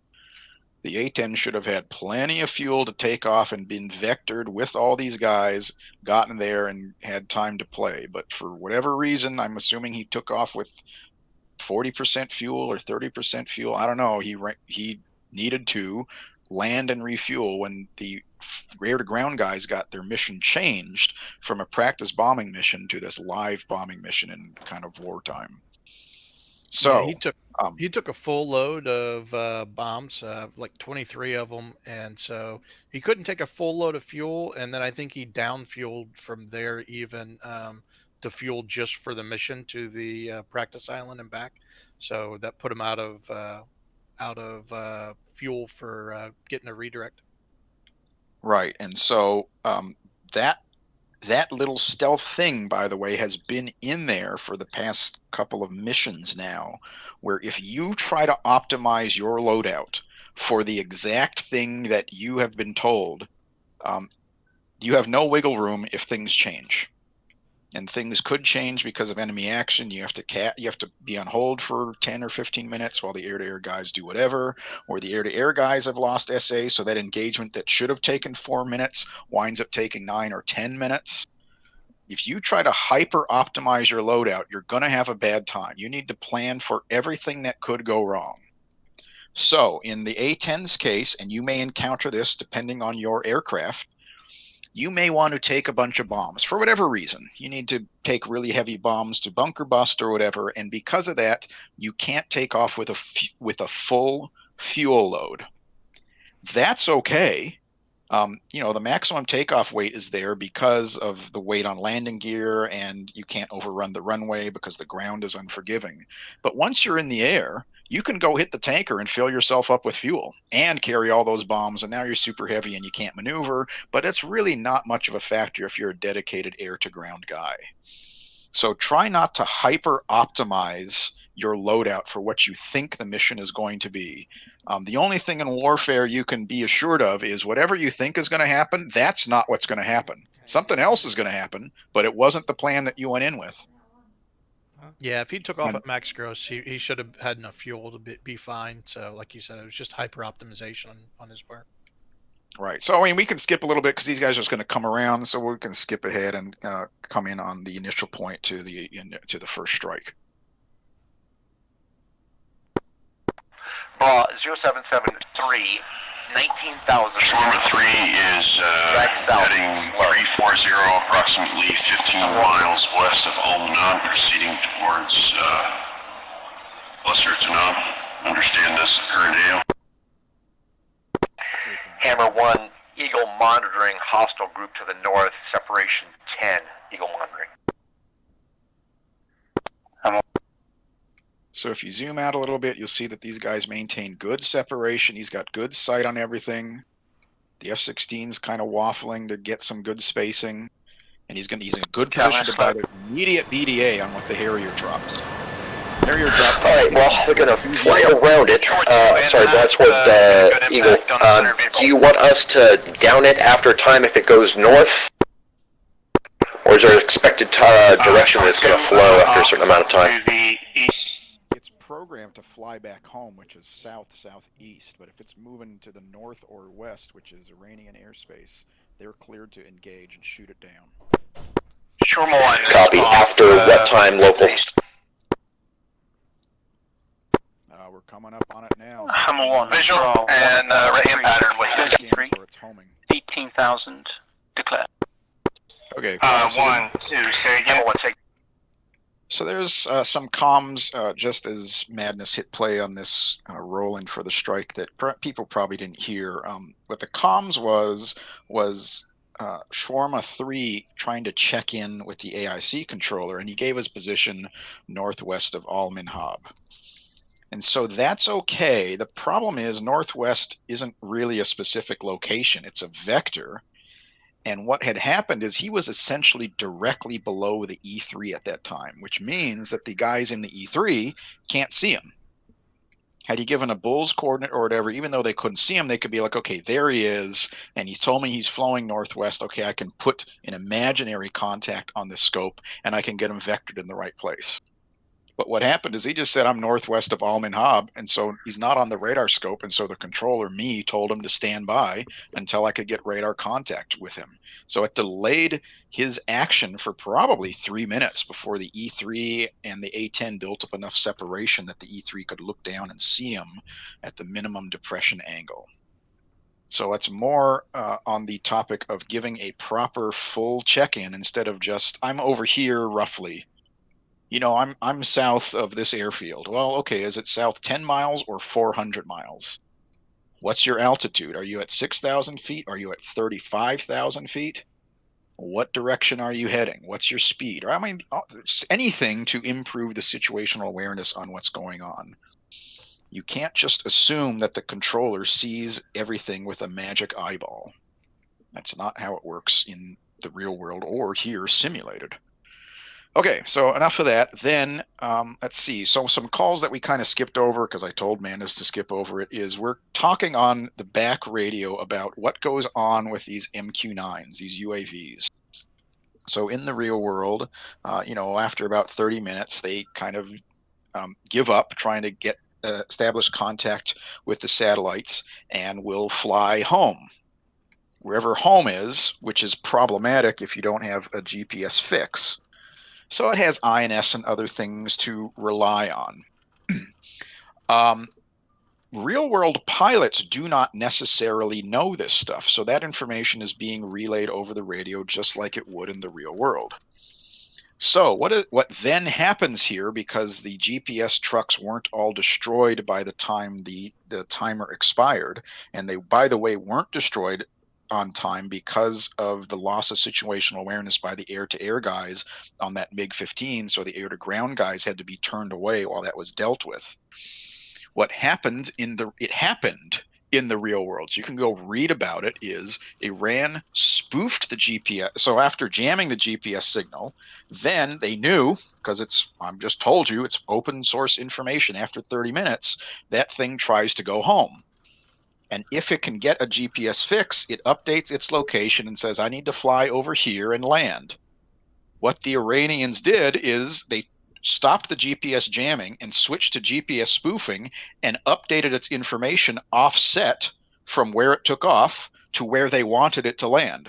And so the drone dutifully turned the direction it was the Iranians wanted it to go, and landed at the airfield they wanted it to land at, and that's how they stole one of our UAVs. You can read all about it in the news. It happened during the Obama administration. It's there, so you can read all about it. So the options here were either the air-to-ground guys can bomb this thing in time, and then the UAV would resume its mission and fly home safely, or they couldn't for whatever reason, and the UAV would be stolen and flown into Iranian airspace. That MiG-15 interloper wasn't even planned. That just happened, and so it threw an additional wrench into the works. But that's kind of what's going on here with this story. So, I mean, the air-to-ground guys did an amazing job here with what they were given, but the situation that they had, it was almost impossible for them to meet the objective in time. So that's what was going on the radio. Any questions about that before we resume the replay? Do you know about the timeline? How long it took us to neutralize the targets versus like when they started jamming? In this scenario? Uh-huh. Yeah, so as I mentioned on the radio, you hear me talking to Eagle there. At this point, the simulated GPS jamming had started about 33 minutes ago. So right now, they're already in the phase of uplinking spoofed GPS to that UAV, and so it's going to complete this left turn here and then begin to fly to the north. Okay. And I think we neutralize it fairly quickly on this next pass. Once that happens, is it able to then get, good GPS data and self-correct again? I can't comment on any of that. Okay. All right, we can resume the playback here. I'm on. Shorma 1, I have you visual. I'm in right-hand pattern with you. Declare. Right-hand pattern. Shorma 1, Shorma 2, broadsword. Hammer 112. 10,000. 3, 18,000. Below 10,000, Shorma 2. Correction, 19,000. Correction. 0477, 19,000. Track north. Hostile. 1, 2, turning in a little bit tighter.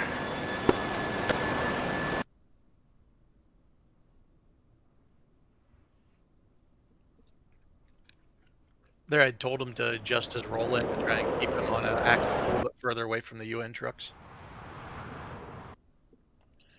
Yeah, I mean, air-to-ground guys had essentially maximal situational awareness, which is why they were able to prosecute so effectively and so quickly.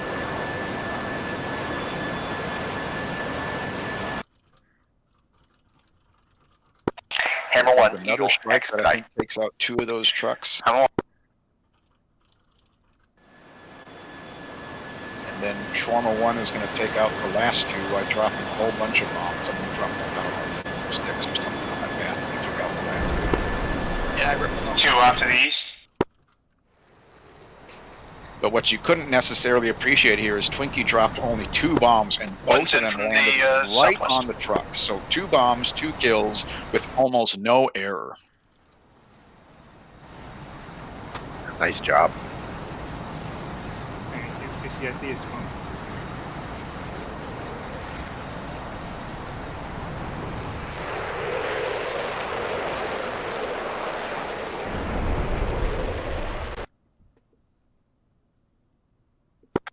Hammer 1, contact 0236 19,000, track north, hostile.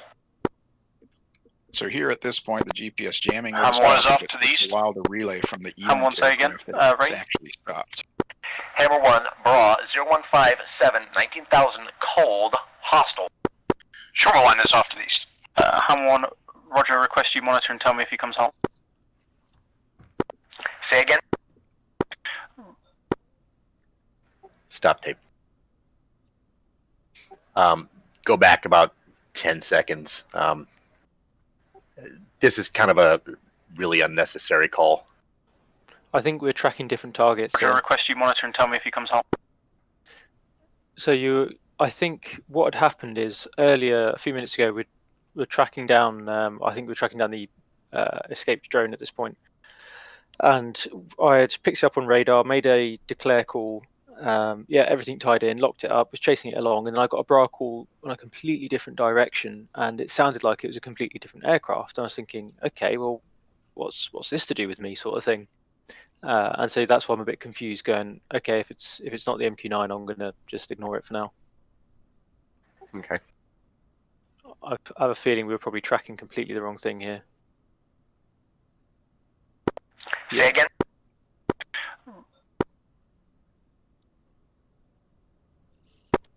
Roger, Sword, Shormer 2, I lost him. I have visual BDA destruction on all targets in target area. Hammer 1, Bra 078 19 19,000, cold, declare. Bra 019 13 19,000, cold, hostile. Shormer 2, safe position in the pattern. 1, 2, I am turning right in the southwest leg of the pattern towards Tund, remaining in the pattern until we hear from Broadsword. Hammer 1, Bra 076 18 19,000, cold, declare. Good job. Turn right flow 150. Bra 076 Right flow 18 0, 21,000, cold, clean. Shormer 1 has Shormer 2 visual, and yeah, right turn 150 heading. Was there any confusion with a different flight? Because I'm seeing the MQ-9 way off, like a good 60 miles, 80 miles away. I'm guessing that there was some confusion on the scope somewhere earlier on, and then this is why we've diverged so much. Yeah, I don't know what happened here. I zoomed out after the shawarma flight essentially was done and saw you two, and you'll hear me phone up Eagle here in just a moment. Like, what the hell is going on? These guys are about to fly into Oman airspace. Yeah, I'm watching the coast underneath me as well, thinking the same thing. And so I think I pushed out about 3 different declare calls over the course of the last few minutes, trying to make sure, have I got the right guy here? Have I got the right guy, sort of thing. So I'm wondering if there's a bit of confusion on the scope somewhere. We weren't, I don't know what was going on there. There's definitely some confusion somewhere, but I think we'd have to listen to more of the comms to find out where it was.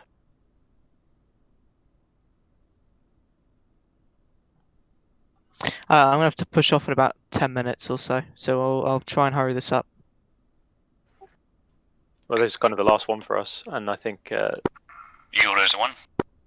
Dozer's all that's left. Shawarma 2 and Shawarma 3. Dozer, Eagle, go. Broadsword. 1 RTB. Shawarma 3 broadsword. Eagle Dozer 1, I've got TCS on it now, looks speedy, Act 40. Hammer 1, discontinue, flow south, RTB, reset gap. Yeah. Yeah, and that's the end. By that point, we RTB, then tank, then get home. Yeah. That's essentially the end for Hammer. Do Shawarma do anything else? Dozer do anything else? Those guys land. If you fast forward for Hammer, I'm curious about this landing. I could have sworn I heard Hammer 1-2 saying that he was in a left base for runway 13 left, and Hammer 1-1 saying it was in a left base for runway 13 right. And then both aircraft wound up landing on runway 13 right. Yeah, that was just a bit of confusion. I called the wrong runway initially.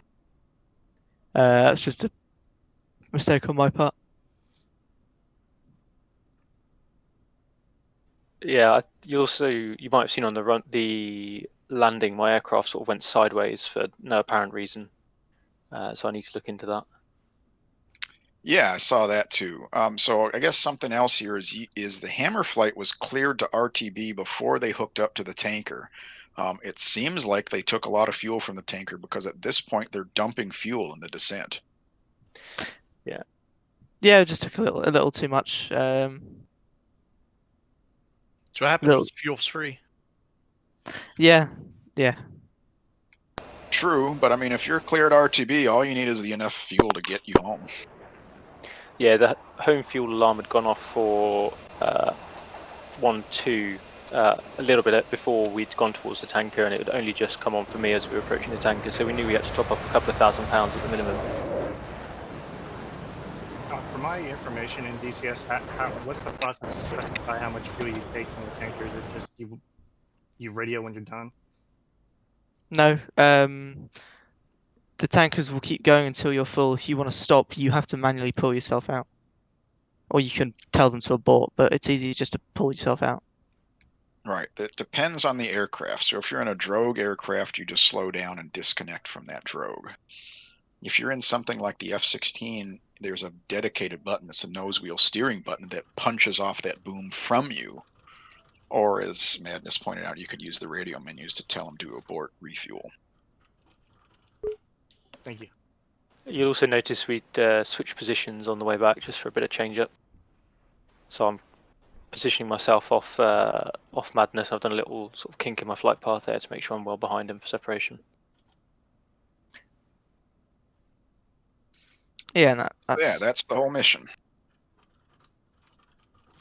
Okay, what questions and comments do people have about that scenario? Nothing else to add?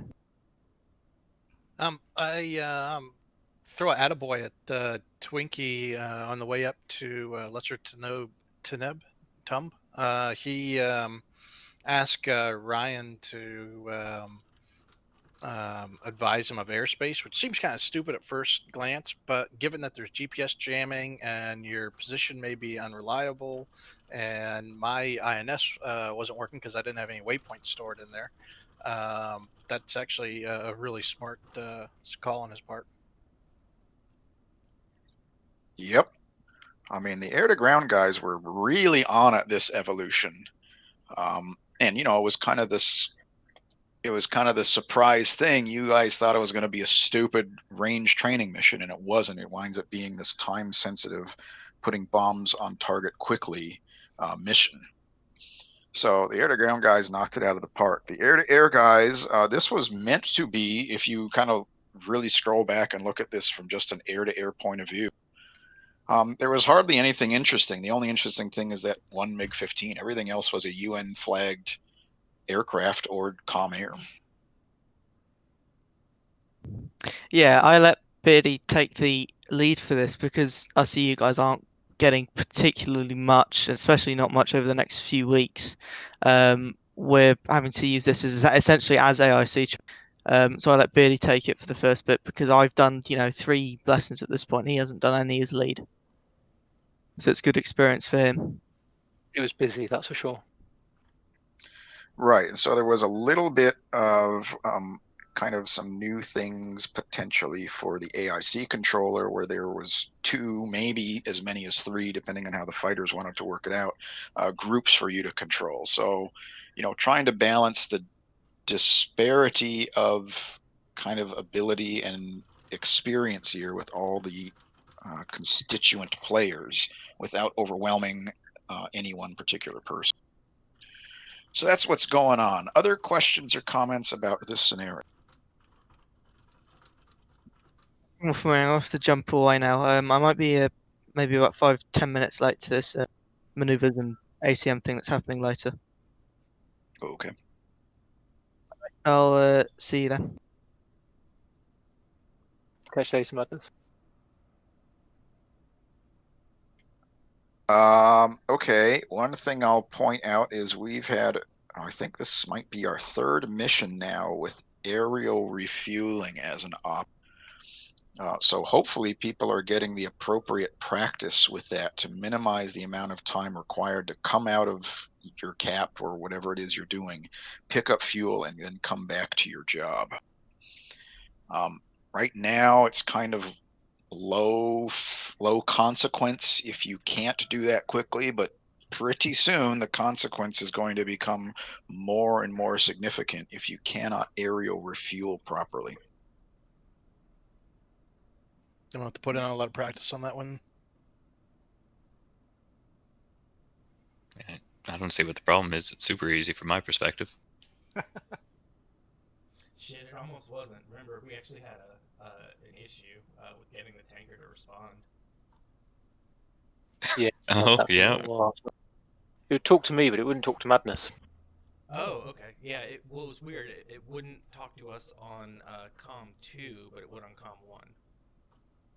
Sometimes. Yeah, that's true.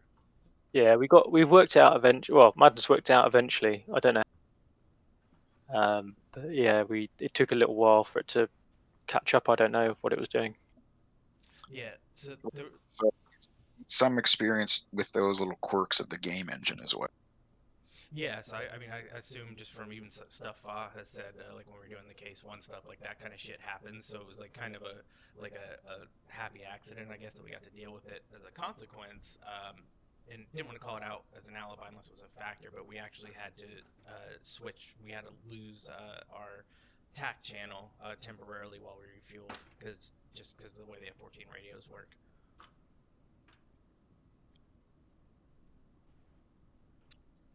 Okay, let's see. Any other questions or comments about this scenario?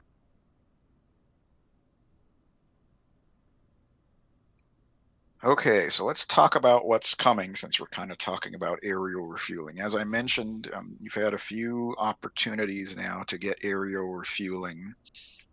This mission kind of puts it a little bit more prominently, especially for the air-to-air.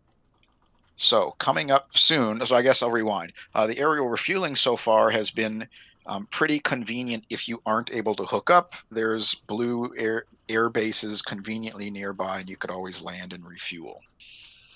In the near future, that's not necessarily going to be the case. If you can't hook up, you're going to have to divert either into the ocean if you didn't have enough fuel, or if you divert, you had to fly so far away there was no hope of rejoining the mission. So make sure you're practicing your aerial refueling. If you want to do something more than fly in the first part, embarrass yourself not being able to hook up and then landing, and then everyone else is far. On a similar note, everything that we've been doing has essentially been in broad daylight, except for a couple missions where you took off, when it was kind of dusk or early morning. That's going to change here soon. Probably, I was thinking about it last night. I think the next scenario is going to happen essentially just after sunset. So the air-to-ground guys will get to have some fun because there will be a JTAC there, lasing targets. So if you have night vision goggles, you get to see that laser on the target. But the air-to-air guys, you're going to need to lean heavily on your radar more so than your eye. So working on those radar mechanics, and for stall and potentially OSU pick, depending on how this air-to-air thread 2 evaluation goes, you may be in the very early stages of radar timelines. I do have a question for OSU pick. How hard are you kicking yourself for not going air-to-air this go around when you could have potentially got to shoot a drone? Well, if I had, I probably would have downed our own drone. So yeah, there's that. Yeah, it's got to be really conflicting for him because we destroyed the thing that was hurting the drone. As I it did like spread the for drones of all types and colors and nationalities. I did like the hesitation in Sensei's voice when he was declaring it hostile. Yeah, I was like, it's hostile, even though it's green. I actually changed it on my scope to red. Yep. So sometimes that happens in the real world. Do we have any connection between what you're painting on your scope and what we're getting on Datalink as painted as either friendly or no? No. Nope. That's Wish, a pain in the ass. but it's not. Yeah, Link 16 was a mess today. I started ignoring it very early on because it was just so messy. Like all the civilian aircraft were showing as hostile for some reason. Yeah, that is because that Link 16 uses a truth lookup to classify everything. So, to prevent people from leaning on that truth lookup, every single thing except things that are definitely on your side are on the red team side because there's no other option between blue team and red team. Right, I see. So it forces you to rely on the AIC controller.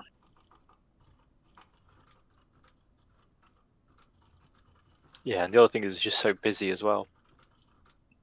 Yep, just like, I mean, it's not even like the real world. It's considerably less busy than the real world. I'll ask a question that hopefully doesn't make me look stupid, but in terms of like the enforcement of a no-fly zone, like I read, you know, and I kind of got the idea. Obviously, it's in the name, no-fly zone, but it said, you know, civilian aircraft were cleared to use it. Is there like one of those PDFs or something that can kind of articulate like how you enforce that? Like, is it just basically you chase everybody out, or if they touch in and they're still flowing away, like you run them down? Like, what's that's the kind of stuff I'd like to sort of familiarize myself with. There's no standard. No-fly zones are, first of all, debatable in international law. They're relatively new, and each one is negotiated. And so there isn't necessarily any standardized anything about it. There's not necessarily any standardized rules of engagement. There aren't necessarily any standardized notice to airmen about it. It's all kind of ad hoc because there haven't been a whole lot of them in the history of air warfare. One of the things we do a lot of, it's all a lot slower on a surface, you know, but you'll have all the air lanes and things on there, so you'll be able to see if an aircraft's conforming to air lanes, and that'll be part of the one of the tripwires. So like all the civilian traffic that we had going over today, if it was conforming to published air lanes at the correct, you know, sort of on the correct ground track with the correct altitude with a good squawk, then you probably wouldn't bother investigating. Well, a lot of the tracks there were reporting as VFR aircraft squawking 7,000. Yeah, exactly, which is odd. Yeah. And so, you know, it's VFR. It could be anything. So as long as you guys got eyes on it and it wasn't painted military, there's not much we can do about it, even if it's filled with, you know, asshats with rifles or paintball guns. What was that guy have? Airsoft. Airsoft. Yeah, the random air traffic thing, which is part of Moose, doesn't allow me to put air corridors in. So I've thought about it over a year now. I could write my own version of random air traffic so that I can put air corridors in there. For those that don't know, one of my claims to fame, I suppose, is I wrote a tool for the U.S. Pacific Air Forces that eventually got all over the place. And that tool's job was to ingest real-world air traffic data, the same kind of stuff you get on like FlightAware or those type of websites, and inject them into their simulated environments that they use for training and warfare. And just like you all, the real world military bitched about it because when they were training, all they had was Blue Force and Op 4 aircraft. And everyone kind of got used to that. And then the first exercise we did when there was suddenly civilian air traffic in the sky, everyone bitched until the 3-star general told them, this is the way it is when, the way the airspace is going to be when war kicks off, and you have to deal with it. So anyway, my program got all the way to NORAD and all this other shit, and no one really necessarily cares about my life. But my point is, I'm not the first guy, of course, but I'm one of the big people who introduced that to real world US Air Force. So anyway, maybe I'll get around to writing a similar tool here. I don't know if anyone is interested in using it besides us, but there's just other things for the time being that I need to put my programming attention to, but since RAT already exists, and people don't necessarily know about commercial air lanes and all this other stuff. Anyway, it's kind of a luxury thing and nice to have much further down the road when we have super highly trained AIC controller guys and stuff. It's like, okay, well, let's crank the real world meter up even more. And here are the real world air routes. Same those IFR charts that you saw as part of Cadet Level 2. Okay, here's the routes they should be taking. Here's the air corridor. It's only 5 or 10 nautical miles wide. And so if it's outside of this thing, then it needs to be intercepted, all that kind of stuff. That's a long explanation to that. What questions do people have on that?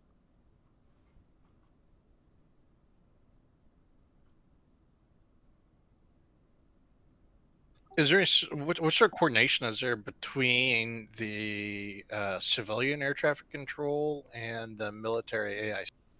A lot. Well, I guess it depends. But when you're talking about a homeland defense mission like NORAD Northcom for the North American airspace, or the Korean Peninsula for Korea, or Japan for Japan, there's a lot of coordination. When the United States goes and ships its military somewhere, well, it depends on the political whims of the countries in the area. Some people want to help but don't have the technological ability to do so. Some people want to help and do, and so obviously that's easy. Some people don't want to help, and what can you do? So just kind of have to deal. Which is part of the reason why, by the way, we bring airborne early warning and control aircraft with us. Is we don't have to plug into anything. We can just put an AWACS or a Hawkeye up, not ask anyone's permission, and do what we want to do with airspace control.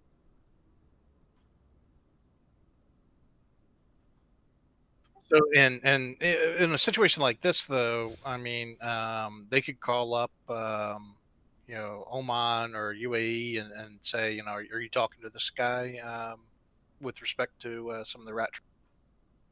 Yep. And so we simulate that on kind of the exercise control intercom. Okay. And so when, especially in kind of those early scenarios when people had questions about what is this thing, and it took time for the AIC controller to come back to you, that's what we were simulating. Is he had to come on exercise control and talk to the Oman airspace controllers, who were pissed off at the coalition, so it wasn't their top priority, or they just delay it just to dick with you, and then they eventually come back because they're supposed to. And that's what those delays are all about, because that stuff happens in the real world.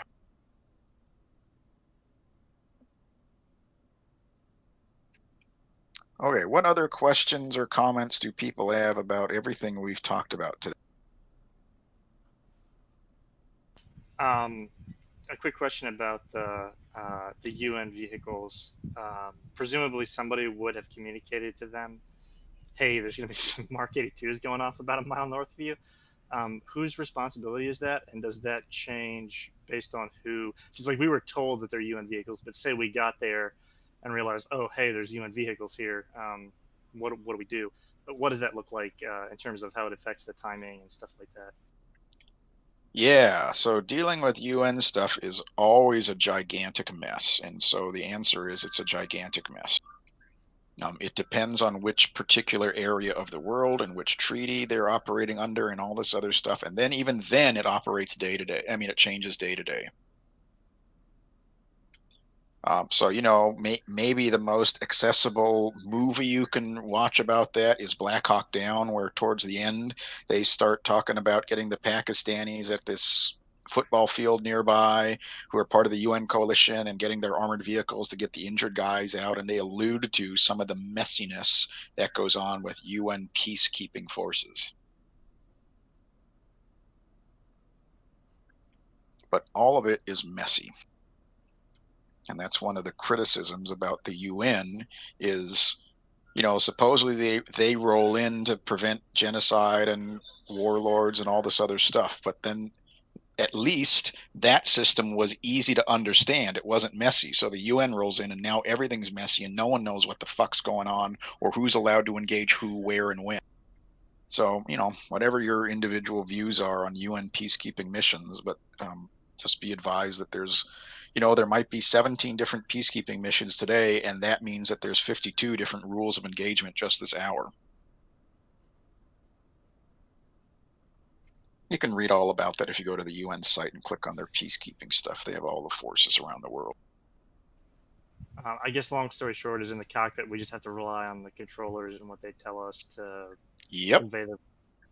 Yeah, so the airborne, the AWACS, the airborne controllers essentially, or if it's ground controlled intercept, it's typically controlled out of some air operations center. And the air operations center is almost always under the command of a 2 or 3 star Air Force general. And so that's your top cover. If you're doing what they told you to do, you are exercising the will of the 2 or 3 star general. So if it's all fucked up, it's not your fault. He's the guy who answers to Congress. Similarly, if you don't do what they told you to do, or they gave you rules of engagement and you violated it, you violated an order from a 2 or 3 star. But at the same time, you have to take into account what you're seeing on the station. So, I mean, you're still responsible for the bombs you release. And I mean, you can't, you're not expected to follow unlawful order if he says bomb something and you can see that, you know, the UN trucks right next. Right. I mean, that's the counter is, okay, well, the general told me to drop bombs here, but what the general couldn't see is there were UN vehicles and you didn't tell it to them, and so it's your fault. So, I mean, that's what goes on back and forth, and that goes on real world, and that's why there's legal, Air Force legal, Army legal, whatever, attached to the AOC who reviews all this stuff. So when you hear FOSS say tapes on, fights on, that is what we do real world, even in training. But when we go to combat, tapes are on, not necessarily because we want to review what happened for our own tactical interests. It's mostly for the legal, the attorneys, to review what happened if something goes sideways. So all the radio comms are recorded, all the gun cameras are recorded. There's things recording what your radar, your little radar MFD showed. All of these things are being recorded so that if something goes sideways, all the attorneys get to pick it apart and see who's it. And so that's essentially what we've started to do here with these more in-depth debriefings for the scenarios and for AIC, is we are giving you insight into real-world debriefs and the amount of nitpicking that goes. When you're in the moment, yeah, sure, everything, whatever, but you're still responsible for the actions you make or the actions you don't make. And that's just the way it is. Other questions on or comments on things that we've talked about today?